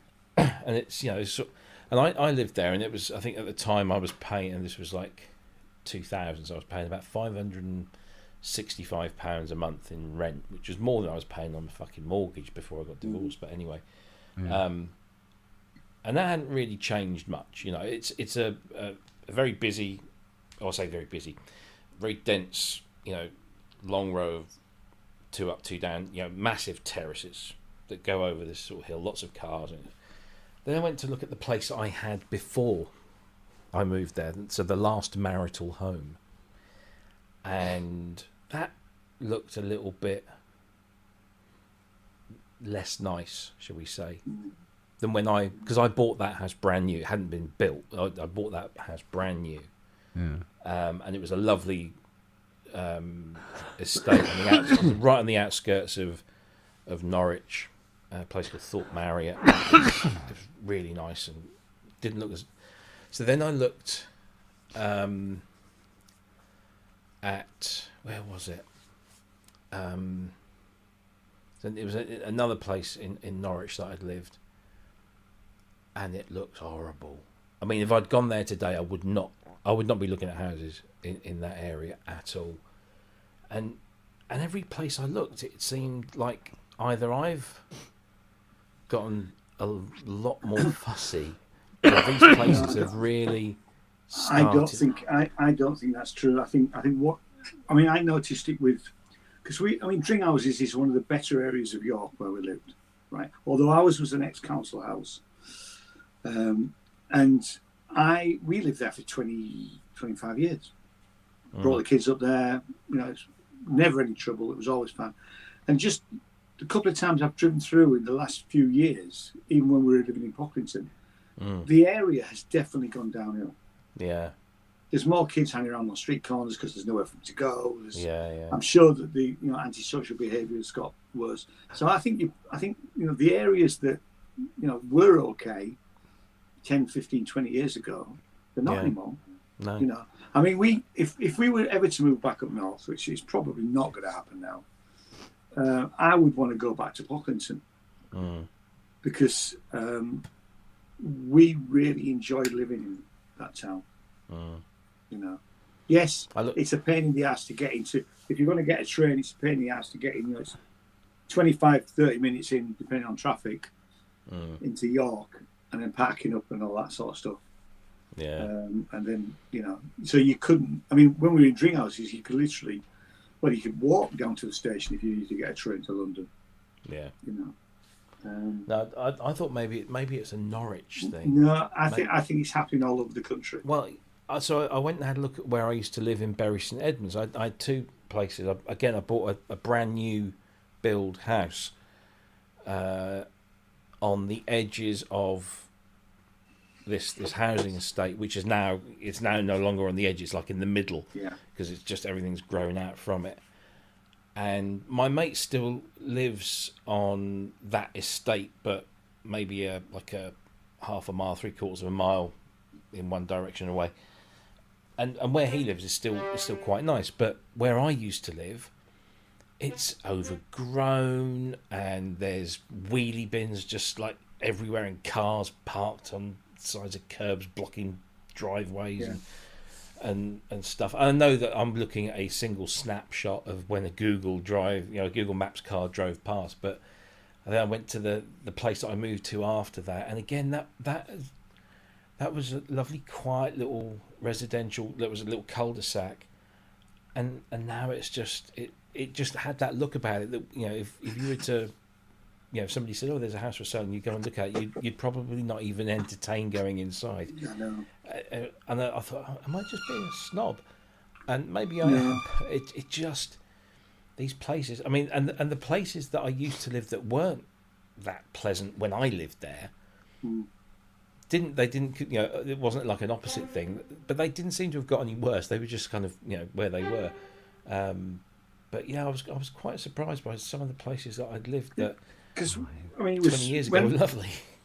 Yeah, well, like I said, the house that we lived in Dringhouses, it was in a small cul-de-sac of 12 houses, and the kids grew up there. They were able to play out in the street there, and we had quite a long drive. So, and there was a garage at the end of it, and you could get 4 cars on that drive, maybe 5 at a push, right? and we couldn't understand why they dug up the garden and knocked down the tree to make more standing concrete. Yeah, hard standing. Yeah. I mean, what? You know, if anything, they devalued the house. Yeah. Because it was really nice. I mean, when we sold that house, we hadn't finished decorating, although we'd done quite a lot of work to it. I had a study up in the attic and stuff like that. I mean, first person that came around bought it. Yeah. You know. I remember when I sold my last house, as in the last house I could sell, which was the marital home from my first marriage, and the family that bought it, the wife was a real. She kept hassling us. She kept ringing us. Have you dropped the keys off? You're supposed to drop the keys off. But, yeah, and I was like, I'm on my own. You know, my wife's taken all her stuff and fucked off. I've got a 7.5 ton truck that I'm filling up on my own. I will be out when I said I'll be out, and no, not a fucking minute sooner.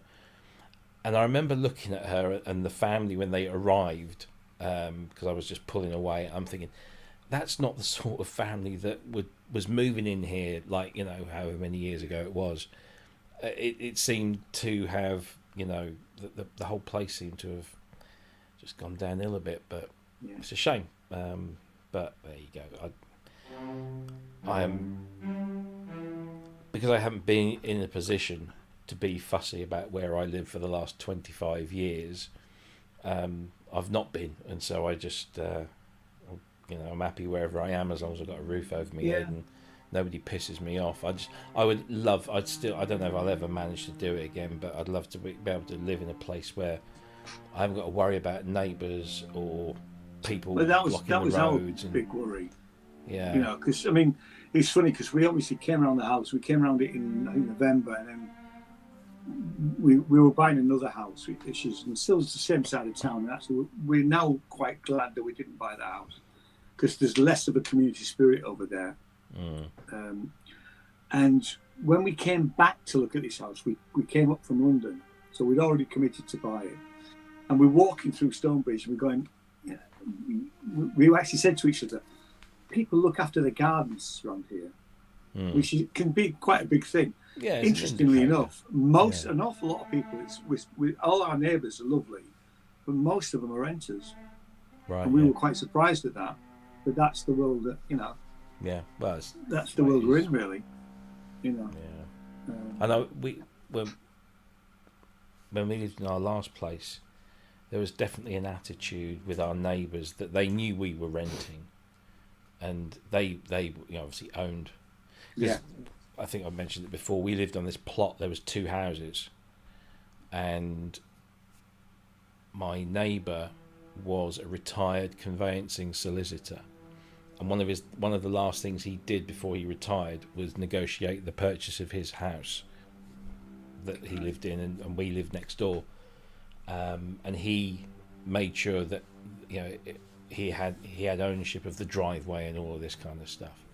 And for the first couple of years, there was this, actually probably more than a couple of years, there was this kind of attitude that, you know, they were very pleasant to us face to face. Yeah. But the level of kind of disrespect, I suppose, when it came to the observance of the rules. So, you know, our letting agent was very clear when they pointed out, they said, this is a shared driveway, but the ownership is with your neighbour.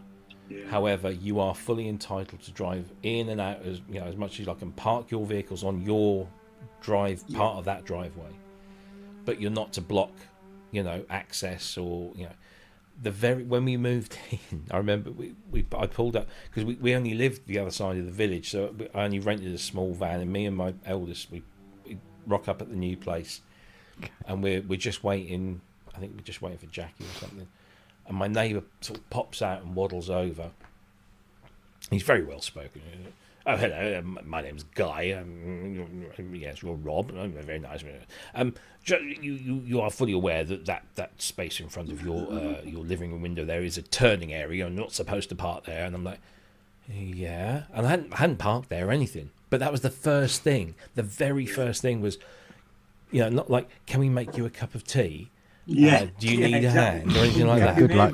Yeah. it was, you're fully aware that that's a turning space and you're not supposed to park there. Within a couple of weeks, he'd left his car there for at least 6 hours during the day, which then made it difficult for me to get out. So he was making it very clear that he owned this and he could do what he wanted, but we had to stay in our lane, so to speak. Yeah. And that sort of thing carried on for a few years, especially when his kids, well, he and his wife, so his wife was his second wife, and she was his secretary. So they had a thing at work, and he'd left his first wife for her. So she was not a huge amount younger, but she was a little bit younger. But they both had kids from their previous marriages, and they would all like rock up for a Sunday afternoon lunch and park all behind our car, so we couldn't get our cars out. And that after 2 or 3 years, I think they finally seemed to accept that they were living next door to tenants, but they were actually not bad. And they started the attitude started to soften up, and then we got invited around for little soirees, when they had a lot of work done on their downstairs, because he was getting less and less mobile. So they decided to convert the carport to a garage, the garage to a wet shower room, that kind of thing, and extend the kitchen a little bit and make sure that there was like they called it the snug, but that was able to be converted into a bedroom at the when he was unable to climb the stairs. Yeah. So they had all this work done. Of course, we had lots of workmen in the driveway, and they were mostly okay. There was 1 or 2 little incidents. So they invited us round for snacks and champagne on the terrace sort of thing. And, me and Jackie were there feeling a bit awkward because the people, I mean, they were a bit older than us, I'd say a fair bit older. They could have been our parents, I think. Certainly he could. And they invited lots of their old friends around, including the previous occupants of the house that we lived in. Oh, wow. And they said, how are you finding it? They always loved it there. I said, yeah, it's okay. But there was we've had an issue with the we had this thing with there was a pond, and there was an electric pump in the pond, and somebody had wired it in to the mains in the conservatory that was on the back badly, to the point where if you turned it on, it shorted the entire house. So I said, oh yeah, we've had a spot of bother with the pond and the pump and that, and we want to oh yes, I remember installing that. And I'm like, oh fuck's sake. Yeah, I'm not going to say, well, you can't fucking install, and because it turns out that the conservatory had been built over a drain access, which is illegal. Oh wow, yeah, exactly. Yeah, not supposed to do that. All these different things, but it was funny. We were sort of stood there, and we're just tenants, and there's all these people that clearly, property is their thing. We didn't know our neighbours were actually tenants until when Jane wanted to put a pagoda, which is obviously higher than the fence at the back. Yeah. And she just popped round to both Fernando next door and Emily and Mike and said, I hope you don't mind, but we're having this thing. It's just going to be a book. They went, well, we're renters. They both went, oh, we're renters. Don't care. You can do what you like. Really. I went, oh, okay. Yeah. No, I've had that before where people come round and say, oh, do you mind? I was like, do what you like. If you want me to let the landlord know, I will. But as long as it doesn't interfere with I mean, actually, Emily, bless her, came round because Jane was worried about the garden being. We were away for 3 weeks. There was going to be just nothing was going to get watered because it didn't rain. Yeah. In August, but Emily, bless her, came round and watered for Jane. Yeah. For the first week before they went on holiday. I'm not a big fan of neighbours, not the TV. I don't want to be in other people's pockets. We've never done that, really. No. I mean, when we moved in, we had nothing. Fernando next door, I said, "Have you got a drill I could borrow? Because I want to put this thing on." He went, "Oh yeah."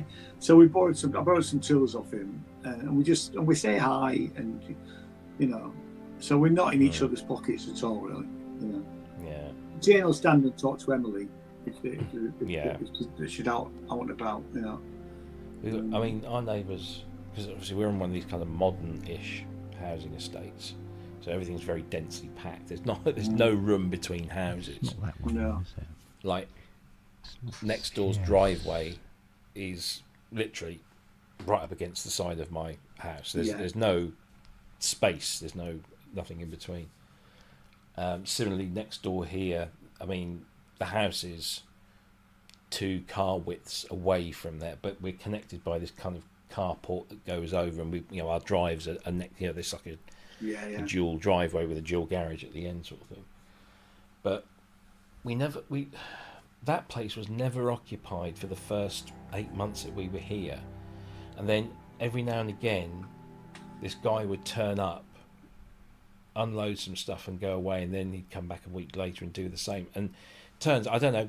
I still, because we don't really speak to them that much, but he now lives there and he's got his girlfriend there, but he's also got what we think is his daughter and her boyfriend. It's literally a tiny little 2-bed. Wow. Like the upstairs isn't even a proper upstairs; it's almost like a chalet kind of thing. Yeah. How they, the 4 of them go in there, but he's been doing loads of work out the back in the garden. He's turned it from an absolute tip into a really nice. He's done a lot of work. It's very nice, but every now and again he'll be out there having a cigarette in the driveway or something, and I'll say hello and we'll have a little chat. We talked about the cars the other day because we were comparing notes on cars and stuff, and the wife girlfriend, I don't know what she is, she looks very Greek. She's got the very Greek Mediterranean look about her, and she's always like really bubbly and really chatty, but always very busy. So she doesn't hang around too much, but she's always stops and says hi and how are you, sort of thing. And that's about the extent of it. These ones the other side there. He works for a company where he's clearly on call. He's got a big black van. Yeah. I don't know what it is that he does. We barely see his wife, although she is there. But they've got this driveway that goes down the side of the house to their garage. They can just about fit both their car, which is his big Lexus SUV thing, and his van, but about 1.5 foot sticks out into the road. So it's a bit of a pain, but you just get on with it around here because that's what it's like. And we never really see them. They're very they're quiet. They're not noisy at all. Although since he's got his new car, he likes to wash it like every other fucking day. And what he'll do is he puts the music on in the car. Oh yeah. And all you hear is. Yeah. And he's about our age. I mean, he's listening to all sorts of stuff, but it's mainly bumtish stuff. And it's really annoying because it's just outside the front door, and it just reverberates into here. And it's fucking sharp. But they occasionally have family, and they've obviously got quite a large family, and they're all driving SUVs, and they're parking every fucking where, which is really annoying. But again, there's not a lot of room for that around here. But I had a package delivered. It was about a year or so ago. Just before it might have been before Christmas. Anyway, it was addressed to Barry Johnson, and it was addressed to them. And was it Amazon? I think Amazon just said, "Well, could you take it for us?" I said, "Yeah, sure." So there was a knock at the door a few hours later, and this little guy I've never seen. It wasn't the guy that that lives, well, that I know lives there. He looked like Kid Creole. He had this kind of very thin little moustache. He's of I think Caribbean descent. Slick, very slicked, flat sort of hair, but clearly in his early 60s or something. And he said, "Oh, have you got a package for us?" I said, "Yes, absolutely." So, by the way, I'm Rob, and I went to shake his hand, and I don't think he was expecting. It was all very limp and all. I said, "Oh, I'm Rob," and he said, "Oh, I'm Barry. Nice to meet you, Barry, and have a good Christmas and all this." And he said, "Okay." He sort of backed away and just like he didn't, I was just trying to be friendly. And I don't know about you, but I do like the fact that the internet allows you to look people up. So I typed in his name to Google, and then I put like the address and the town in. Found him just like that, and he presents a really long calypso internet radio show on an internet station that's based out in Antigua or St. Kitts or whatever, somewhere like that. Because I looked at him, I found him straight. He got a little Twitter channel and stuff. I'm thinking, does he do it from there? Because where does he do it from? I'm trying to figure out where does he do it from. This is weird. But I've never seen him again. So I don't know whether they're related or whatever. I know that my neighbour has he obviously has his own little home office, and he's got when you go on the Zoopla and you can find properties and see pictures before when they were sold before. So he's got a little office in the shed down the bottom of the garden. But we've never really sort of had any reason to sort of mingle and interact. And then Jackie went over there the other week before we had the the catio put up, because we needed to drill some holes in their garage wall, which backed onto our garden. So Jackie went and just said, "Oh, would you mind if we?" And oh no, you're fine, absolutely fine. Have you got cats? And she, because the women start talking about cats, and we've seen a 3-legged cat in the back garden on the security footage overnight, and we never knew where it came from. But it was this 3-legged cat that would just hop along through the garden and then disappear through the fence and stuff. Turns out it's their cat, and when they moved here, they were exactly the same as us. They didn't want to let it out because of the bloody Great Road at the back. But apparently they couldn't keep it in, and it went out, and not long after, lost its leg. But it still goes out now.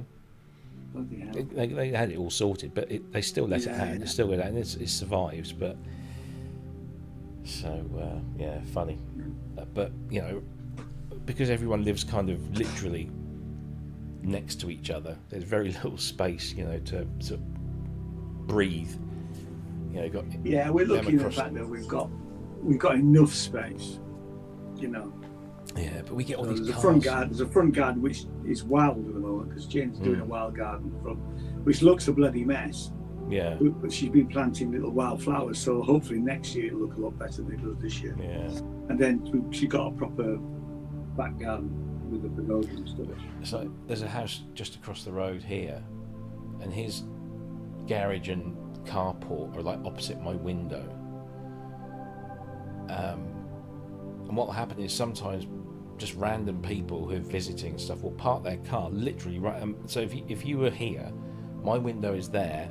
There's that much space between my window and the edge of the road, and they'll park their car there or their van there or something, and sometimes they'll leave their engine running, and it's just like, fuck off, I'm trying to record or do something.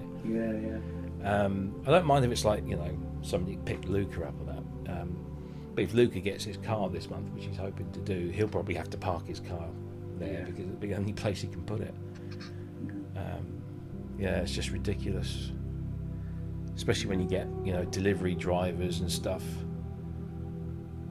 What was it somebody sent up here the other day? Stupidly massive lorry delivering something. Which one of these is it then? And That one's... it's like whenever I've had anything delivered here, they always ask you, are there any access problems and things? And I say, we live on one of those modern housing estates where people park everywhere, so send the smallest vehicle possible. Some people just don't care, but because our garage is not actually connected to the property. Right.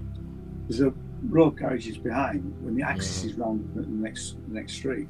Yeah. Ours is the one that, because we're on the corner, ours is the one where there's no power to it and it's in the middle of the block. Everybody else has got a door to the garage and they're all powered.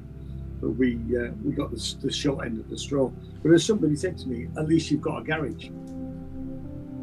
Yes, there's no power in it, but I can't actually do any work in there or anything. But at least I have got a garage. There's lots of houses just don't have garages. I'm going to go for my bath, I think. 20 past 12.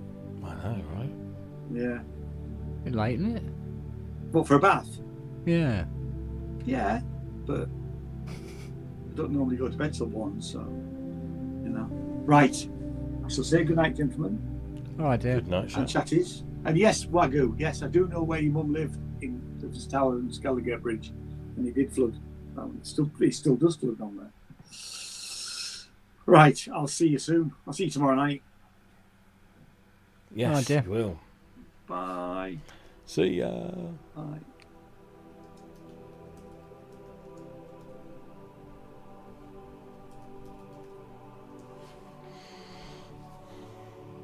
Let's get in there.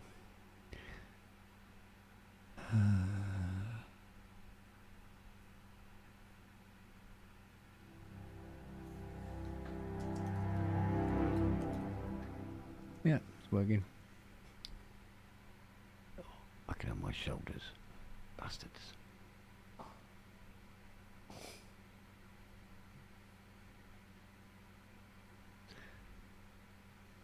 Here you go. This is Barry Johnson. Oh, yeah. Hang on, find it here. He's not dead. Well, he was still alive a month ago.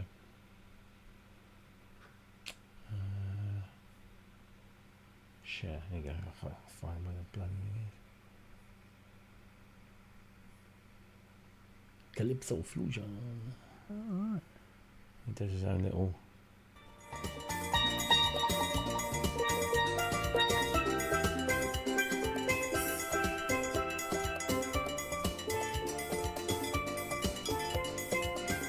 He's drinking his wine.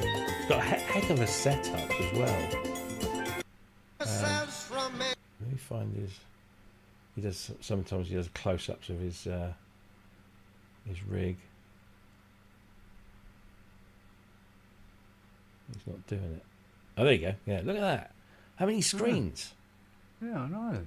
He's got a big old wide thing there. Then he's got this thing on there. I think there's one above. There's a laptop there. There's 3 screens over there. Yeah. And I'm not sure if that's happening next door or not. Because I never see him. Good Lord. I know. What's he running? Is it? Oh, it's Denon. He's got some Denon. Yeah. So. Got one of those fancy PC laptops with the illuminated keys. Yes. He's got microphones. He's got cameras all over the place. I mean, you know, he does these multiple. He's got one in front of him, one to his left, one to his right. Yeah. Just like to make sure the viewers see him and everything. Yes. Bless him. Yeah. Good on him. When was his last? This is it. His rig works. Yeah.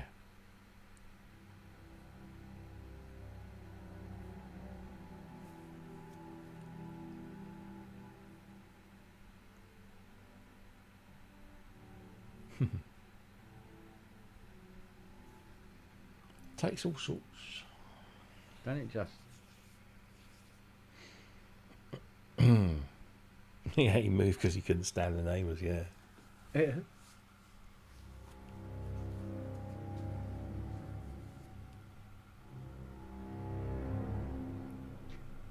Right. He assaulted? Yeah, no, there's still half of it still ain't working. Mm.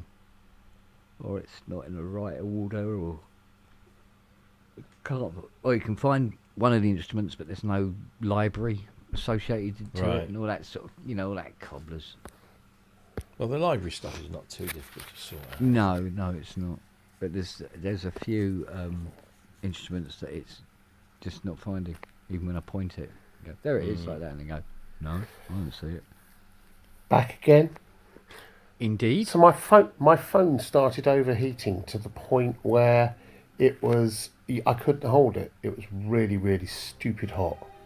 And I had the battery replaced last weekend and a new screen put on it, and they fucked something up. So it's just overheating, so I may disappear again now. So I've just had to order a new phone, which is really pissing me off because I didn't want to get a new one. I wanted to hold on to this forever. But there you go. Not the way it happens these days, is it? No. Well, it's my first new phone for 5 years, so... Yeah, just couldn't see the point in getting a new one, but now I've got to. So there we go. Which is nice. I need another drink. Oh, get a nightcap before I go to bed. It'll put it tight.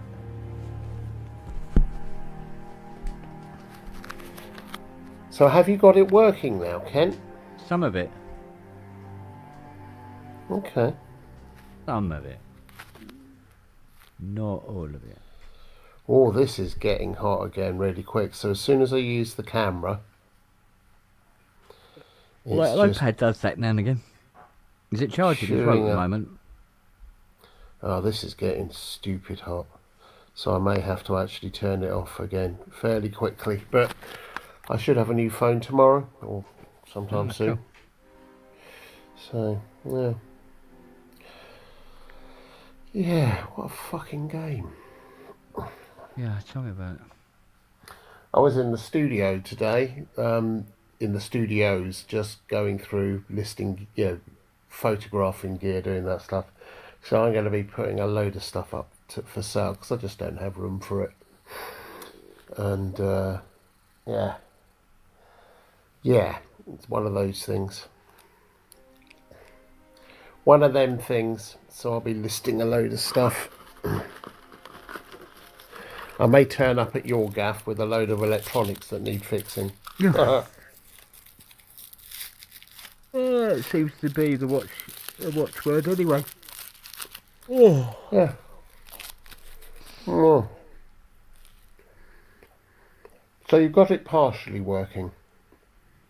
Yes, I got some of it. I've still got some of the persistent problems still existing that it never used to have. Which is the annoying Such part. as? The scale resolution on the rollies is wrong. That's still wrong. That's still wrong. That's nuts. Yeah. So the rolly software's been removed and replaced. Cubase has been removed and replaced. The OS has been removed and replaced. Blah blah blah blah blah blah blah blah. But still, it continues. So having replaced everything, you still have the same problems. Yeah, but never had it before. That's really I fucking even odd. went back to Cubase 13. Same thing. Did you go back to an earlier version of Mac OS?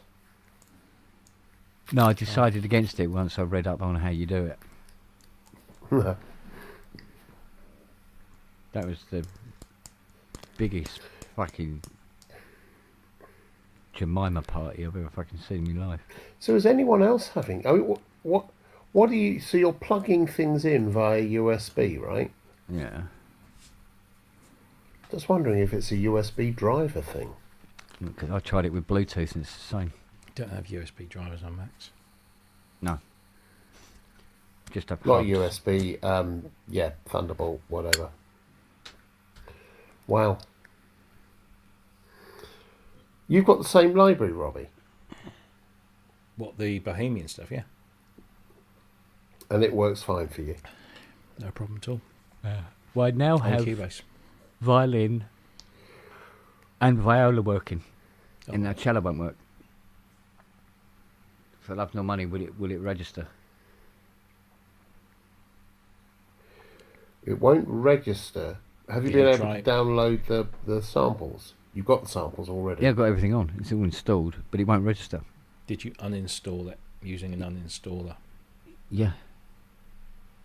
And it has not changed. As it in my the own. cello, not. Yeah, the cello. Yeah, because I uninstalled it with this CCleaner and then re-downloaded it. Because even though it's very big, thank God this community fibre thing is pretty fucking rapid, especially at night. And I got it all down in 6 minutes. And but it won't register. But So the that web could be server a says it's active and registered. on Code Meter. And Code Meter, yeah. Yeah. That's really odd. I had this Although thing with it's a few- registered the violin tonight for the first time ever. That went through. Well, and that's went, yeah, progress. okay. That is so that was progress. And I thought, with a bit of luck, I'd get cello as well, but no, it was asking too much. I had this thing recently with some stuff on native access. It was native instruments stuff. There's about 3 or 4 items that whenever I opened up native access, it said that they weren't installed. So I click on the install button, and it would download them, and then it would come up with an error message saying you need to give native access permission to have full disk access on the Mac. So it tells you what steps you need to go through. But you just go into Security system settings. preferences, Yeah. and there it is. It's in the list. Full disk access is on. Yep. For all the things they should say. So tried it again, wouldn't do it. So it then says contact support. I think, I've got to fucking contact Native Instruments support. So I went to the support page yesterday because I was just a bit bored, and it comes up with a AI chatbot thing. Yeah. What do you need help with?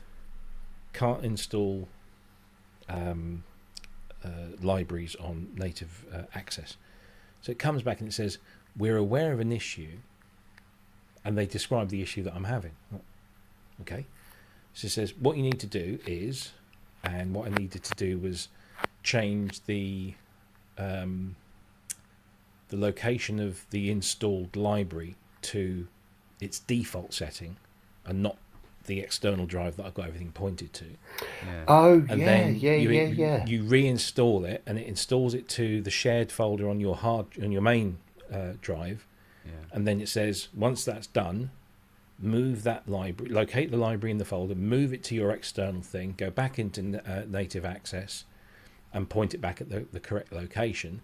And then you do the repair thing. So you press because obviously when you fire up native access, it's not finding it in the original location, it's finding it. So you just say, point it at that one, and you do it for those 3 or 4 libraries. Perfect. Yeah.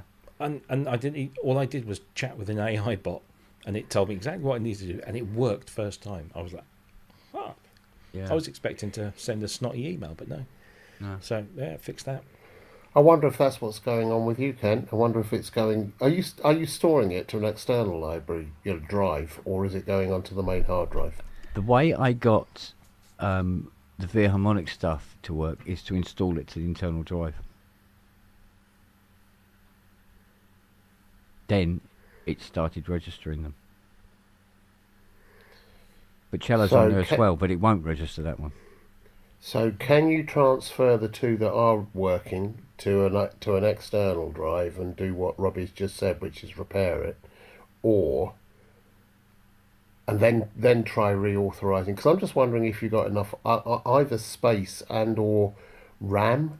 Have you got any different RAM from Robbie, or is it? Don't think so.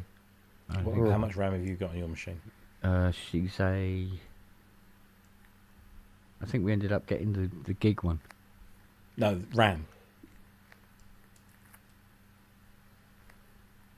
Memory. Yeah. One gig of gig. memory. No. No, what was it? Oh, fucking hell, it's one of them. It would be, for a Mac Studio, I'd probably start at either 16 or 32. Well, it was whatever the max was. I suppose it must be 64 or something. Yeah, 64 on an M1. What is it? What processor is it? M1 Max or M1? Click on the little Apple icon, top left-hand corner, and then choose. Oh, are you on an M1, Ken? And about this. Yeah. Mac. That makes no difference. About this Mac. Yeah, about this Mac. What was it say? Chip? You say Apple M1 something. Apple M1 Max. Right. Memory? 64 gig. Right. Yeah. And hard drive? You've got a 1 terabyte SSD, haven't you? Or did you go for the 512? It's got 1 terabyte SD. Right. Oh, there's more info. Okay, cool. Yeah, click on more info and then it'll tell you. Yeah. You look down where it says storage, it will say how much you've used available of what size internal drive. It says 478 gig available. Of A 1 terabyte. terabyte 1 drive. terabyte. Yeah. So you got So plenty all of of space that's on. good. Yeah. But like I said, I put it on to the main the Mac HD, and then it registered those two, but not the third one. And did you load it onto what they wanted as the default folder? They wanted So Mac. it's all They wanted the Mac HD as the default anyway. Well, HD, Pulse yeah, but did Downloader. it- Pulse Downloader gives you an option of where you download and then where you install. Yeah. So you can pick and choose. Yeah, because I originally had it on the external, Mm. but it used to work on the external as well. So I don't know. So what- Weird. what Pulse. But like I said, you know, when I go to the Code Meter web server, it lists the cello as active and licensed. I've got to go because this phone's just starting to be really, really stupid hot again. Go and get a bag of So- frozen peas out of the freezer. Well, I think I'll just switch the fucker off and call it a night and wait for my new phone to turn up instead. Mm. Jesus. Right. Okay. See you tomorrow. Yeah, there's enough. There's a decent amount to talk about tomorrow. Yeah, we got Scotty Boy joining us as well. Mm. Good old Scotty. I like Scotty. Lovely man. Okay. Righty ho. Sorry about sending that message, by the way. That's all right. I read the first sentence and thought, yeah, this wasn't meant for us. No, it's not meant for you. No. No. No. Righty ho. I'll Cool. see you tomorrow See on you the tomorrow, main yeah. system. See you later. Take care, guys. All Bye. right, 0. Bye. Bye. Once I can find out to get out of this fucker. Oh, there we go.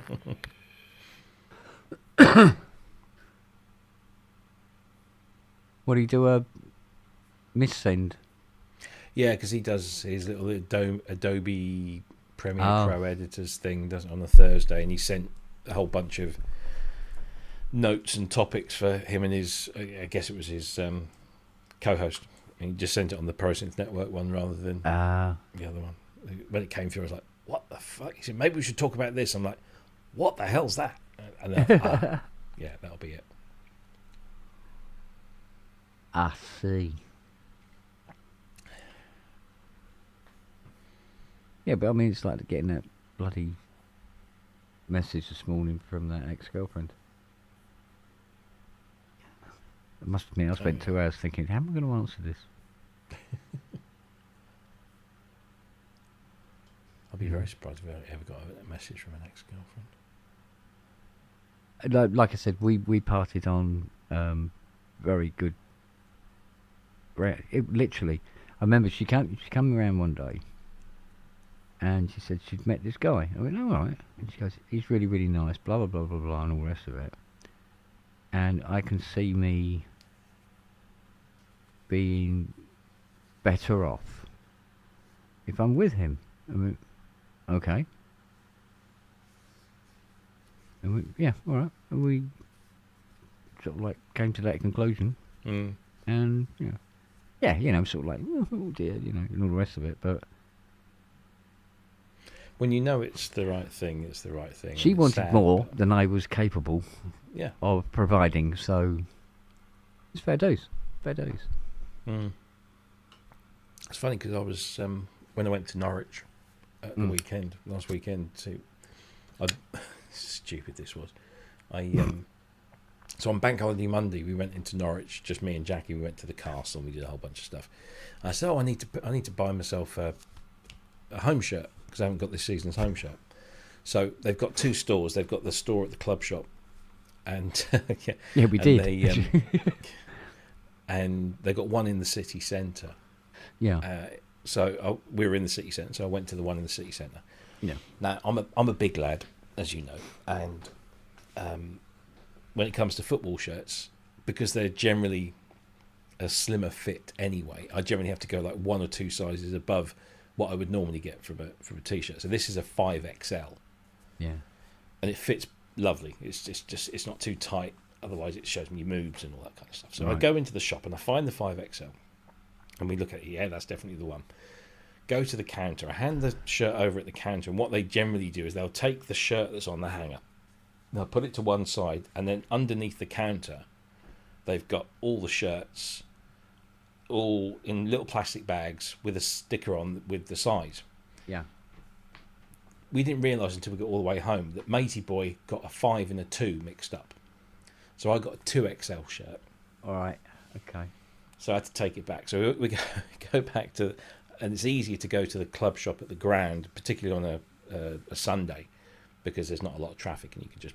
So we parked up. Did in you try it Morrison's. on? No, I didn't. Oh, okay. No, you no, probably that would have ended up silly. looking like a badly parked camper van. Yes, it would have been rather silly. Yeah.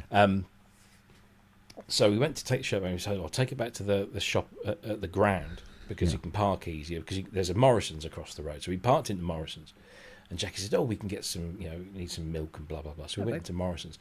And as we're walking down past the checkouts, I look over and I see the cafe, and all of a sudden, I realised I hadn't actually been in that shop since the last time, which was with my first wife. Right. And we used to meet in the Morrison's cafe after work. Right.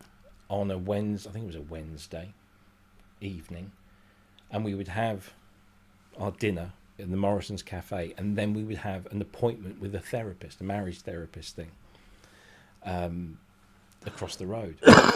Yeah. And so I turned around to Jackie and I said, I've not been in here since the last time that me and my ex-wife came in here, and we sat down at the table and we both looked at each other and said, this ain't working, is it? This is not going to change a thing. And we made it, and it was all very, very amicable.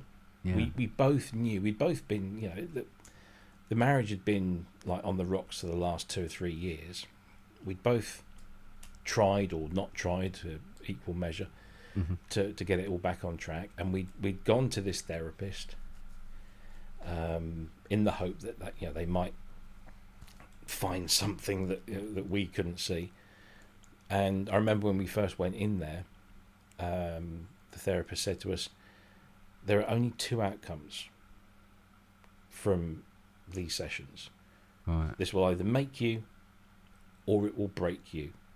There is no in between. We've never had anybody sort of go, oh well, we'll just carry on, sort of thing.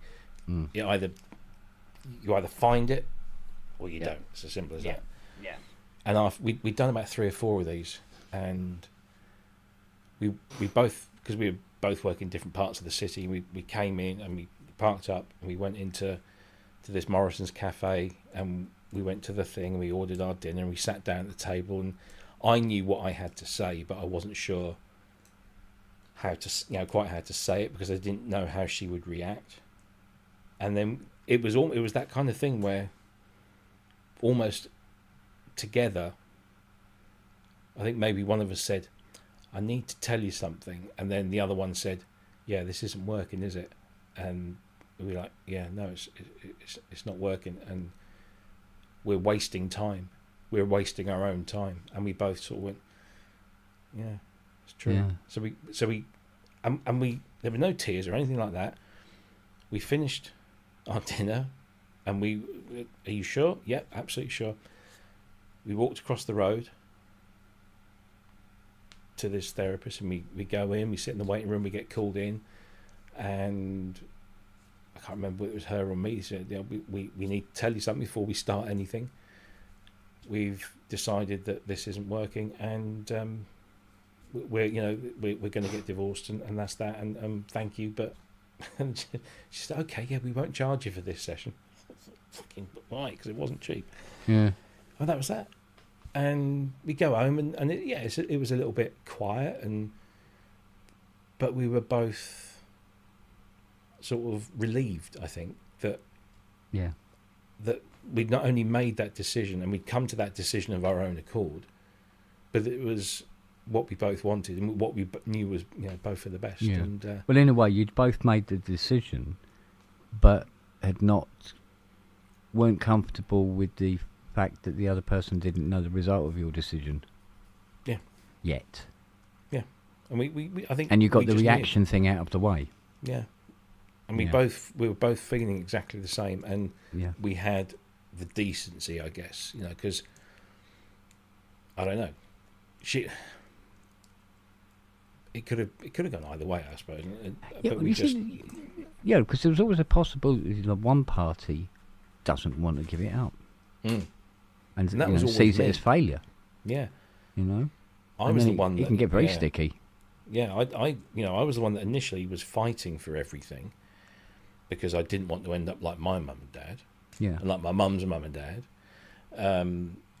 I didn't want that to happen, but at the same time, I didn't want to spend as much time as we'd already spent trying to figure things out, when Yeah. it was quite obvious that we were never going to do that, that neither one of us was ever going to Yeah.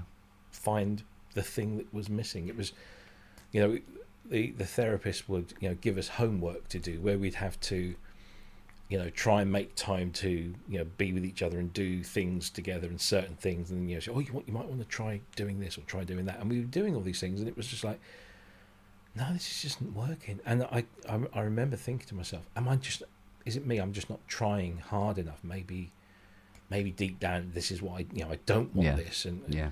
but no, it was one of those. It felt very natural that we'd run our course.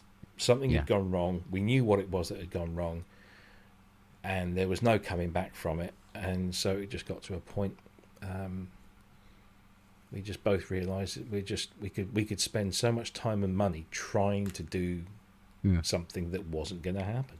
Yeah, it's like so the girl I went out with before Fiona, we'd been together 10 years, and the thing was, I think technically we were chalk and cheese, and we just didn't really engage evenly on any level. Her sense of humour was nothing like mine. She was very, what's the word? She was very delicate. She had a very delicate personality. Wouldn't take much to push her over the edge and stuff like that. And she was, she had a temper. She used to get upset about the most ridiculous little things, and I mean really, really upset. And if something annoyed her or got to her, whatever, on whatever level it was, she would go home. I wouldn't see her for 3 weeks. Right. And I'd be phoning her up saying, "You all right?" and everything like that. She goes, "Yeah, yeah, yeah." She goes, "You'll see me when I sorted myself out," kind of thing. Okay. She didn't want to talk. She never wanted to talk about it or anything like that. And I kind of got used to that. And I remember I was sitting down one day in the kitchen, and a friend of mine come round. We had a coffee. I was chatting away, and he said, "Oh, where's Sue?" He goes, as if I didn't know, kind of thing. I went, "Yeah, no, she's at home again." He goes, "Yeah." He said, why'd you go out with her? I said, "Well, you know." He goes, "Do you think it might be because it's better than nothing?" I went, "Well, now you say that. Possibly." I said, "But I spend most of my time with nothing anyway." And, and she didn't work, and I used to pay for everything. I paid for her rent on her house, and paid for her son to be able to go to college, all this sort of thing, right? And he played, he was a guitarist, and I bought him this guitar. I think the guitar was about 1,200 quid, and the amp and everything else, because they didn't have any money, so I was always buying stuff. And he said, "Look, you're supporting her, and you don't see her half the time." I went, "Yeah." I said, "Yeah." And then he asked this question, and it stuck with me. And he said, "So, what attracted you to her in the first place?" And I've thought about it, and what it was, and I hadn't really put two and two together up until that very moment. Because later on that day, I was carried on thinking about what he said, and the reason I was attracted to her is because I technically sorted her out. I looked for her because we used to be sweet on each other at school. Right. But nothing ever really it never got together. Nothing happened, right? Mm. And when I was at this loose end and I sought her out and started up this relationship with her, and it was sort of like almost like going back to tick a box. Yeah. And once I realised that was what this was all about, really at the root, is I was trying to, tidy my paperwork. Right, it's sort of like fucking hell, that is. So I didn't say anything or do anything about that, and she came back, and everything was hunky dory for about, I don't know, a month and a bit or so, and then something happened, and she went fucking skyrocketing again, and didn't hear anything from her. I waited and waited and waited. I thought, no, I'm not going to phone her. I'm going to wait until she phones me. And then 3 months go by. She doesn't contact me at all. Nothing, right? So in the end, I phone her up. And I said, so what's going on then? She goes, this, that and the other. And I went, okay, well, I said, look, the best thing to do here is call it a day. Mm. And she goes, what do you mean? I said, call it a day, end it. I said, this is not doing me any good. I said, it's clearly not doing you any good. And she went, all right, fine, like that, and hung up. I went, okay, done. And then a couple of weeks later, bumped into this one, old Phoebo, and she's got the same kind of sense of humour. She's intelligent, the whole works, and everything like that, and we get on like a house on fire. Mm. And although me and Sue had split up, she felt that somehow I cheated on her. And We were on a break. yeah, and took the side out of the Chrysler with her car Jesus. when it was only a week old. Bloody hell. But what really fucked her off, apparently I found out later, is because I was able to find both doors and the wing for it, and they're bolt on, and they were the same colour as the original car, and I bolted these things on 2 days later, and it looked like nothing had ever happened to it. 2 days later, really fucked her off. There you go. So, but it still cost me 1,200 quid. But Well, yeah. but I thought, I thought, good God, tidying up my paperwork. It's fucking 10 years of my life wasted. Yeah. Well, yeah. I could have been, could have bumped into Fiona, or whatever. I know, but you can't. I mean. Oh no! I mean, you don't go. Oh, if I had a time machine. No, well, you haven't. So fucking shut up, kind of thing. But when I met my first wife, it was funny because I'd had a couple of relationships towards the end of my teens that were both like a couple of years long, and they both fizzled out, and in a fairly natural way, as you grow up at that age, sort of 16 to 20 years old. You're growing up, and you just want more. You want something different, and so I kind of I'd had a bit of a fling with this married woman when I was about 19. She was working. yeah, that's good, isn't it? Yeah, I know. but it didn't last. She got very cold feet when she realised that what was at stake. She was married with a couple of kids, so I was a bit on the rebound, shall we say. I was a bit sort of gutted about that. Yeah. And the place I was working at Argos, and I'd not long been working there. I'd only been working there sort of like 6 months or so, and it was a brand new store with a brand new set of staff, and the manager was a complete cunt. He was ex-RAF, Right. and he used to walk. He looked like. Do you remember Magnum? Yeah. You remember Higgins? Yes. The posh, yeah. Yeah. He looked like him, and he used to march around. He used to have Blakey's on the bottom of his shoes. He used to march around. You could hear him coming a fucking mile off.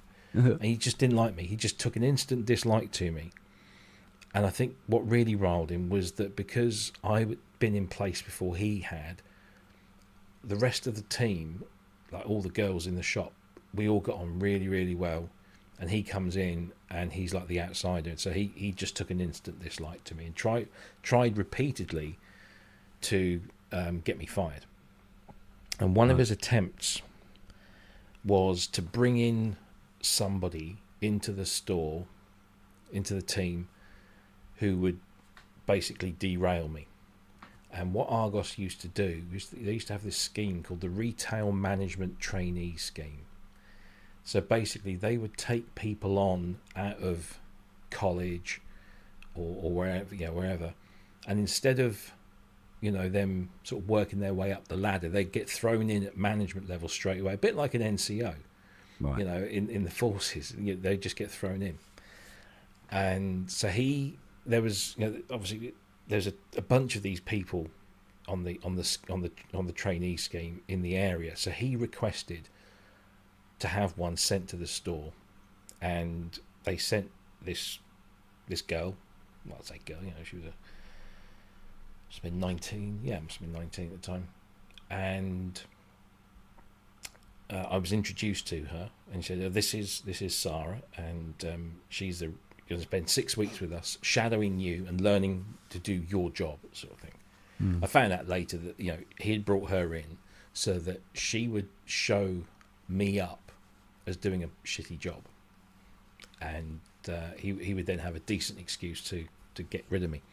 Right. Didn't work because within a month or so we were going out together. But it turns out that I was on the rebound from this kind of short-term relationship thing. She was on the rebound from quite a nasty sort of relationship, and we just kind of got thrown together at that time when we were both a little bit vulnerable, a little bit looking for a little bit of a confidence boost, and there we were. So we start going out and dating and stuff, much to his dismay, because he kind of brought her in to unsettle me. He did try to get me sacked one more time by deliberately hiding a piece of high value jewellery, so that in the hope that I would misreport it and then he could fire me. But that failed because one of the girls found it and said, "Rob, I think you..." Anyway, yeah. So Sarah and I start dating proper. She lived just outside Cambridge. I was here in Stowmarket at the time, so it was a good 50 miles each way if we wanted to see each other. I didn't have a car, so she would drive down to see me, or I'd catch the train to see her, and it was one of those things where I don't know if you remember the film Four Weddings and a Funeral. Yeah. And towards the end of the funeral, the Simon Callow character, the old gay, the gay old guy with the beard, talks about the foolishness of people who get married, because you start going out together and things get a bit boring, so you decide to liven up a bit and you get engaged, and then all of a sudden things are exciting again, and then things get a little bit boring, so then you get married and things are a little exciting again. That's exactly how it was. Yeah. So we'd been going out for a good number of months, and I was living in a bedsit here in Stowmarket. She was still with her parents. We were doing all this to and fro, and so we thought, well, we should live together. And it was great because we managed to buy our first house together in the early 90s when the interest rate was like 17-18%. It was ridiculous. Bought our first little starter home and everything. Everything was like really exciting. And then things got a little bit, so then we got engaged, and things were, and then and it was just like we were following just a pattern. It was just like we were doing what we thought people expected us to do at that sort of age, and we both had full-time jobs, and then we were successful enough to own a house, and then we were successful enough to have a nice holiday, and then we were successful enough to have 2 cars, have a car each sort of thing, and then move house again. and it just went. And I was always kind of content. I was almost like, oh, well, this is going okay, isn't it? But I never felt, like this was good. Yeah. It just felt like we were going through the motions. She was very career focused. She didn't want children. Early doors, I kind of thought, well, yeah, that's okay. And then I started to think, no, actually, I do want children. And not that ever became a sticking point with us, but it probably would have done eventually. She was always very matter of fact. She was always balancing the books because her dad was an accountant. So she was always, she'd been taught to, balance the books and make sure we've put enough away for the savings and putting enough away for this. And Yeah. we were very fortunate. Her godmother was quite wealthy, and when she died, she left my ex-wife a load of money, so we were able to put that towards a new house, a bigger house, a better car, blah blah blah.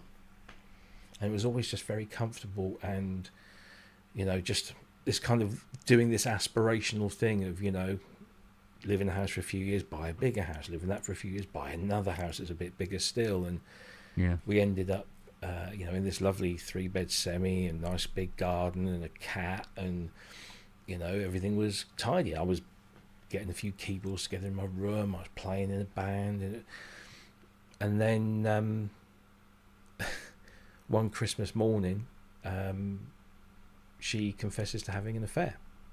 I'm like, Oh. oh yeah, on Christmas Day. Oh, really? Yeah.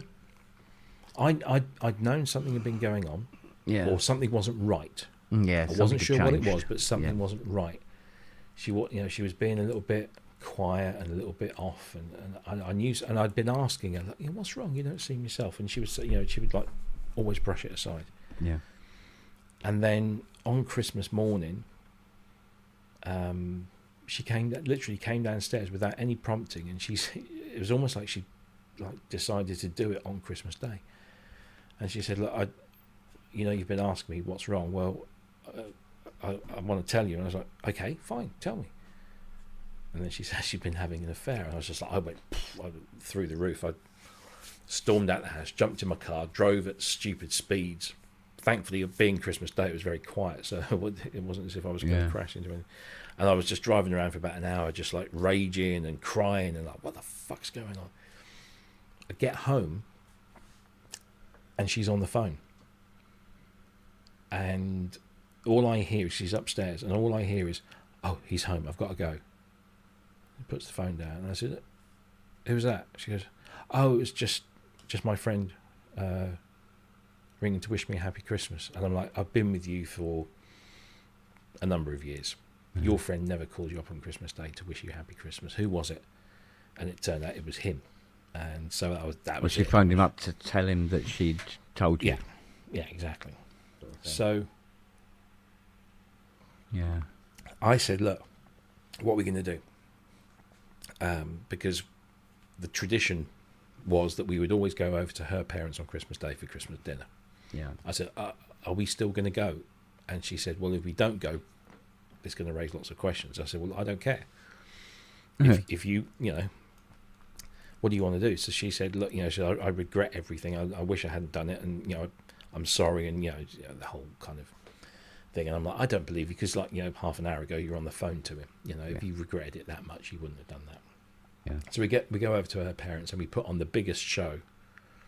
And towards the end of the day, I think she's probably had a few glasses of wine and stuff. She's like all remorseful and wants to try again, and she'll never see this bloke again, and blah blah blah. And then, of course, over the following months and so, the truth starts to come out, and she was working shifts. I was always doing regular sort of like 8:30, 5:30 during the weeks. She would do shifts, so mornings, evenings, and it turned out that she'd had him over at our place, and they'd been doing it on our bed, and just like, fuck. She said she confessed to one time. She said, remember that time I said we were going out for a works dinner or works drink? I said no. She said it was what did she say? Oh, that's it. Yeah, it was a friend at work had loaned them her flat for the evening so they could do whatever they did. So I was just like losing it and starting to go in, sort of get very depressed about it all. And Yeah, but it's kind of the details you don't actually need. It doesn't really help but in the you want to situation. know, does it? don't you? You do, Desperately but want you to don't know. simultaneously. Yeah, I mean, Yeah. it's just it's a weird thing. So anyway, shit. This is the kicker. This was funny. I mean, it's funny now, but at the time it was fucking grim. I bet it was. So I did the whole very angry thing, and that I'm going to find this guy, I'm going to rip his face off, blah blah blah. And of course that never happened, and it wouldn't have helped if it did. It was somebody that she was working with, and I said, look, can you change your job so you're not working with them anymore? And of course that's not an easy thing to do. So she promised that she would always come home straight from work, and that she would tell me if she was going anywhere. And I said, I don't want to be in a place where I'm always checking up on you. I want to be able to trust you, but obviously after what's happened, it's a bit difficult. So anyway, we worked through a bit, and we did a bit of marriage guidance counselling and stuff. And we decided that what we needed was to have a good holiday, get away from it all, just have some fun together on our own, blah, blah, blah. So we booked a cruise, of all things. We booked one of these week-long cruises. Yes. In the Mediterranean. Yes, And the relationship-saving cruise. Yeah, exactly. Yeah. So we thought this would be great, just the two of us on a cruise. We don't have to worry about anything. Everything's, bought and paid for. And we both get home from work on the day before. Well, actually, no, it was on the day that we were gonna, because we had to fly out from Gatwick to Palma, to Mallorca, and pick the boat up there, and we were going to drive down late in the night so that we could just get into the hotel and then whatever. And so we're getting ready, and we're having a bath and stuff, and she chooses then to let me know that she's been seeing this guy again hours before we go on this bloody trip. So yeah, I mean, it was just like fuck, and I lost it again. I'd managed to find out this guy's phone number, so I phoned him up. She's behind me trying to stop me, screaming, trying to stop me from ringing this guy up. And I ring this guy up, and I was, please let his wife, because he was married too, so please let his wife answer, because then I can just tell her everything, because I bet she doesn't fucking know. But no, he answered, which then as soon as I heard his voice, I went into a rage and just started, I can't even remember what I said. He hung up on me, and I said, look, I'm fucking going on this cruise. I fucking paid for it. I can't get me money back. If you want to come along with me, come along with me. If you don't, that's fine. I'll go on my own. So we went on the cruise. Stupidly, I don't know why I even gave her the fucking time of day, but there you go. Yeah, well. So we go on this cruise. It's a week-long cruise. It's actually very nice, and it wasn't. It wasn't as nice as it could have been, but it was just a nice experience. But we came back, and I said, right, you got to promise me it's over, or you go. One of the two. You decide. I want to fight for this. I'll do whatever I can. She told me, this was the funny thing, she told me that the reason she'd had an affair was that I wasn't paying her enough attention, that I wasn't pulling my weight around the house domestically, that I was always falling asleep, and of course it turns out what I was suffering from was sleep apnea. And instead of approaching me, telling me all of this stuff before she had an affair, she had the affair first and then told me all of this afterwards. So anyway. Yeah, you see, normally you see people tell you. They don't go, no, he still hasn't cleaned the shelves in the kitchen. Yeah. I know. I'll go and fuck somebody else. Yeah, exactly. Yeah, it doesn't really work like that. That No. sounds more like an excuse for it than anything else. So I said, okay, look, if we're going to make a go of this, I'm not doing it here, because I know what's happened here in my own house, in my own bed. I'm not happy with that. I suggest we start afresh. I said, I want to go back and live in Norwich. Your parents have just moved to a place near Norwich, so you'll be closer to your parents. I'll be back in my home city. I'll feel a lot more comfortable. We'll start again. So we sold the house, moved to Norwich, and it didn't really change anything in No, terms of it wouldn't. there was no trust there. There was no affection or anything, and it got to a point where I said, I'm gonna take some time out. I went to live with a friend for about a month, and left her to it because I needed to get away and see. You know, I remember going back and thinking, no, this isn't right. My mental state was screwed. She found me out. I can't remember. She told me afterwards. She found me outside, sitting on the patio in my dressing gown in the middle of winter. Just I don't know what I was doing. I think she found me another day, parked up on the side of the road. I have no idea what was going on. I started driving to work, and the next thing I know, she's banging on the car door, and I'm like, oh, where the fuck am I? Because I was just like, really in a fucking weird place. So that's when we said, okay, look, let's try counselling again, and that's what. Then now we're back to the Morrisons thing. Yeah. And we both just realised that we'd spent the last 3 years in total trying to save something that was impossible to save. Wasn't going to happen. Yeah, it wasn't going to happen. Well, it was interesting because as I say, towards the end yeah, of that, we decided. So we had that conversation at Morrisons. We decided that was it, and so we basically, I moved into the spare room, so to speak, and we just carried on about our daily lives, but we just didn't, we just did our own thing. And it wasn't long until I met Jackie, and all of a sudden, I found someone who not only did I fancy the arse off of, which helps, but somebody who was just like, it's difficult to explain. We're best mates. Yeah. Ultimately, 25 years later, we're still best mates. Yeah. We still, we make each other laugh. We, like I said, we got similar sorts of sense of humour, but we haven't got a huge amount of things in common. But it was just. Yeah, we don't have too much in common, otherwise No. it becomes a problem. Actually. Yeah. It was night and day. Yeah. And, the proof's in the pudding. Here we are 25 years later, and we still have a giggle together, and we still fancy each other, and we still, so. But I look back on that whole thing and think, well, because I met my first wife in 89 and we divorced in 2000, so it's like 11 years where could have been a lot less than that, and I could have done other things. But had I done that, I might not have met Jackie. Yeah. And I wouldn't have had the kids and all this. So it all kind of worked out in the end, even though there was a part of my life that I wish that I'd been able to do better. But yeah, but I mean, it's like with Fiona. I mean, I'd been seeing Fiona for what, couple of weeks, maybe nearly a month, and of course she was always coming here. Mm-hmm. And she got on with the dogs like a house on fire anyway, and which was good therapy for her, because she just recently lost her dog, which she was very, very close to, and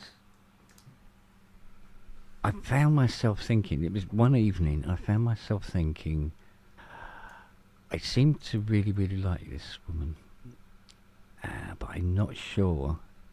See, if I commit, I'll commit.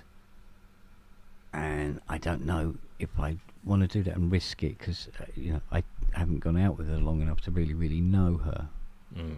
But what I do know of her, I like, and all this, and it was this indecision thing. So I thought to myself, I said, probably what I should do is we just have a break from each other, and just sort of like come away from it and have a, and just see and think about it all, right? Mm. So she was in the kitchen. She was making a cup of tea. And I came into the kitchen. I remember this so clearly. I came in behind her and I went, Fiona, like that. And she goes, like that. And she's stirring the bag, right? I said, I need to talk to you about something. And she goes, all right, yeah. I said, yeah, it's quite serious. I don't know how you're going to take this. And she goes, okay. That's far away. So I said, well, I said, I do like you and all this bit and blah, blah, blah, blah, and all this sort of thing. But I'm wondering whether we should have a break because I'm not quite sure whether I'm ready to fully commit like that, right? And she stops stirring the tea bag. And she turns to me, looks at me, and goes, "What was that last part again?" And I said, "I'm not quite sure. I don't know whether we should. I'm not sure yet. I really don't like that." And she went, and she looked at me really hard, and then went, "Ding, ding, ding, ding, ding, ding, ding, ding, ding, ding, ding, ding." And I went, "No, forget it. It's not important." Nah, I was that's it. pissing myself laughing. And I went, Yeah. "No, yeah, sorted." Yeah. I said, "Good girl." And it was like just pop, just popped out of it. And just Well, went, that's sometimes it's all you need. Isn't it? It's Oh just- yeah, absolutely. Yeah. Because I remember when I'd met Jackie because she was working in the coffee shop across the way from where I was working at Gateway. And I'd obviously taken a fancy to her already, and we used to go out sit outside the shopping centre Yeah, on this little wall where all the shop employees would congregate, during the day to have a cigarette. And we were both smoking at the time, and we'd go and sit out there. And I'd always, because I could see her from the shop, I could see when she went for a cigarette break. So I always kind of, coincided my cigarette breaks with her cigarette breaks. And we just got, sort of very friendly and stuff. And then because everyone at the computer store was going across there for coffee, everybody knew everyone between those two stores. yeah, And it was one Christmas, and we said, should we all go out for drinks? And so we did. So I thought, this is my opportunity. We're outside of a work environment, we're social, there's a couple of glasses of wine going on, that'll relax the whole thing. And I got that impression that the feeling was kind of mutual. right. And I sat with Jackie. Back then, I'm not saying she's much different now, but she was quite thin at the time, and she was wearing this little kind of like sleeveless top and these. I seem to remember they were like shiny sort of trousers, and she looked stunning, and I thought, I really want this one. And we were chatting away, and I was trying to give her all my best lines and all this kind of stuff. And then her phone went, and I remember she looked at the phone, she goes, "Shit." And I said, "What?" She goes, "I've got to go." And she literally just kind of like did a Cinderella on me. Yeah, And I said, "What's wrong?" She said, "I've got to sort something out at home. What's going on?" And because I knew that she was in the last stages of a divorce, and she'd got David, her son with her first husband. yeah, And I said, "What's going on?" She wouldn't tell me what was going on. She just had to. I've got to get a taxi. We came out of the pub, and there was a taxi rank out there. And she jumped in the taxi and said, "I'll speak to you later." And she just went. And I'm like, what the fuck just happened? Like 5 minutes ago, we were chatting away, we're laughing. There was clearly some sort of connection. What the fuck's going on? And so it turns out what had happened was she'd got a babysitter for her boy, who was probably about 11 at the time. And her ex-husband, or soon-to-be ex-husband, had turned up at the house and was just, causing aggro, basically. So the babysitter had messaged her and said that, he's back here and he's causing hassle. So then, she had to go back and sort all of that out, which was fine. And had she told me that on the night, it would have, I'd have come with her, or I would done, it wasn't a problem. But of course, she just left me. I'm like, fuck. What the fuck's just happened? I thought that was it. I thought, oh, she's just made an excuse. She doesn't want to. I read it all wrong. This was her, get out clause. And of course, a few days later, when we saw each other next at work and stuff, she explained everything, and she was kind of sorry. And I said, "Well, it's okay, it's fine, not a problem." Because we hadn't, we weren't going out with each other. We hadn't, nothing had happened between us. It was all, and I just said, "Oh, it's fine, it's okay, not a problem." And so I was like a little bit relieved by it. And then I said to my colleague at work, I said, "I'm going to ask her out, like a proper date and everything. I'm going to ask her out." But I said, I need to go and have a cigarette first. I need to go out and have a cigarette. And so I went out and sort of plucking up the courage.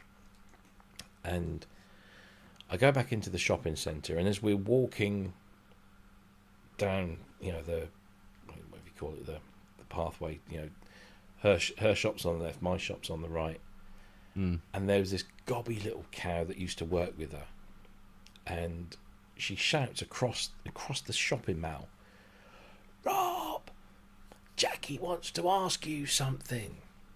And I'm like, "Oh fuck, what the hell?" Because I'm trying to build up the courage to ask her out on a date. Yeah. So I go in and I said, "Did you want to ask me something?" And Jackie's all like shy and embarrassed and blushing and all that, and she goes, "Well, yeah, I just wondered if you wanted to maybe go out for a drink sometime." And I'm like, "Oh, I'm glad you said that, because I was just about to ask you the same." And we both laughed and everything was fine, and we went out and we had a drink and we had a meal and we went clubbing and can't fucking shake her. No? She's just tagged along for the last quarter of a century. Bless her. But it was like instant. It was like, here's someone who we've both been through similar sort of experiences. Although I didn't have a kid, she had a kid. Yeah. But we've both been through rough times with our marriages, and we both liked each other's company, and we both enjoyed similar things, and she just felt like a really my best mate, somebody I could tell everything to, never have to hide anything from. And that was just after the beginning. So our first date was actually around Valentine's Day of 2001. That was the first date, and then I lost my job in the July, and then September 11th happened. Yeah. And we then, by which time we were seeing each other quite regularly, and we went to America at the beginning of October. Mm-hmm. For one of her friends' weddings, and it was just like we absolutely should be living together. And I think by the end of October she was she'd moved in, and started to sell a flat, and that was it. So I've been here ever since, and I wouldn't change it. No. So. No, it's like even when me and Fee have an argument about something, and we have got quite heated about, depending on what it is, it just cannot, no matter how much fuel you put on it, can it last more than 20 minutes? No, and it won't go past. And the it just point. won't go past that point. Yeah. And there's been times when I've been having a right go at her, and I can't hide the smile. No. Because I'll say something, like for instance, she was doing this thing with she had this particular audio book she was listening to at the time, and it meant that every time I asked her a question or spoke to her or pointed something out to her, she didn't hear me. Right. Because she's concentrating on this book, even though she's like 3 feet away from me, sort of thing. Yeah. And she go, what? Like that, and I go, I said, why is it I have to repeat everything I say, for Christ's sake? Every time I say something, I have to say it twice. And she goes, no, like, and it escalated and escalated and escalated, and it just, instead of becoming an argument, it'll be things like, I go, well, if your ears were as big as your ass, you would have fucking heard me. and all this, that kind of thing. And then she'll burst out laughing, and she goes, unfortunately, my ears are as small as your dick, and all this sort of thing. And we just cannot have an argument. No. But even when we do have a serious argument about something, it's very calculated, calm and calculated, and everything's laid out, and we're looking at it equally and pointing out pros and cons, and then we come to our conclusion. Yeah. And one of us will say, no, all right, no, I see where you're coming from. Yeah, okay, let's go with that. Yeah. It's just weird. Yeah, we're quite. Yeah, we're much. We don't have arguments. We have disagreements. Yeah. But like you say, when it gets to a point where some people would hurl abuse and be nasty, we'll hurl abuse, but it will say it in a jokey sort of way. But it's done like stand up. Yeah, I said, fuck off, you flappy fucking fat. Yeah. Whatever, and it's always done from a point of love rather than, there's no hatred or anything. And we piss each other off every now and again, or we'll do something. Oh, that yeah. the other one. No, yeah, there's always that, yeah. But, I mean, you live in each other's pockets 24/7. I mean, This is the thing. She's here 24/7. So are you. I'm here 24/7. Now, most couples would have at least buried one of the bodies by now. Yeah. It's not like that at all, No. But, exactly. I mean, as long as we keep saying things like, because of this thing where it was all constantly repeating herself. And then when she wasn't even listening to the book, and I'd say something to her, and as she goes to answer, I'd say it again. And she goes, why did you say it again? I said, I didn't say it again. She goes, yes, did you say it twice? I said, no, it's probably an echo. Close your legs and let me say it again. See what happens. Shit like that. Yeah. It's. I mean, I dread anybody ever asking me what because we've been together now for 20. Yeah, it'll be 25 years. Yeah. At the beginning of next year. Mm-hmm. And if anybody came up to me and said to me, what's your secret? I don't fucking know. I just met the right person. I think the secret, but even when you've got the right person, I think the secret is to not be serious about it all the time. Yeah. Let it be.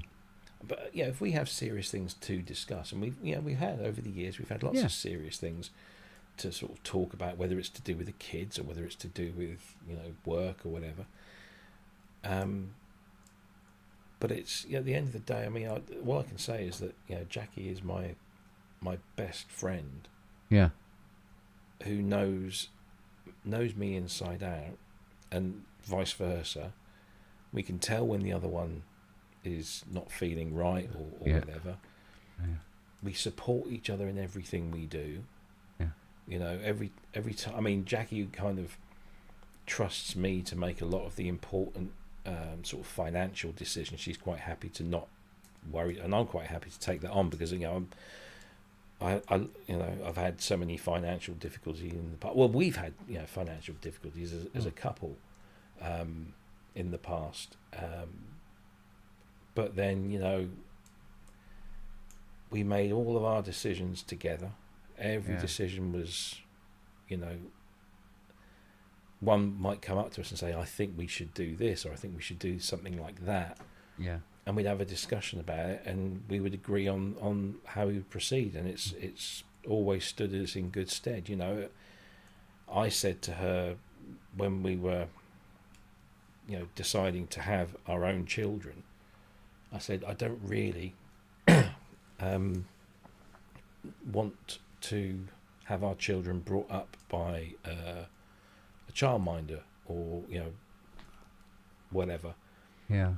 I said, I believe, I think it's better if the child is brought up by its parents, because I think it's best for the parents. It's also best for the kids. So I said, that.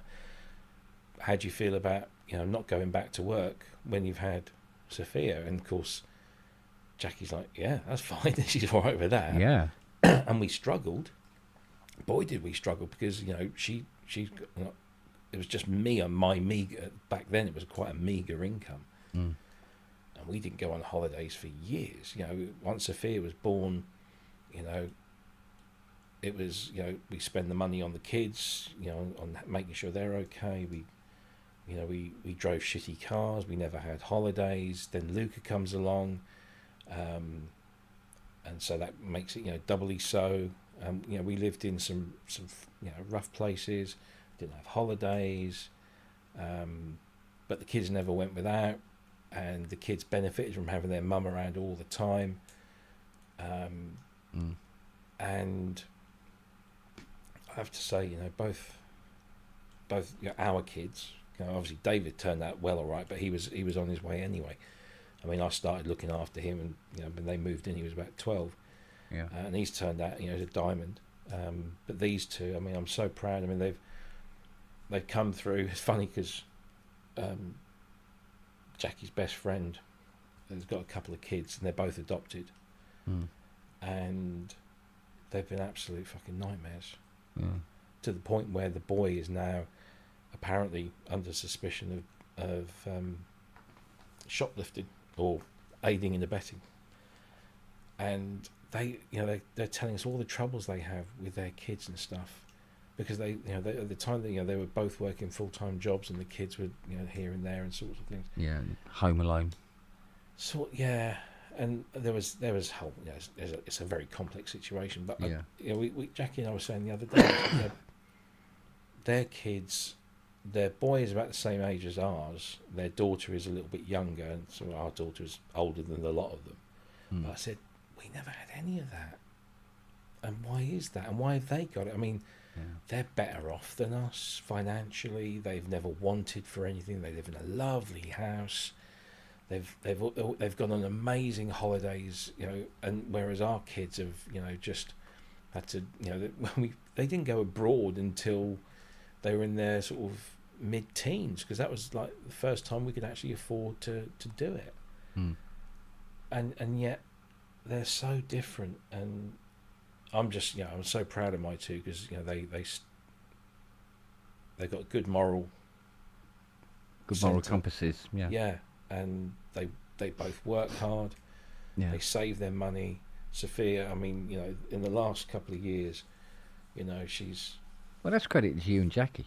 well, I don't, yeah, I mean, clearly we must have done something right. Yeah. So Yeah. No, that's they both turned out, you know, my mum always tells me that, you know, oh, you've done a great job with those kids, and I'm like, yeah, but did I? Because you just do what you do, and you hope it's for the best, but you don't specifically, you know, I never sat down and said, right, my kids are going to do this at this age, and then we're going to do this, we're going to send them here and do that. We just let them do.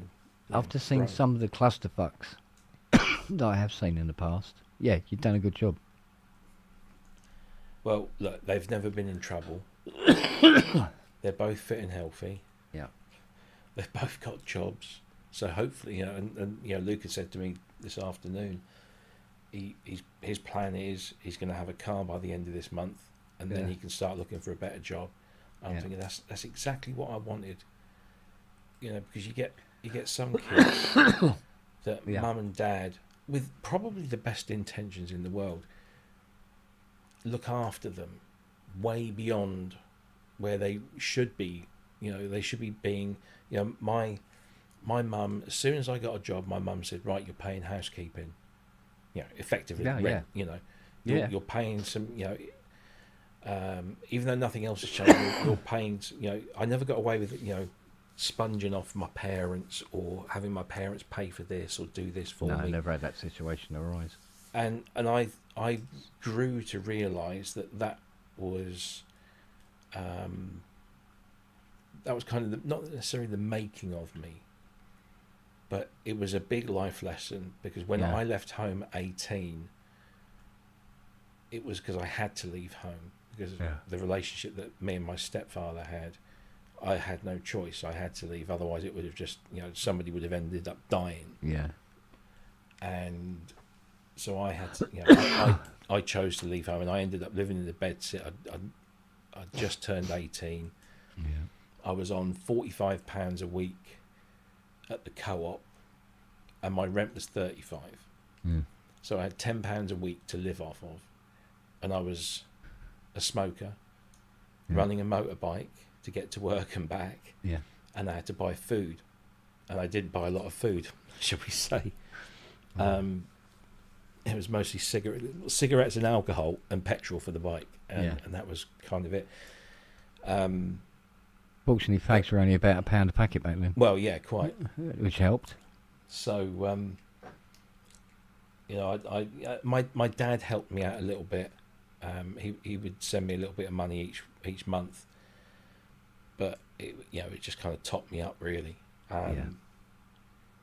But what I've always wanted my kids to understand is that, you know, you have to start by fending, you know, for yourself. You have to understand that whether you like it or not, this world is the way it is, and if you're going to rely on mum and dad to bail you out or to pay for this and pay for that, it's not going to teach you anything. It's like, as soon as the kids got jobs, I said, you're paying for your mobile phones. Yeah. Why, you know, if you want the mobile phone, you've got to understand that that's a privilege. It's not a right. I don't have to give you a mobile phone, but I have done. I've, you know, for the last few years. Well, you do when you need to know where they are and they can get hold of you if they need picking up, etc. Yeah. Now So it works that way. And hence, you pay for that phone. But once they're able to support their own phone, exactly. And I look at my daughter now. 5 years ago, she was socially anxious, quiet, withdrawn, didn't go out much. Her circle of friends was like 2 or 3 of her school friends, and that was that. Little cliquey group. I mean, not even that. You know, it was basically her and her friend Lucy. Yeah. And she left sixth form. She got her A levels. She didn't really want to go to university, so he said, "Well, you know, you got to get a job. If you want to get on in your life and have the things you want to, you know, you got to get a job." But she was the most socially, you know, awkward person. She just hated being in, you know. Yeah. But she ended up getting a job at a supermarket and petrol station. And I think we couldn't believe it because, you know, this was our quiet little Sophia, and she was getting a job in a place where she's going to have to deal with, you know, pieces of shit sometimes, you know. And it was a good training ground. Very soon she came out of her shell. Mm-hmm. She started to get, you know, a bit bolshy, or a bit more bolshy, should we say? Well, she had to, I suppose, working a there. bit more worldly wise. Yeah.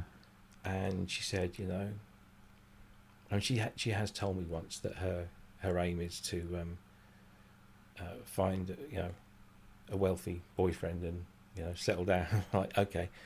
And, you know, she's got a boyfriend. He's got to have a plan. Yeah. Her boyfriend's got a job at the local, it's this IT company called Halo. Right. They started off in Scotland, but they moved down to Suffolk. They sponsor Ipswich Town, and they're quite an up and coming IT company. Apparently, he works there, second or third line support. But Sophia, she paid her rent. You know, we said, you know, we think this is fair amount each month. And I explained to her, you know, how it all works, how much money. You know, we're not asking just for an arbitrary thing. We're just going to say, look, you know.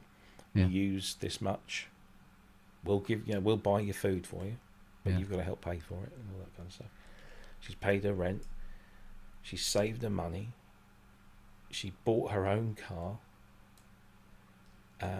she paid for all of her own driving lessons, she pays for her own phone and everything. She's never asked to borrow money.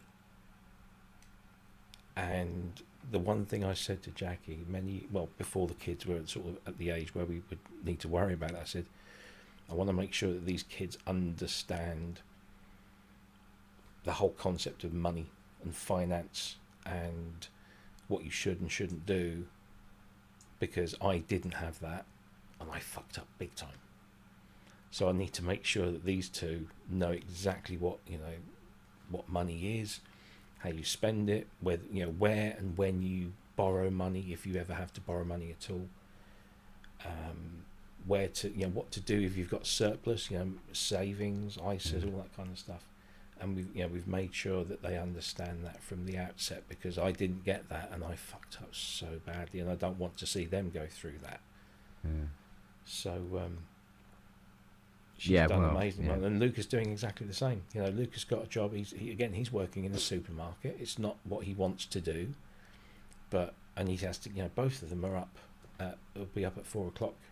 In a couple of hours. To go and do they're both doing early shifts tomorrow at their various jobs, but they get the money. They put the money away, and Luca comes down to me today and he says, I've found 3 cars, Dad. Which one do you think is the best? And each of those cars is like 2.5, 3 grand. He's got that money. It's in his bank account. He's saved his money up.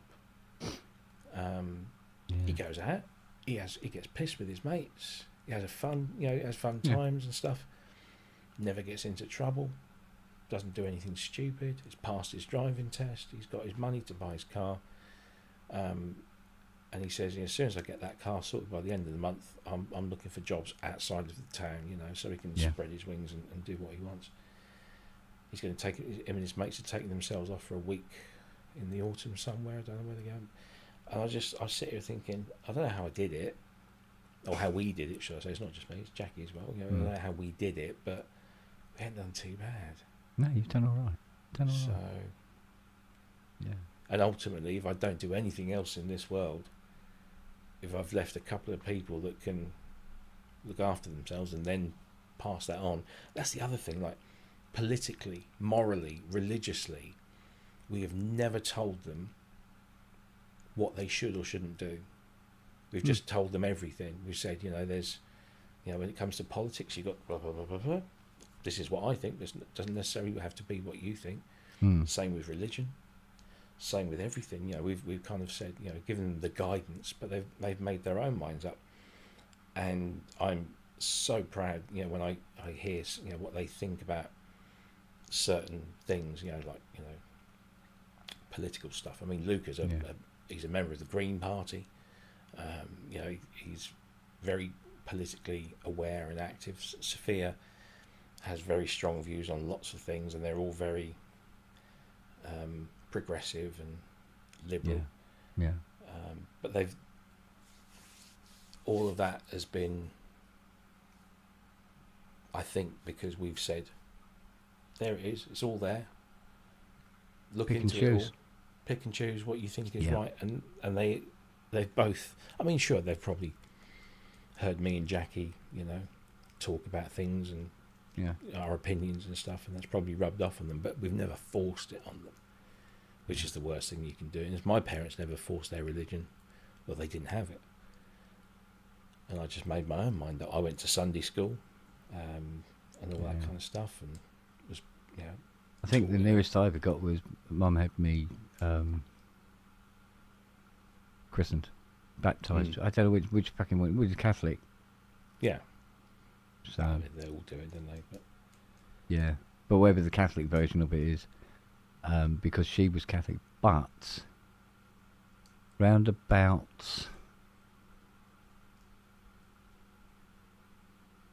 when I was about 6 or 7. Things started to change and she became less religious, and I think it was due to, for want of a better word, living in the real world. Because tucked away in the countryside in Southern Ireland, it's very easy to go, and you go to church on Sundays and stuff like that, and then she after she'd been here about 10 years. And it was like, nah, it's a load, a bit of horse shit. I'm not interested. She kind of came back after her mum died. It's weird because her nan, my nan in Ireland, didn't like me. Intensely didn't like me, and liked my sister. Right. And I remember saying to my mum. I said, why is it? And she goes, oh, she does. She loves you and all that. I said, no. She was here for 6 months. I said, it was plain as day. Because she was here for 6 months after Dad died. Right. So I'm about 12 and not stupid, and my eyes are open. And I said, no, she doesn't like me. I said, why? I tried to be as pleasant as possible. I said, don't get into trouble or do anything like that. I said, but she doesn't like me. And she goes, like this. And I go, you know why, don't you? And she went, yes. I went, spit it out. She goes, well, first thing you got to know is it's not your fault. I said, well, I haven't done anything, so I'm assuming it's not my fault. What is it? And she goes, it's because you were born. I went, yeah. And it was another 6 months before me and your dad got married. I went, and I said, and that's it. Yeah. And she went, yeah. I went, and although I was 12, and I'd said to her, so that's what religion's like, is it? And she goes, don't worry. She goes, I'm not that into it anymore myself. I went, fucking hell. And she still doesn't like me. Yeah. She went, yeah. I said, Well, and I that's just it, I lost mean, me dad, and she's still treating me like I'm dog shit. It's a different generation, Isn't it? But like, it's like my nonna. Obviously, my dad and his brother were brought up in an Italian Catholic household. You know, Yeah. there is nothing else other than an Italian Catholic household. Certainly back then, anyway. And Yes. Dad had been an altar boy, and you know, he told me, didn't go into any great detail, but he said I saw things that just like that's not right. That's not what this is all about. So Dad was never a religious person at all, nor was his brother. But because of the levels of respect and anything, at certain occasions in our family's history, like, you know, when my sister died, Dad could have just easily done everything at the local Anglican, you know, village church. Yeah. But instead, because, you know, out of respect for his mum and, you know, his side of the family, you know, we had the service at the Roman Catholic Cathedral in Norwich, and then she was buried in the graveyard of the local village Anglican church, because that's, you know, Dad wanted her buried at home, sort of thing, you know, or, you know, as close to home as possible. But even that upset my nonna. My nonna wanted me to go to seminary. I mean, it wasn't just like, oh, I wish you should. This was her life's mission for a number of years, was to get me, you know, to persuade my dad, and therefore my mum, that I should go to the Catholic school and then on to seminary and become a Catholic priest. That was never going to happen. And, you know, luckily my mum was always an atheist, and Dad never. You know, he only did certain things in the Catholic tradition when it meant, you know, sort of appeasing his mother. But that soon all kind of went away, and I remember I used to go to Sunday school, which was Part of the role. Yeah, well, it was in the village, and it wasn't associated with the Anglican church. So I'm wanting to think it was probably a little Catholic Sunday school. There was a little church in the village. It wasn't the main church. So I honestly don't know. I'd have to try and remember. But I only ever went to Sunday school because it was like youth club. It was like all my mates went, and we could play football, table tennis, pool, and then, you know, for half an hour at the end we'd have to sit down and listen to, you know, the vicar or the priest or whatever it was, you know, tell us a little moral tale, and we'd sing a couple of hymns, and I got to play the piano, and that was another thing, you know, I got to play a piano. We didn't have a piano at home, so this was, you know, like an early experience for me in that. And I remember it was 1978, and I know that because of the World Cup. So both me and my dad, you know, massive football fans. My dad in particular, because Italy were sort of odds-on favourites to do well and possibly win the '78 World Cup. Turned out it was Argentina that did in the end, but anyway. The Sunday school had like an open day event, and so there was lots of things going on. It was like a little fete, like a little village fete, but centred around the Sunday school. And my mum came on and she said, "Come on, Bruno, you got to, Rob's doing this, and got to support him." And I knew Dad didn't want to be there because Italy were playing on that day, and there was this little village thing, and Dad was just doing his thing and making sure he was ticking the boxes, and Mum was just there with her friends chatting away, and I was playing with my mates. And then the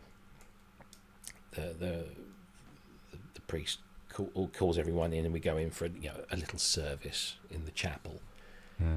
And his sermon was one of these tales of good and evil, and I seem to recall that it was a tale about two guys in hospital, both on life support machines.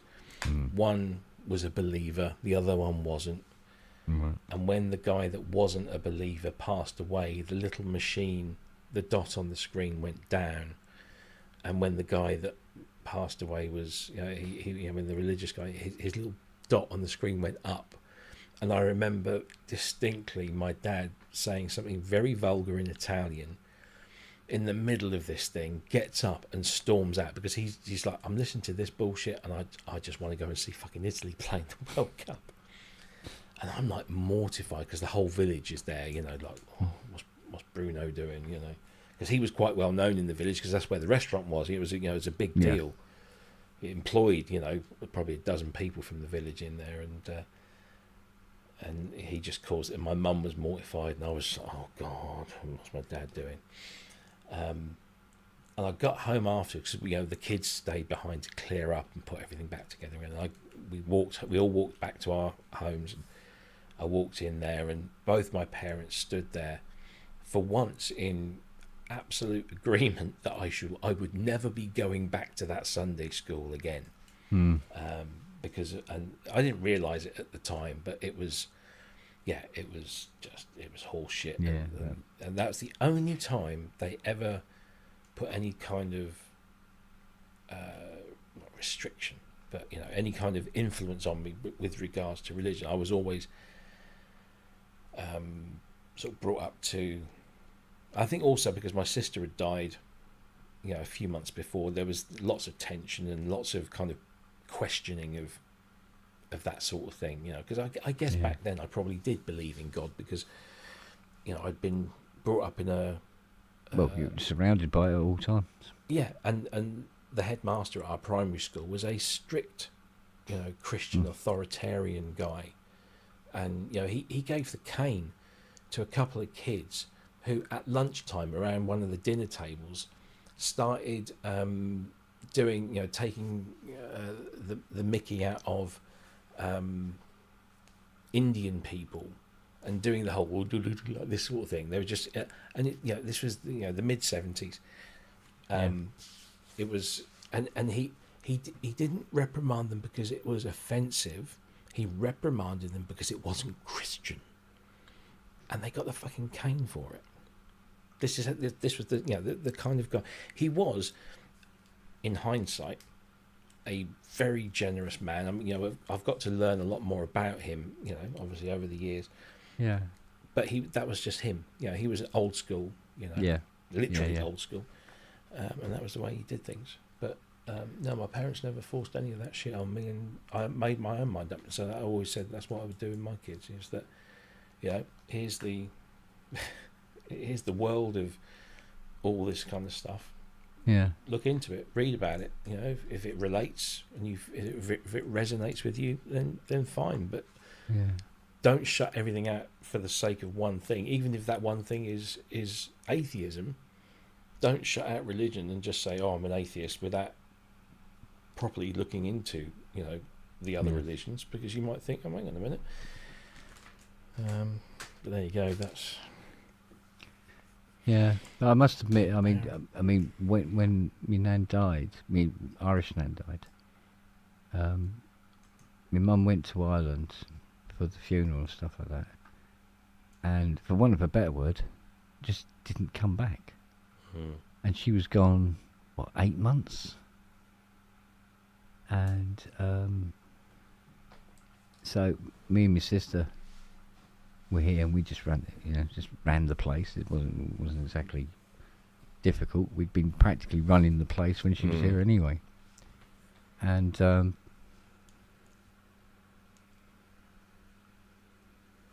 we had my little Jack Russell, and Richard would come round in his motor because he worked for his dad, so he got a company car at the earliest possible convenience. And I couldn't even afford a brochure for a car at the time. And he says, "Oh, come on, let's go out and everything like that." And I said, "No, I don't want to leave Larry on his own because he wasn't good on his own. He was a very devoted dog to me." I said, "Unless we bring Larry with me." And he went, "Oh, that's fine." He says, "Because I'm bringing Sam. He's got an Alsatian, right?" I went, "All right." So we go out and we go to a pub or something like that. And we've got these 2 dogs with us as well. And this huge bleeding Alsatian called Sam, and this little Jack Russell was just a cheeky little bastard he was as well. And he was a little sweetheart. But and we do stuff like that. And then eventually she came back, and suddenly there's rosary beads hanging on the wall in her bedroom, and the little picture card things of Jesus praying and all this sort of thing all over the fucking house. And I said to my mum, I said, have you discovered Jesus again, have you then? And she goes, no. I had time to reflect while I was out there and everything like that. I said, yeah, you've been with your family, haven't you? Your other because she had 4 sisters, and they had varying degrees of devoutness, shall we say? Right. Yeah. And Eileen, who was probably the least devout out of the lot, she lived in Leatherhead here, and she'd gone, but she'd come back pretty soon because she had a job. She had to go back to work. Whereas Mum had that mental breakdown and lost her job, or given up her job at London Transport after my dad died. Yeah. And which is why when I started, I honestly I can remember it like yesterday. Last day of school on a Friday, and on the Monday started work down at the Coachworks. But they put me on a 44-hour week at, I think it was 39p an hour, because it was an apprenticeship, which meant they could pay you next to fucking anything. But you're still doing work, and you're doing insurance repairs in whatever capacity as you're learning. And so I mean, I think at the height of the apprenticeship I was on £17 a week for 44 hours. £10 was housekeeping, £2 to go to college on the Wednesday, which was part of the apprenticeship, and the £5 was for me for the week. And I smoked as well. Yeah. And it was fucking hard. And it was just, so it was always, religion was always lurking around in the household. But my nan had this sort of like, she had this, her religiousness was very oppressive, and she wanted her daughters to be what she wanted them to be, and didn't give a fuck what it is they wanted to do. Yeah. And because my mum had the audacity to get pregnant out of wedlock, holy shit. Yeah. But she didn't take that out on her daughter. She took that out on me. Apparently it was my fault. Oh yeah, you were the I result. should have stayed in there Yeah. and waited until they were married before I was born. Yeah. Bizarre, it really was. Anyway. Yeah, I know, I was just get to looking. bed. Yeah. Yeah, 2 minutes to 2. So We pretty much did that last time, didn't we? about that. We was getting on for about 2 a.m. Yeah. Mhm. Oi, oi, oi. Cool. Well, I will Right. see you tomorrow. Yes. Same time, same place. Yeah, I'm back on that JP8, aren't I? Tomorrow. Second thing. All right, buddy. All right, darling. Sleep tight. And And everyone else, look after yeah. yourselves. Stay healthy and quiet. don't forget, tomorrow, 7 p.m. Well, today, Oh, yes. 7 p.m. Yeah. Today in 15 hours? 17 hours. Is it 17? Yes, 17 hours. Yes. That's not long. And it's not. I sleep for a lot of that.